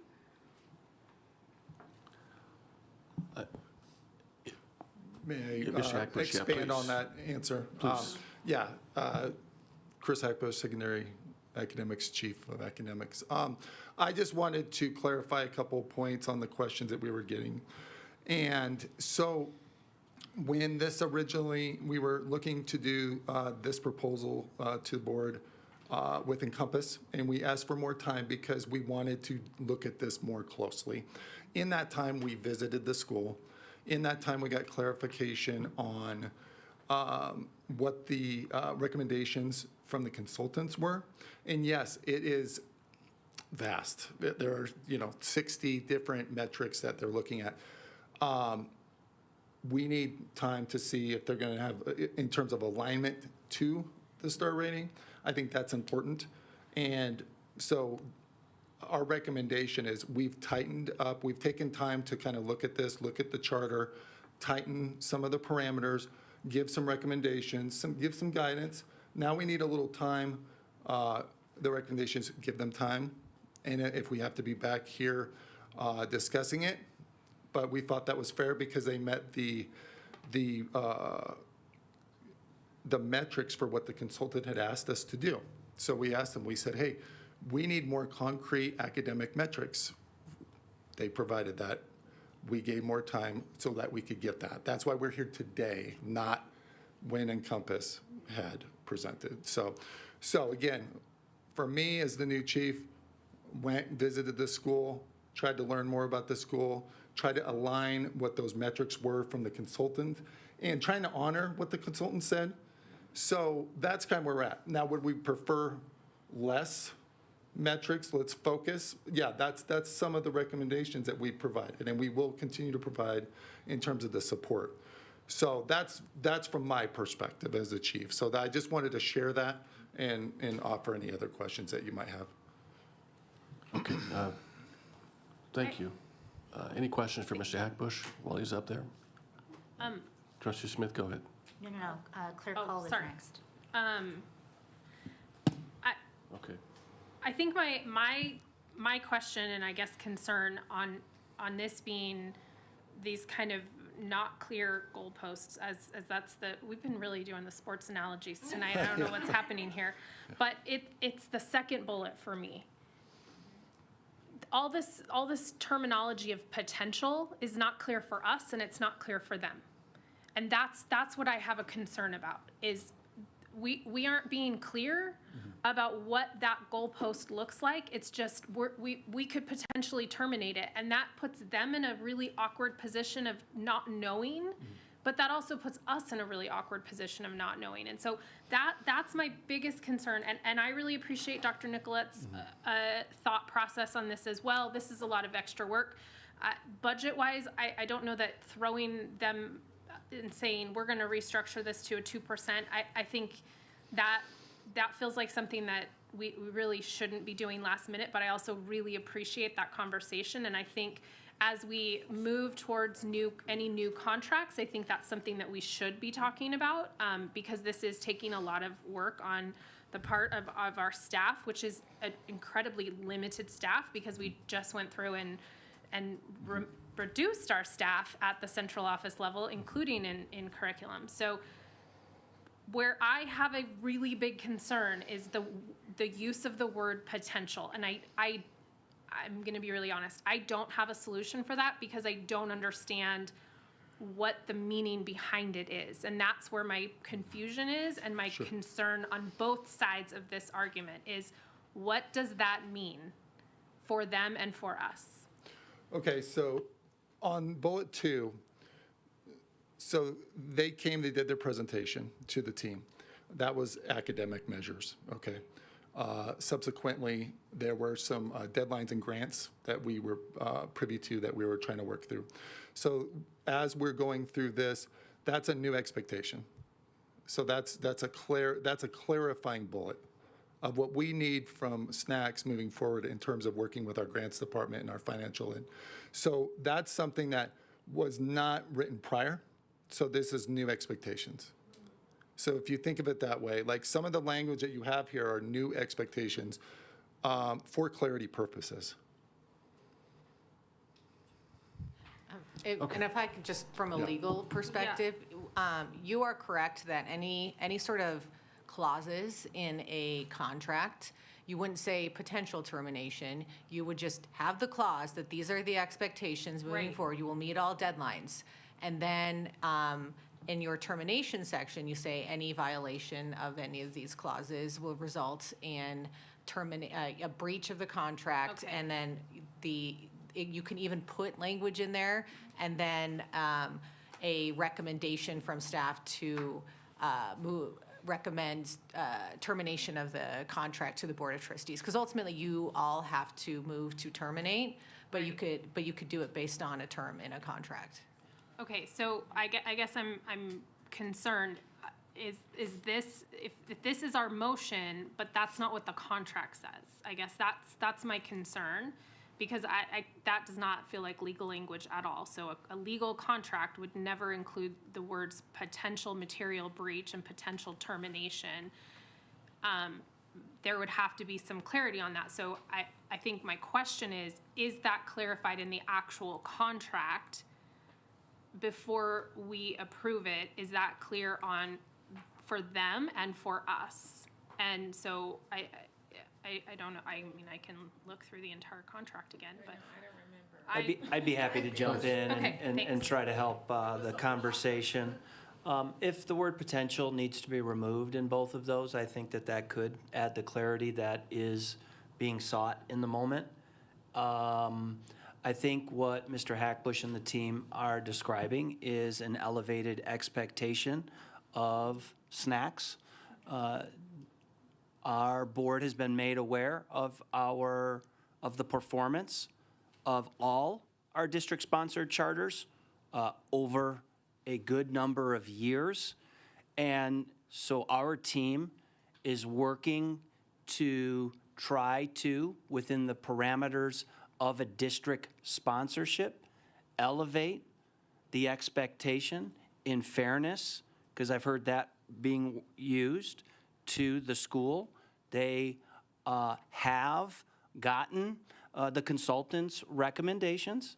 They have worked that through. Unfortunately, we are up against delays that put us in pretty difficult positions when we reach these delays. But we can remove potential as a possible starting point if that is the direction that this board decides would help add the clarity necessary moving forward. And would there be a, for my colleagues, would there be a desire to give them a one-year contract? Well, I don't think we can. We cannot, but if you wanted to put a provision on whatever what you can do today, and I completely agree with Trustee Smith that I do not recommend that you start trying to make red lines to a contract today, but what you could do is vote on what provisions you would like to see, and then your vote then makes it a requirement in the contract, and then we could work together to put those additional provisions in. There is already in an academic section for their review. If you want, you could put that you will meet certain standards by the end of school year, the first school year. And a failure to meet this will constitute a breach of the agreements and result in termination, provided in provision, whatever the termination section is. Okay, Trustee Smith. I appreciate that, Chief Montalvo, because I, in good faith, cannot do a 6-year recharter and not be able to look at this with clear legal language until the end of 3 years based on the star ratings. So while I realize there is very little time between now and when the materials are due for the 23rd, I think we need that because it's that second bullet that gets me as well too. And I'll be quite blunt. I'm aware of the delays. The delays have been going on for more than a year, and that needs to be written in as well too. So I do think that the direction needs to be to continue working on the contract and make it crystal clear. In fairness, to Clerk Hull's point, we can't have something that appears to be vague and then we try to enforce it and they say, well, but this wasn't clear to me. Like, it's a contract. And if A happens, B happens, so on and so forth. And so that's what I would be looking for with no more than another year. That's to have that language written in. I do want the 2%. I'm just one trustee, but I do want the 2%. The state law allows for it. We are using it appropriately here. And if any of this doesn't work, then the contract goes 2 ways. And as a reminder, this same board did hear the appeal and offer additional years in the other contract. So we have been far from unreasonable in this particular instance. So that's what I would like to see. Okay. Any further questions? Somebody want to craft a motion? Or-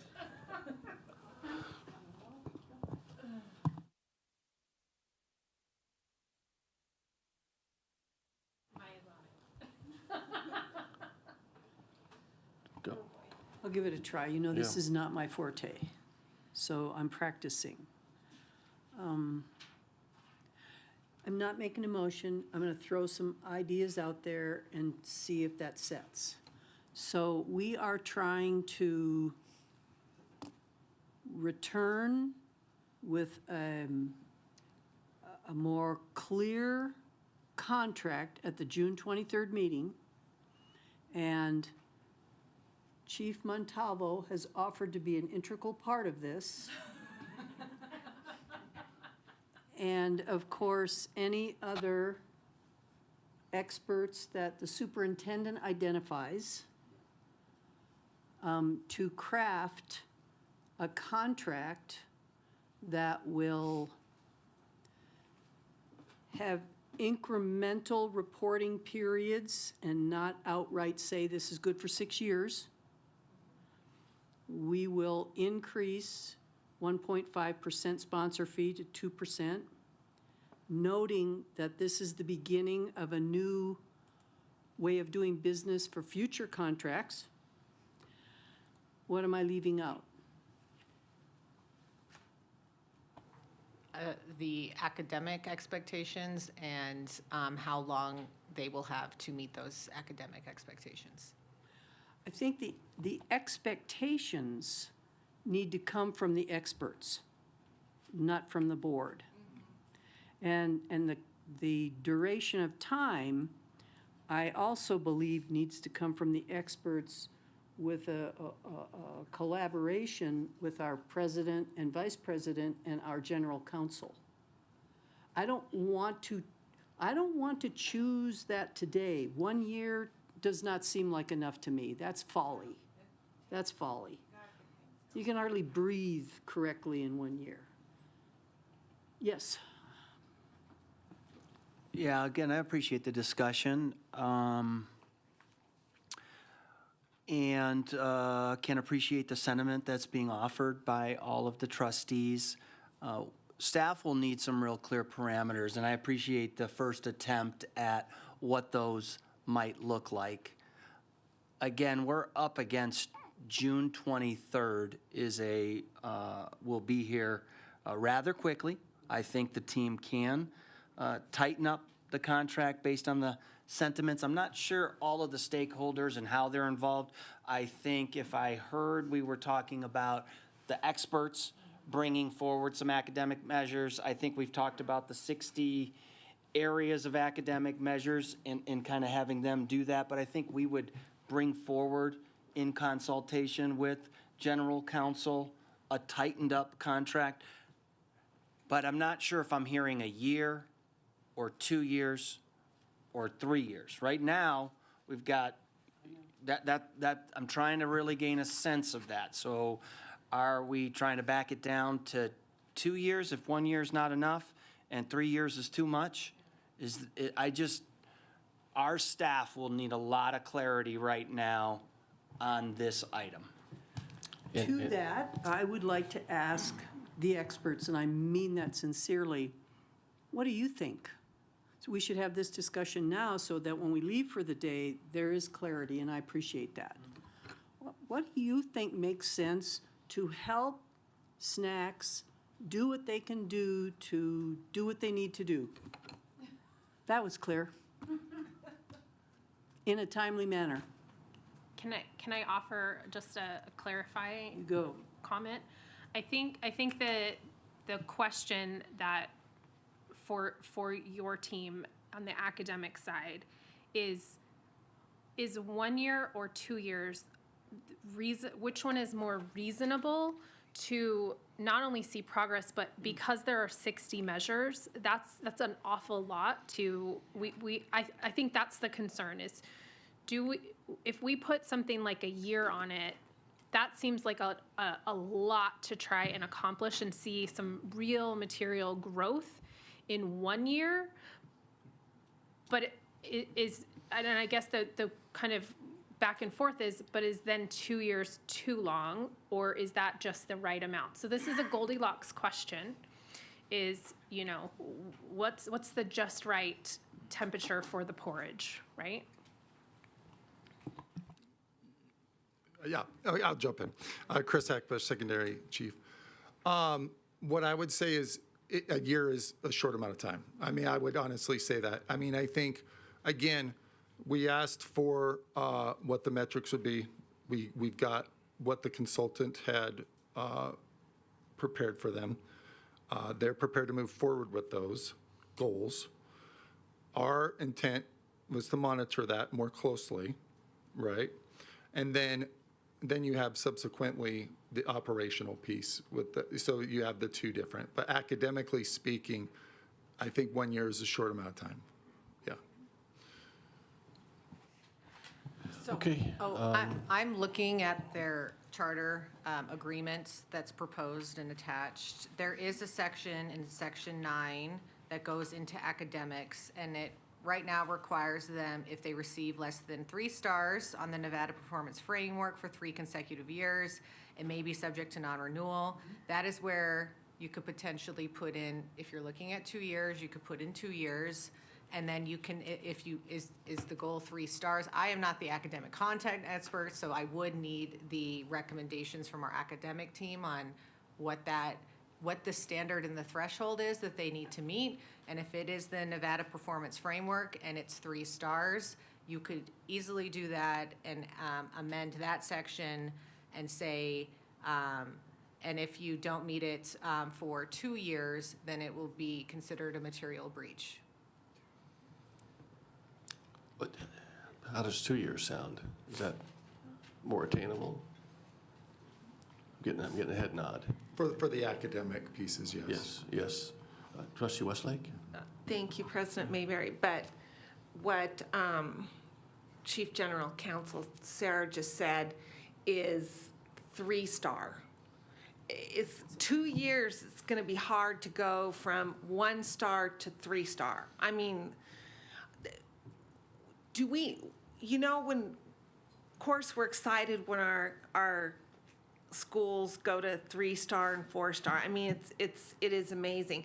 But when our little schools are really struggling, our 1-star schools, what is that academic growth that we see in those that we're like, okay, we're on the verge here? I don't know exactly what what you and your team looks for, Superintendent Ernst, but I know I've seen your eyes light up. You're like, we haven't, they're not a 2-star yet, but this, and this has happened. What is that? That's what I think we would have to see in 2 years. We've got to see that verge. Okay, Sue Burst, and then we're going to do Trustee Smith. Do you need to chime in, General Counsel? No? No, I just need to know for language purposes what your rating threshold is. I don't know if it's 2-star or how you guys all want to set that threshold. Can I jump Yes, in on please. that? Yeah, Superintendent Ernst. Just for a quick moment, and as a frame of reference for all, we have done milestones and momentum presentations. We have celebrated the work of our collaborative schools. We had 3 one-star elementary schools or 3 collaborative schools move to 3 stars this past year. We had a high number, I'm not sure, I want to say in the neighborhood of 10, move from 1 to 2 stars. So when you're trying to calibrate what is the appropriate nudge towards making gains, I wanted to just give that to you. So in my eyes, moving from 1 to 2 in a year, that can demonstrate that you are moving. It's tough to move 2 stars in a year. So that's just giving you some frame of reference, and then I think it comes back to what years we're going to put on that to make that movement. Collaborative schools have been given the district support for 2 years. Trustee Smith, please. So just a really quick point of clarification. The delays up until this point have not been on our side, though, correct? Okay.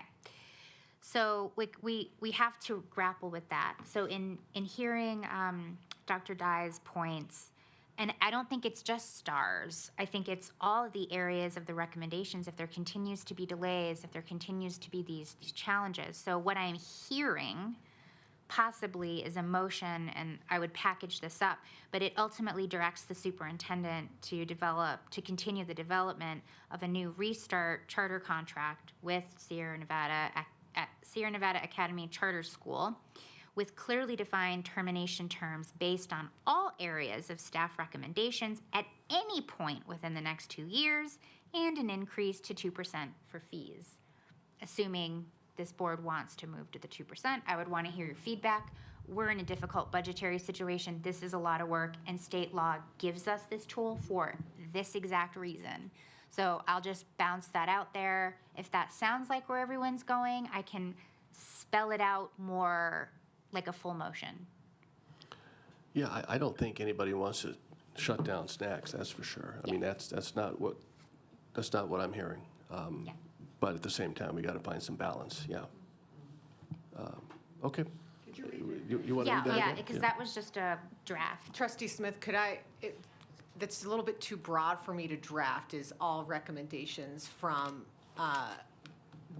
staff, because I have not seen in here any specifics about what those academic recommendations are. We haven't either, is the difficult part. So I haven't. All I know is that I'm hearing from our team that there are things we need to work through, but I would list them if I knew exactly what they were. I am trying to respect the expertise of our team.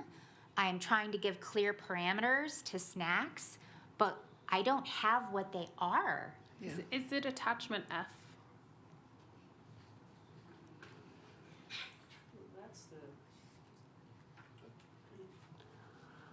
So, Yes, Trustee it's Westlake? attachment F. Attachment F.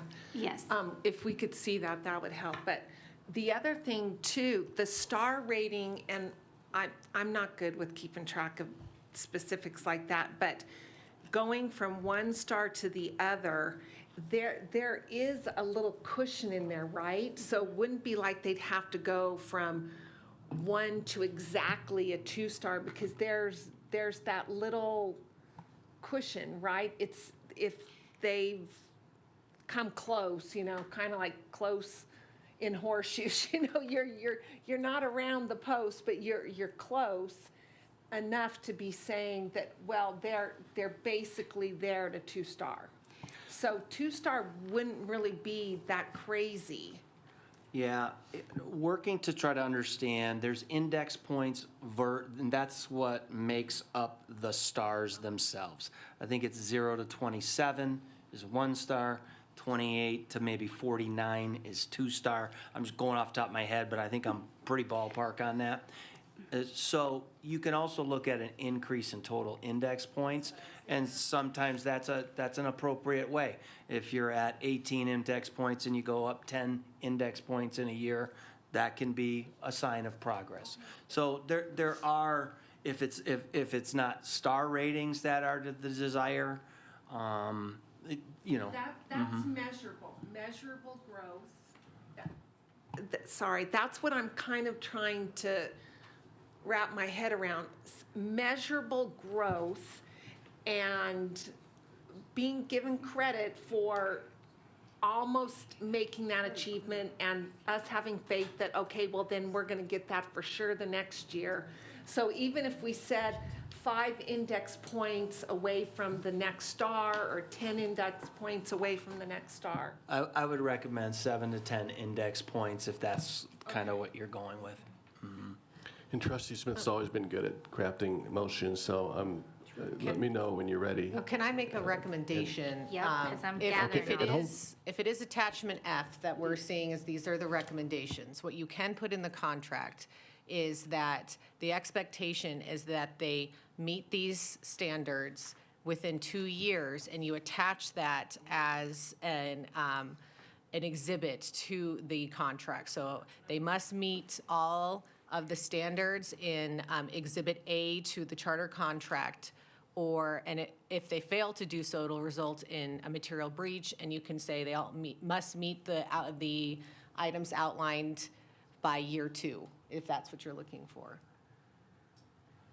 I would agree in this, that those 6, I guess, areas for improvement that will meet the Nevada School Performance Framework are very general, very global, and then the information that is in the rest of the attachment F is very specific. So I don't think it's up to us to go any deeper than those 6, if you will, 30,000-foot view concepts. It will be up to then the monitoring and snacks to work together on those improvement areas. Okay, thank you. While we're getting ready to motion, I know Trustee Hall, Clerk Hall had her light on for a while. In parallel. Way too many mics on. Really quick Okay. while I continue to work, are we talking about referencing the performance plan and some other section in the contract? Because somebody said A, or are we talking about the performance plan, which was attachment F? I believe that Sarah meant that attachment F would become attachment A to the contract. So I would like to recommend that to make sure that we have really clear specificity, that this attachment F, that it be very clear that the goals align to their year 2, which then goes down, there's a bunch of timelines, that those are accomplished, and that we see at least a 10-point improvement on the index score. I think both of those are 2 opportunities for some really, really clear requirements on our part, but also so that they know what that goalpost is. Because I think that is something I'm very concerned about, that we're saying we need you to do this, but we haven't been very clear to them either. And so I think addressing this, because this is a plan that they've worked on and has been discussed with our team. So I think this needs to be a big part of it. And so I think what Sarah was just saying with going to the year 2, because I agree, 1 year this is a lot. They're going through a monumental change in 1 year. We may not see 10 performance points. I hope we do. Absolutely. But I think giving them the 2 years, to be very clear, most of their goals are ongoing through 27. So hopefully that helps where I'm kind of my head's at. And that, again, that's F as in Fox. Yes, F would become attachment A to the charter contract, but F is our attachment. Got it. And I think that's what would happen next after this step. So I'm gonna share a draft because we have to walk this line between staff is gonna come back to something with us. We're not quite creating the contract. So what I'm hearing is something, and I'll package it if it's time to be official, but yada yada directs the superintendent to continue the development of a new restart charter contract with the Sierra Nevada Academy Charter School with clearly defined termination terms based on the SNACS performance plan and trustee discussion to include no delays on deliverables at any point within the next 2 years and an increase to 2% for fees. And then they come back and they package up the specific parts of these contracts. I don't feel comfortable saying this is attachment A because they may come back with some other attachments and this turns out to be B. So I'm trying to is that clear enough? And it's okay if it's not, because it needs to be right. So when you say there can be no delay in deliverables, what does that mean? Well, it's all the delays that our team has reported factually. It's the reason why this has taken as long to have this conversation right now. These are documented. We need this from you. This day comes and goes. These are objective facts, folks. Now, what the team tells us or recommends to us through the superintendent is going to be what you recommend. But at some point, we have to say this is a deadline. When you miss this deadline, this is what happens. We have years of this. It is time to be clear and fair and be objective and hold everybody accountable. That's us, that's them. We're not doing anybody any favors in this current model. That's what I mean. I mean, if they continue to miss deliverables, that would be a termination of this. That's just the reality of it, folks. So I just want clarity about if it's a first time miss, is that a termination or are you giving 2, 3 chances? And what is a delay? Is that not on the deadline or are you giving them like a 5-day grace period or something? So in that regard, I don't know that I could say that. I do need the experts here to actually tell us what they're willing to sustain. There's a reason why this has taken as long as it has. And we're not doing anybody favors by being clear. I mean, by not being clear. So the answer, Chief Montalvo, is I'm not exactly sure what the grace period is, but the expectation is that staff would come back with those recommendations. And I am completely fine at this point in saying a deadline is quite frankly a deadline unless reasonable extension has been asked and granted. I mean, but this is where staff would need to come back with this. And I realize it's a very untenable position, but that would be my expectation, that a deadline is a deadline unless a request is made, an extension is given. It's no different than when a student turns in a paper late. You get the permission beforehand. So, but that's what staff would need to come back with and tell us they can sustain in terms of delay. Okay, fair enough. Thank you, Trustee Smith. I can appreciate that attempt to get more definition around what is being asked of SNACS. What I think we just heard collectively was fulfill the requirements of the performance management plan and an improvement of whatever is decided, the number of index points, 7 to 10 perhaps points. And I think also what we heard is that these requirements are hard and fast. And if some are not met, that constitutes the breach of which has been discussed this evening. And so I think that staff can probably operate in that because we've got the plan put together. SNACS has had an opportunity to articulate that to the team, so there is some initial alignment in this area. Now I think you're also adding to it some academic performance improvement because you got a plan and then you want to see the improvement. So I think you're putting kind of those two pieces together. And then I think we are working to bring that amended language back at the next meeting, given the timeliness that's needed around this decision. I think that sounds good. And there's two sides to this. If this is not amenable to both parties, then we do not have an agreement, and it is what it is. Yeah.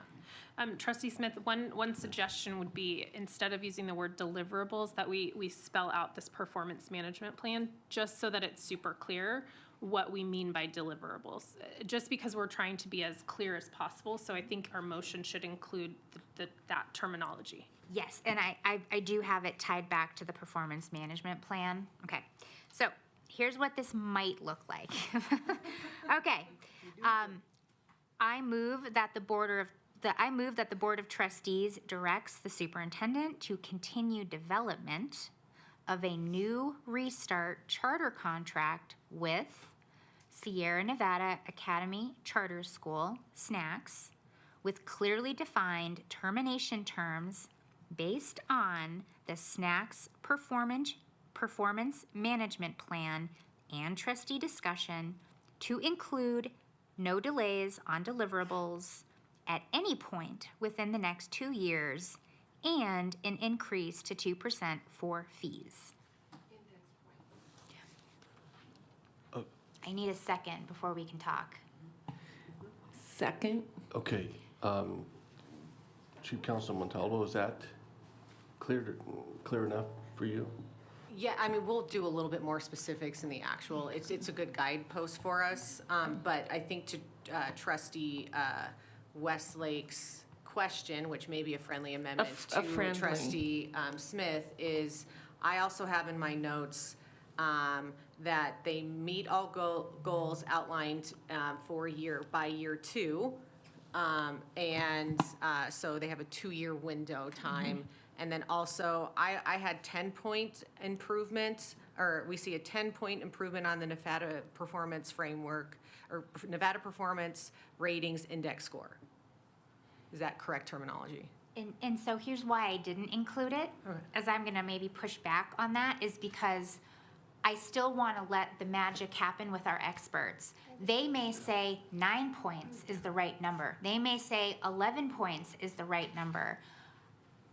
That's where the broader trustee discussion comes back. You may come back and say, honestly, they should be making 5 points by year 1 and 9 points. I do not know what you're gonna come back with. So I wanna be clear, but not overly prescriptive.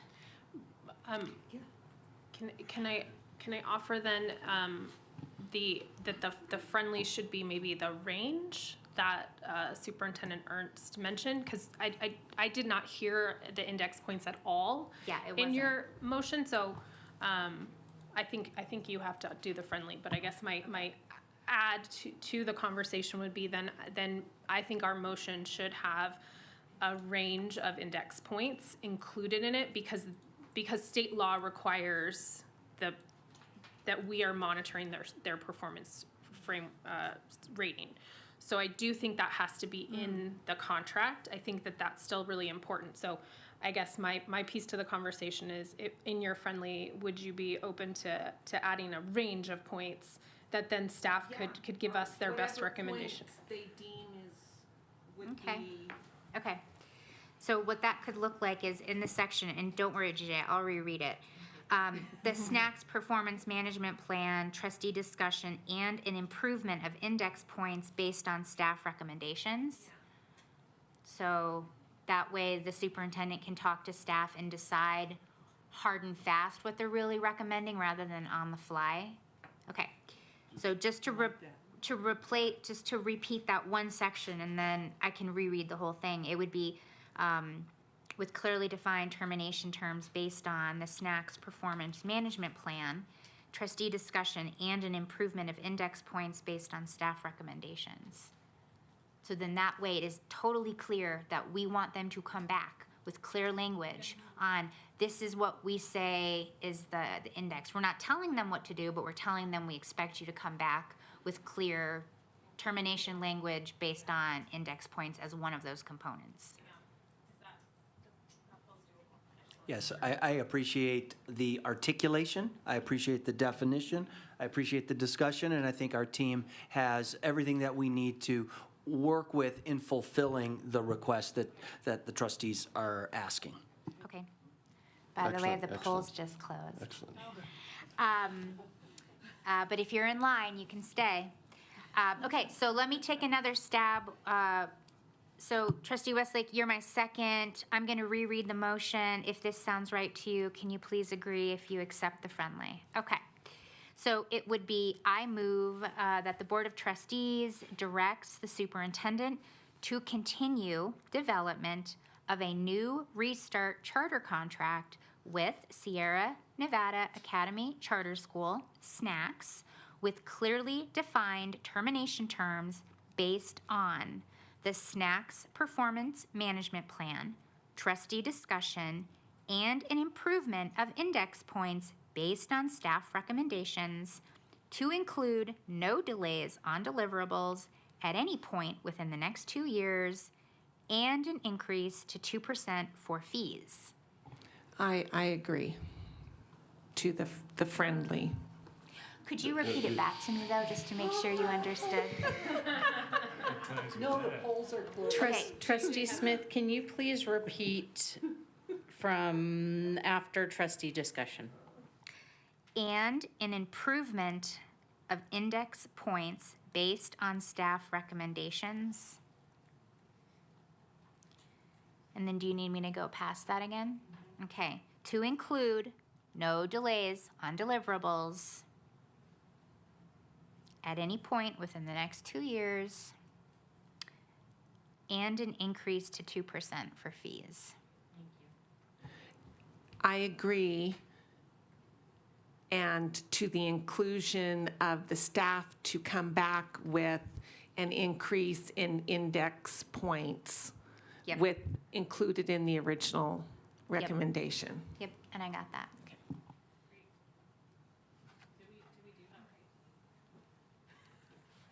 I think it's fine. I mean, it's technically not termination language because there's the termination clause just says we can terminate if you breach any of the terms. So I'm going to put that in the academic section of it, but it's fine the way it's worded. And is there a benefit to just reading that recommendation one more time? I'm sorry if we've done that already, or if trustee Westlake was just going to go off the top of her head. I was but going to do maybe- it okay. through interpretive dance. Okay. Okay.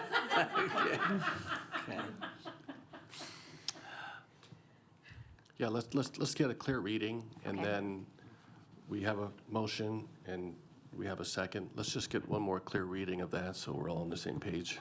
Okay. I move that the Board of Trustees directs the superintendent to continue development of a new Restart charter contract with Sierra Nevada Academy Charter School, SNACS, with clearly defined termination terms based on the SNACS Performance Management Plan, comma, trustee discussion, comma, and an improvement of index points based on staff recommendations to include no delays on deliverables at any point within the next 2 years and an increase to 2% for fees. We got a clean second from you, trustee Westlake, right? Okay. The staff understand the motion? Okay, we're good with council, with the soup. Any further discussion? I see none, let's vote. All in favor, please signify by saying aye. Aye. Those opposed? Okay, motion carries unanimously. Thank you, trustee Smith. Thank you, both of you, for coming forward. Appreciate your help and your effort. Thank you.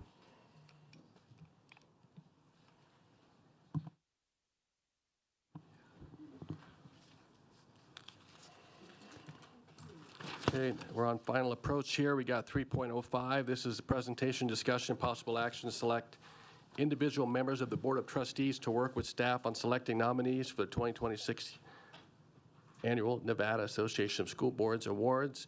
Michelle Anderson, our Chief Communications and Public Relations Officer, will help facilitate this fairly quickly. It's just a matter of going down these categories and for those that want to submit, let her know. Raise your hand, right? Just go for it. Yes, thank you, President Mayberry. Michelle Anderson, Chief Communications and Public Relations Officer for the record. In alignment with the practice that we followed last year, thank you, Trustee Smith and Trustee Nicolette for outlining it. President Mayberry would like to continue to provide this opportunity for all interested trustees to participate in the nomination process for the annual Nevada Association of School Board Awards. As you're aware, NASB presents numerous awards to members of the Board of Trustees, Board of Trustees, employees of school districts, and community partners throughout Nevada at their annual conference. Like last year, this is a voluntary and nobody is required to participate. There are 13 categories, which I'll read shortly aloud, and you can also read the attachment that was provided with the board meeting packet. For each category, you will have the opportunity to volunteer. If there's more than one of you that wants to volunteer and you're unable to narrow it down amongst yourselves, we can, of course, do a random drawing to select someone so that it's fair, and JJ has the cup ready to handle a drawing if needed. Once there is a trustee assigned to each of these categories, each trustee would then work with our communications team to help develop and complete their paperwork to be submitted to NASB. To avoid any potential small groups or subcommittees or open meeting law violation, you should only be working with me or someone from our communications team that I have designated regarding ideas and nomination submissions. And then I will kind of go through each category and you guys decide who would like to take them. There are 3 different categories that we can nominate 1 to 2 nominations. It could be one trustee that picks that and picks the 2 people. You can split it up however is easiest for you. And if there's something that we're not interested in, we don't have to pick that either, right? So, Correct. Okay. Correct. Okay, so if you're ready, I'll start reading the 13 categories. So the first one is School Administrator of the Year, and this one has 1 to 2 nominations.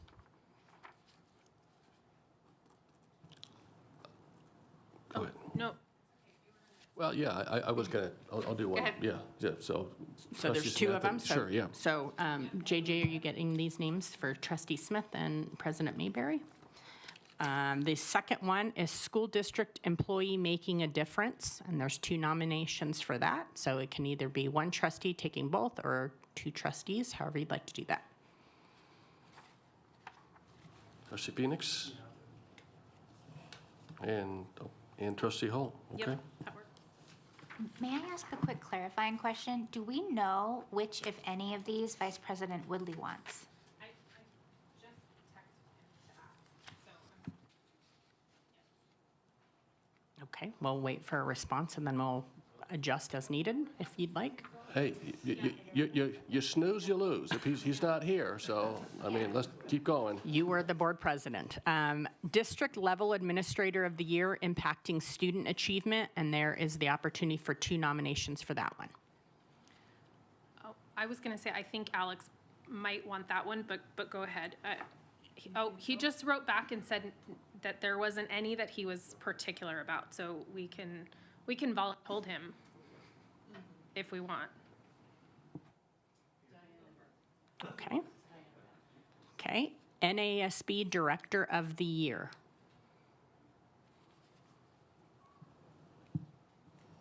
I'll take that, I guess. President Mayberry. Veteran School Board Member of the Year.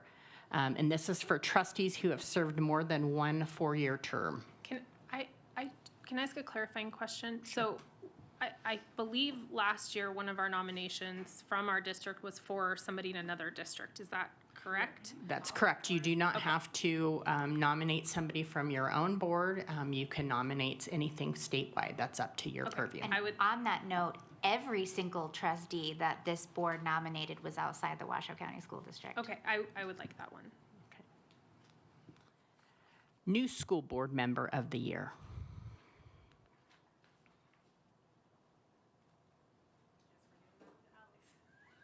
No. I have somebody that's great. I just don't want to take all of them. It's trustee in their first term of service. So You bet I do. I absolutely have somebody I would nominate for that. Okay. Individual School Board Member of the Year.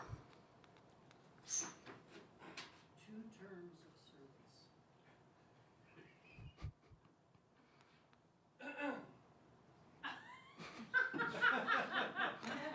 of service.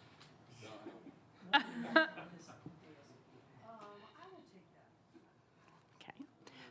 Award to a Friend of K-12 Public Education. I'll take it. Innovative Educator of the Year. Oh, I would love that one. Media. Sorry. I'll take the innovator too. There only can be one trustee, so you guys would need to decide, because there's only one. There was 2 on the other things. No, not on these. On some of them, but not on this one? Yeah, there was only the first 3, there was 1 to 2 nominees. Oh. These are all just one. Oh, We can put it in the cup. okay. Who took it? We're putting it in the cup. It is election day, guys. We are being democratic. All I have to say is Golden Knights. Trustee Hall. They're tied again, by the way. Okay, next one is Media Award for Outstanding Education Reporting.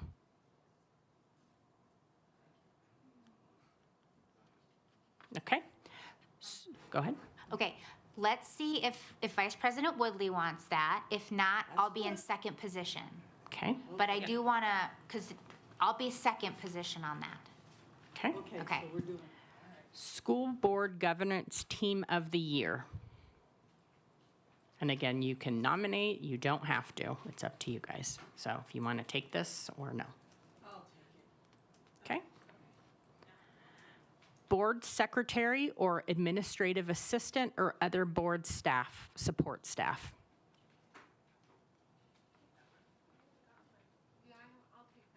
Okay.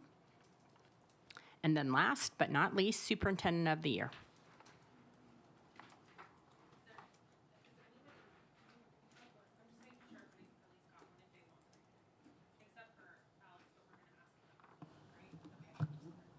Or we can you guys can tell him.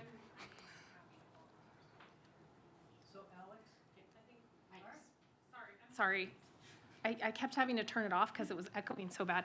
I think we should ask Alex about this one, and then if there's somebody who wants to be second on it, but I think we should give this one to Alex if possible. Alex, Superintendent of the Year, if possible. And then the Media Award for Outstanding Education Reporting, was that the other one that I'm correct on?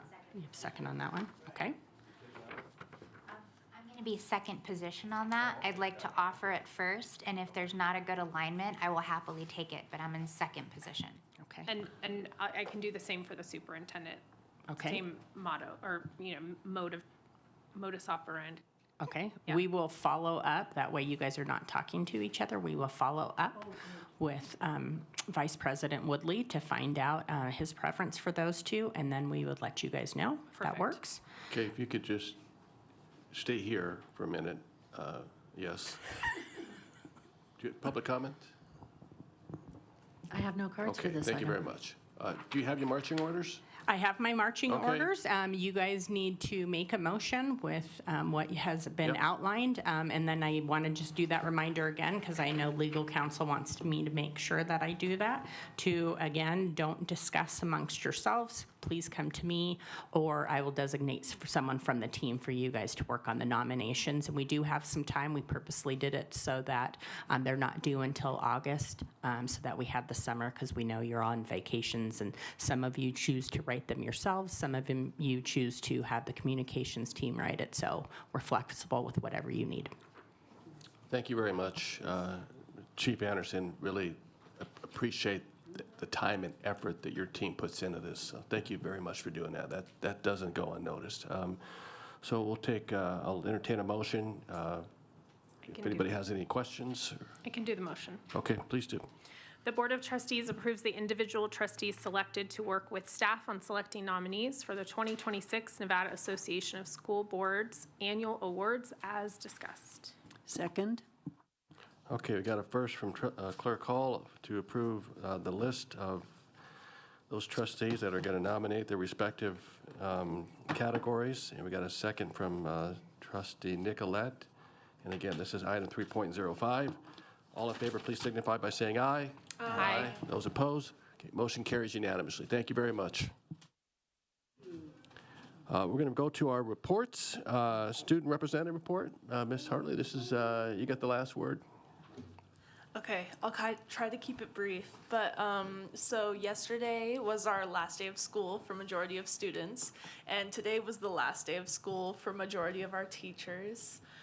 So I think a lot of kids are excited for summer to go on vacation or do summer school to get those extra credits.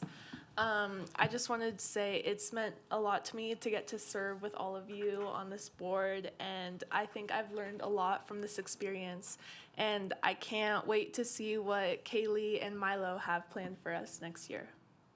Thank you. Thank you, Ms. Hartley. It's been an honor and pleasure to have you serve with us. So all the best to you. Our board reports, look, friends, it is election. If you want to give your board reports, I'll entertain that if you can just keep them really tight. I'm seeing a lot of head nodding, so I'm okay with moving on from 4.02. Okay, thank you. We'll go to the superintendent report 4.03.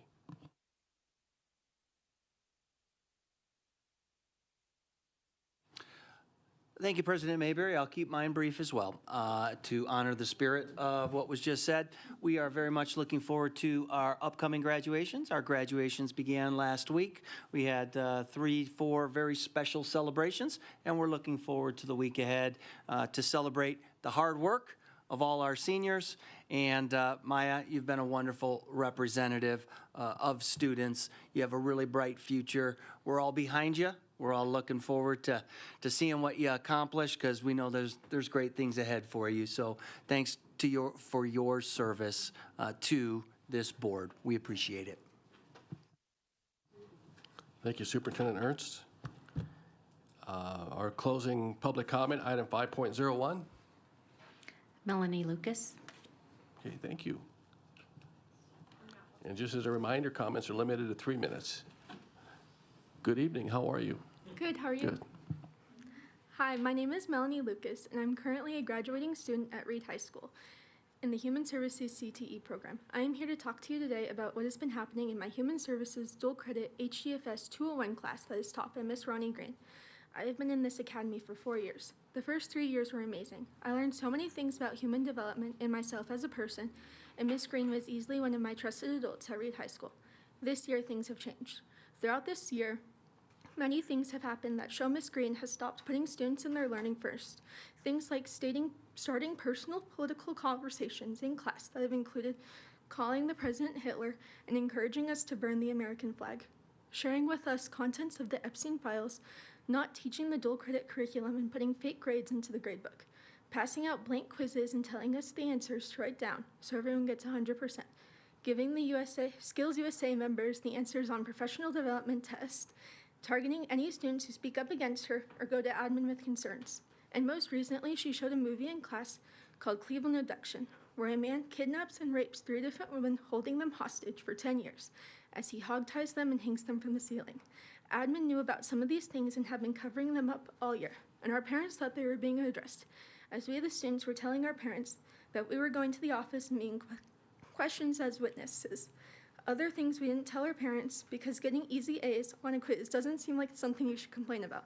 But when the movie happened, it all blew up. Our parents started talking. My mom contacted Dr. Peixoto because she had already taken concerns to the principal and not had been listened to or respected. Mr. Rosenblum's response to the movie was that Miss Green had the right to show it because a few kids had voted to watch it, and the kids could leave the room if it bothered them. I, however, could not leave the room. I was taking my Skills USA test as an upcoming competition at Skills USA Nationals. I was scheduled to represent Nevada and Atlanta, a competition I would never make it to. Taking into consideration everything that happened during the year and administration's lack of willingness to put students first, my parents and I decided it was not safe traveling with Miss Green and pulled me from Skills USA. On June 1st, Miss Green got to go to Atlanta, even though she made decisions that impacted students poorly.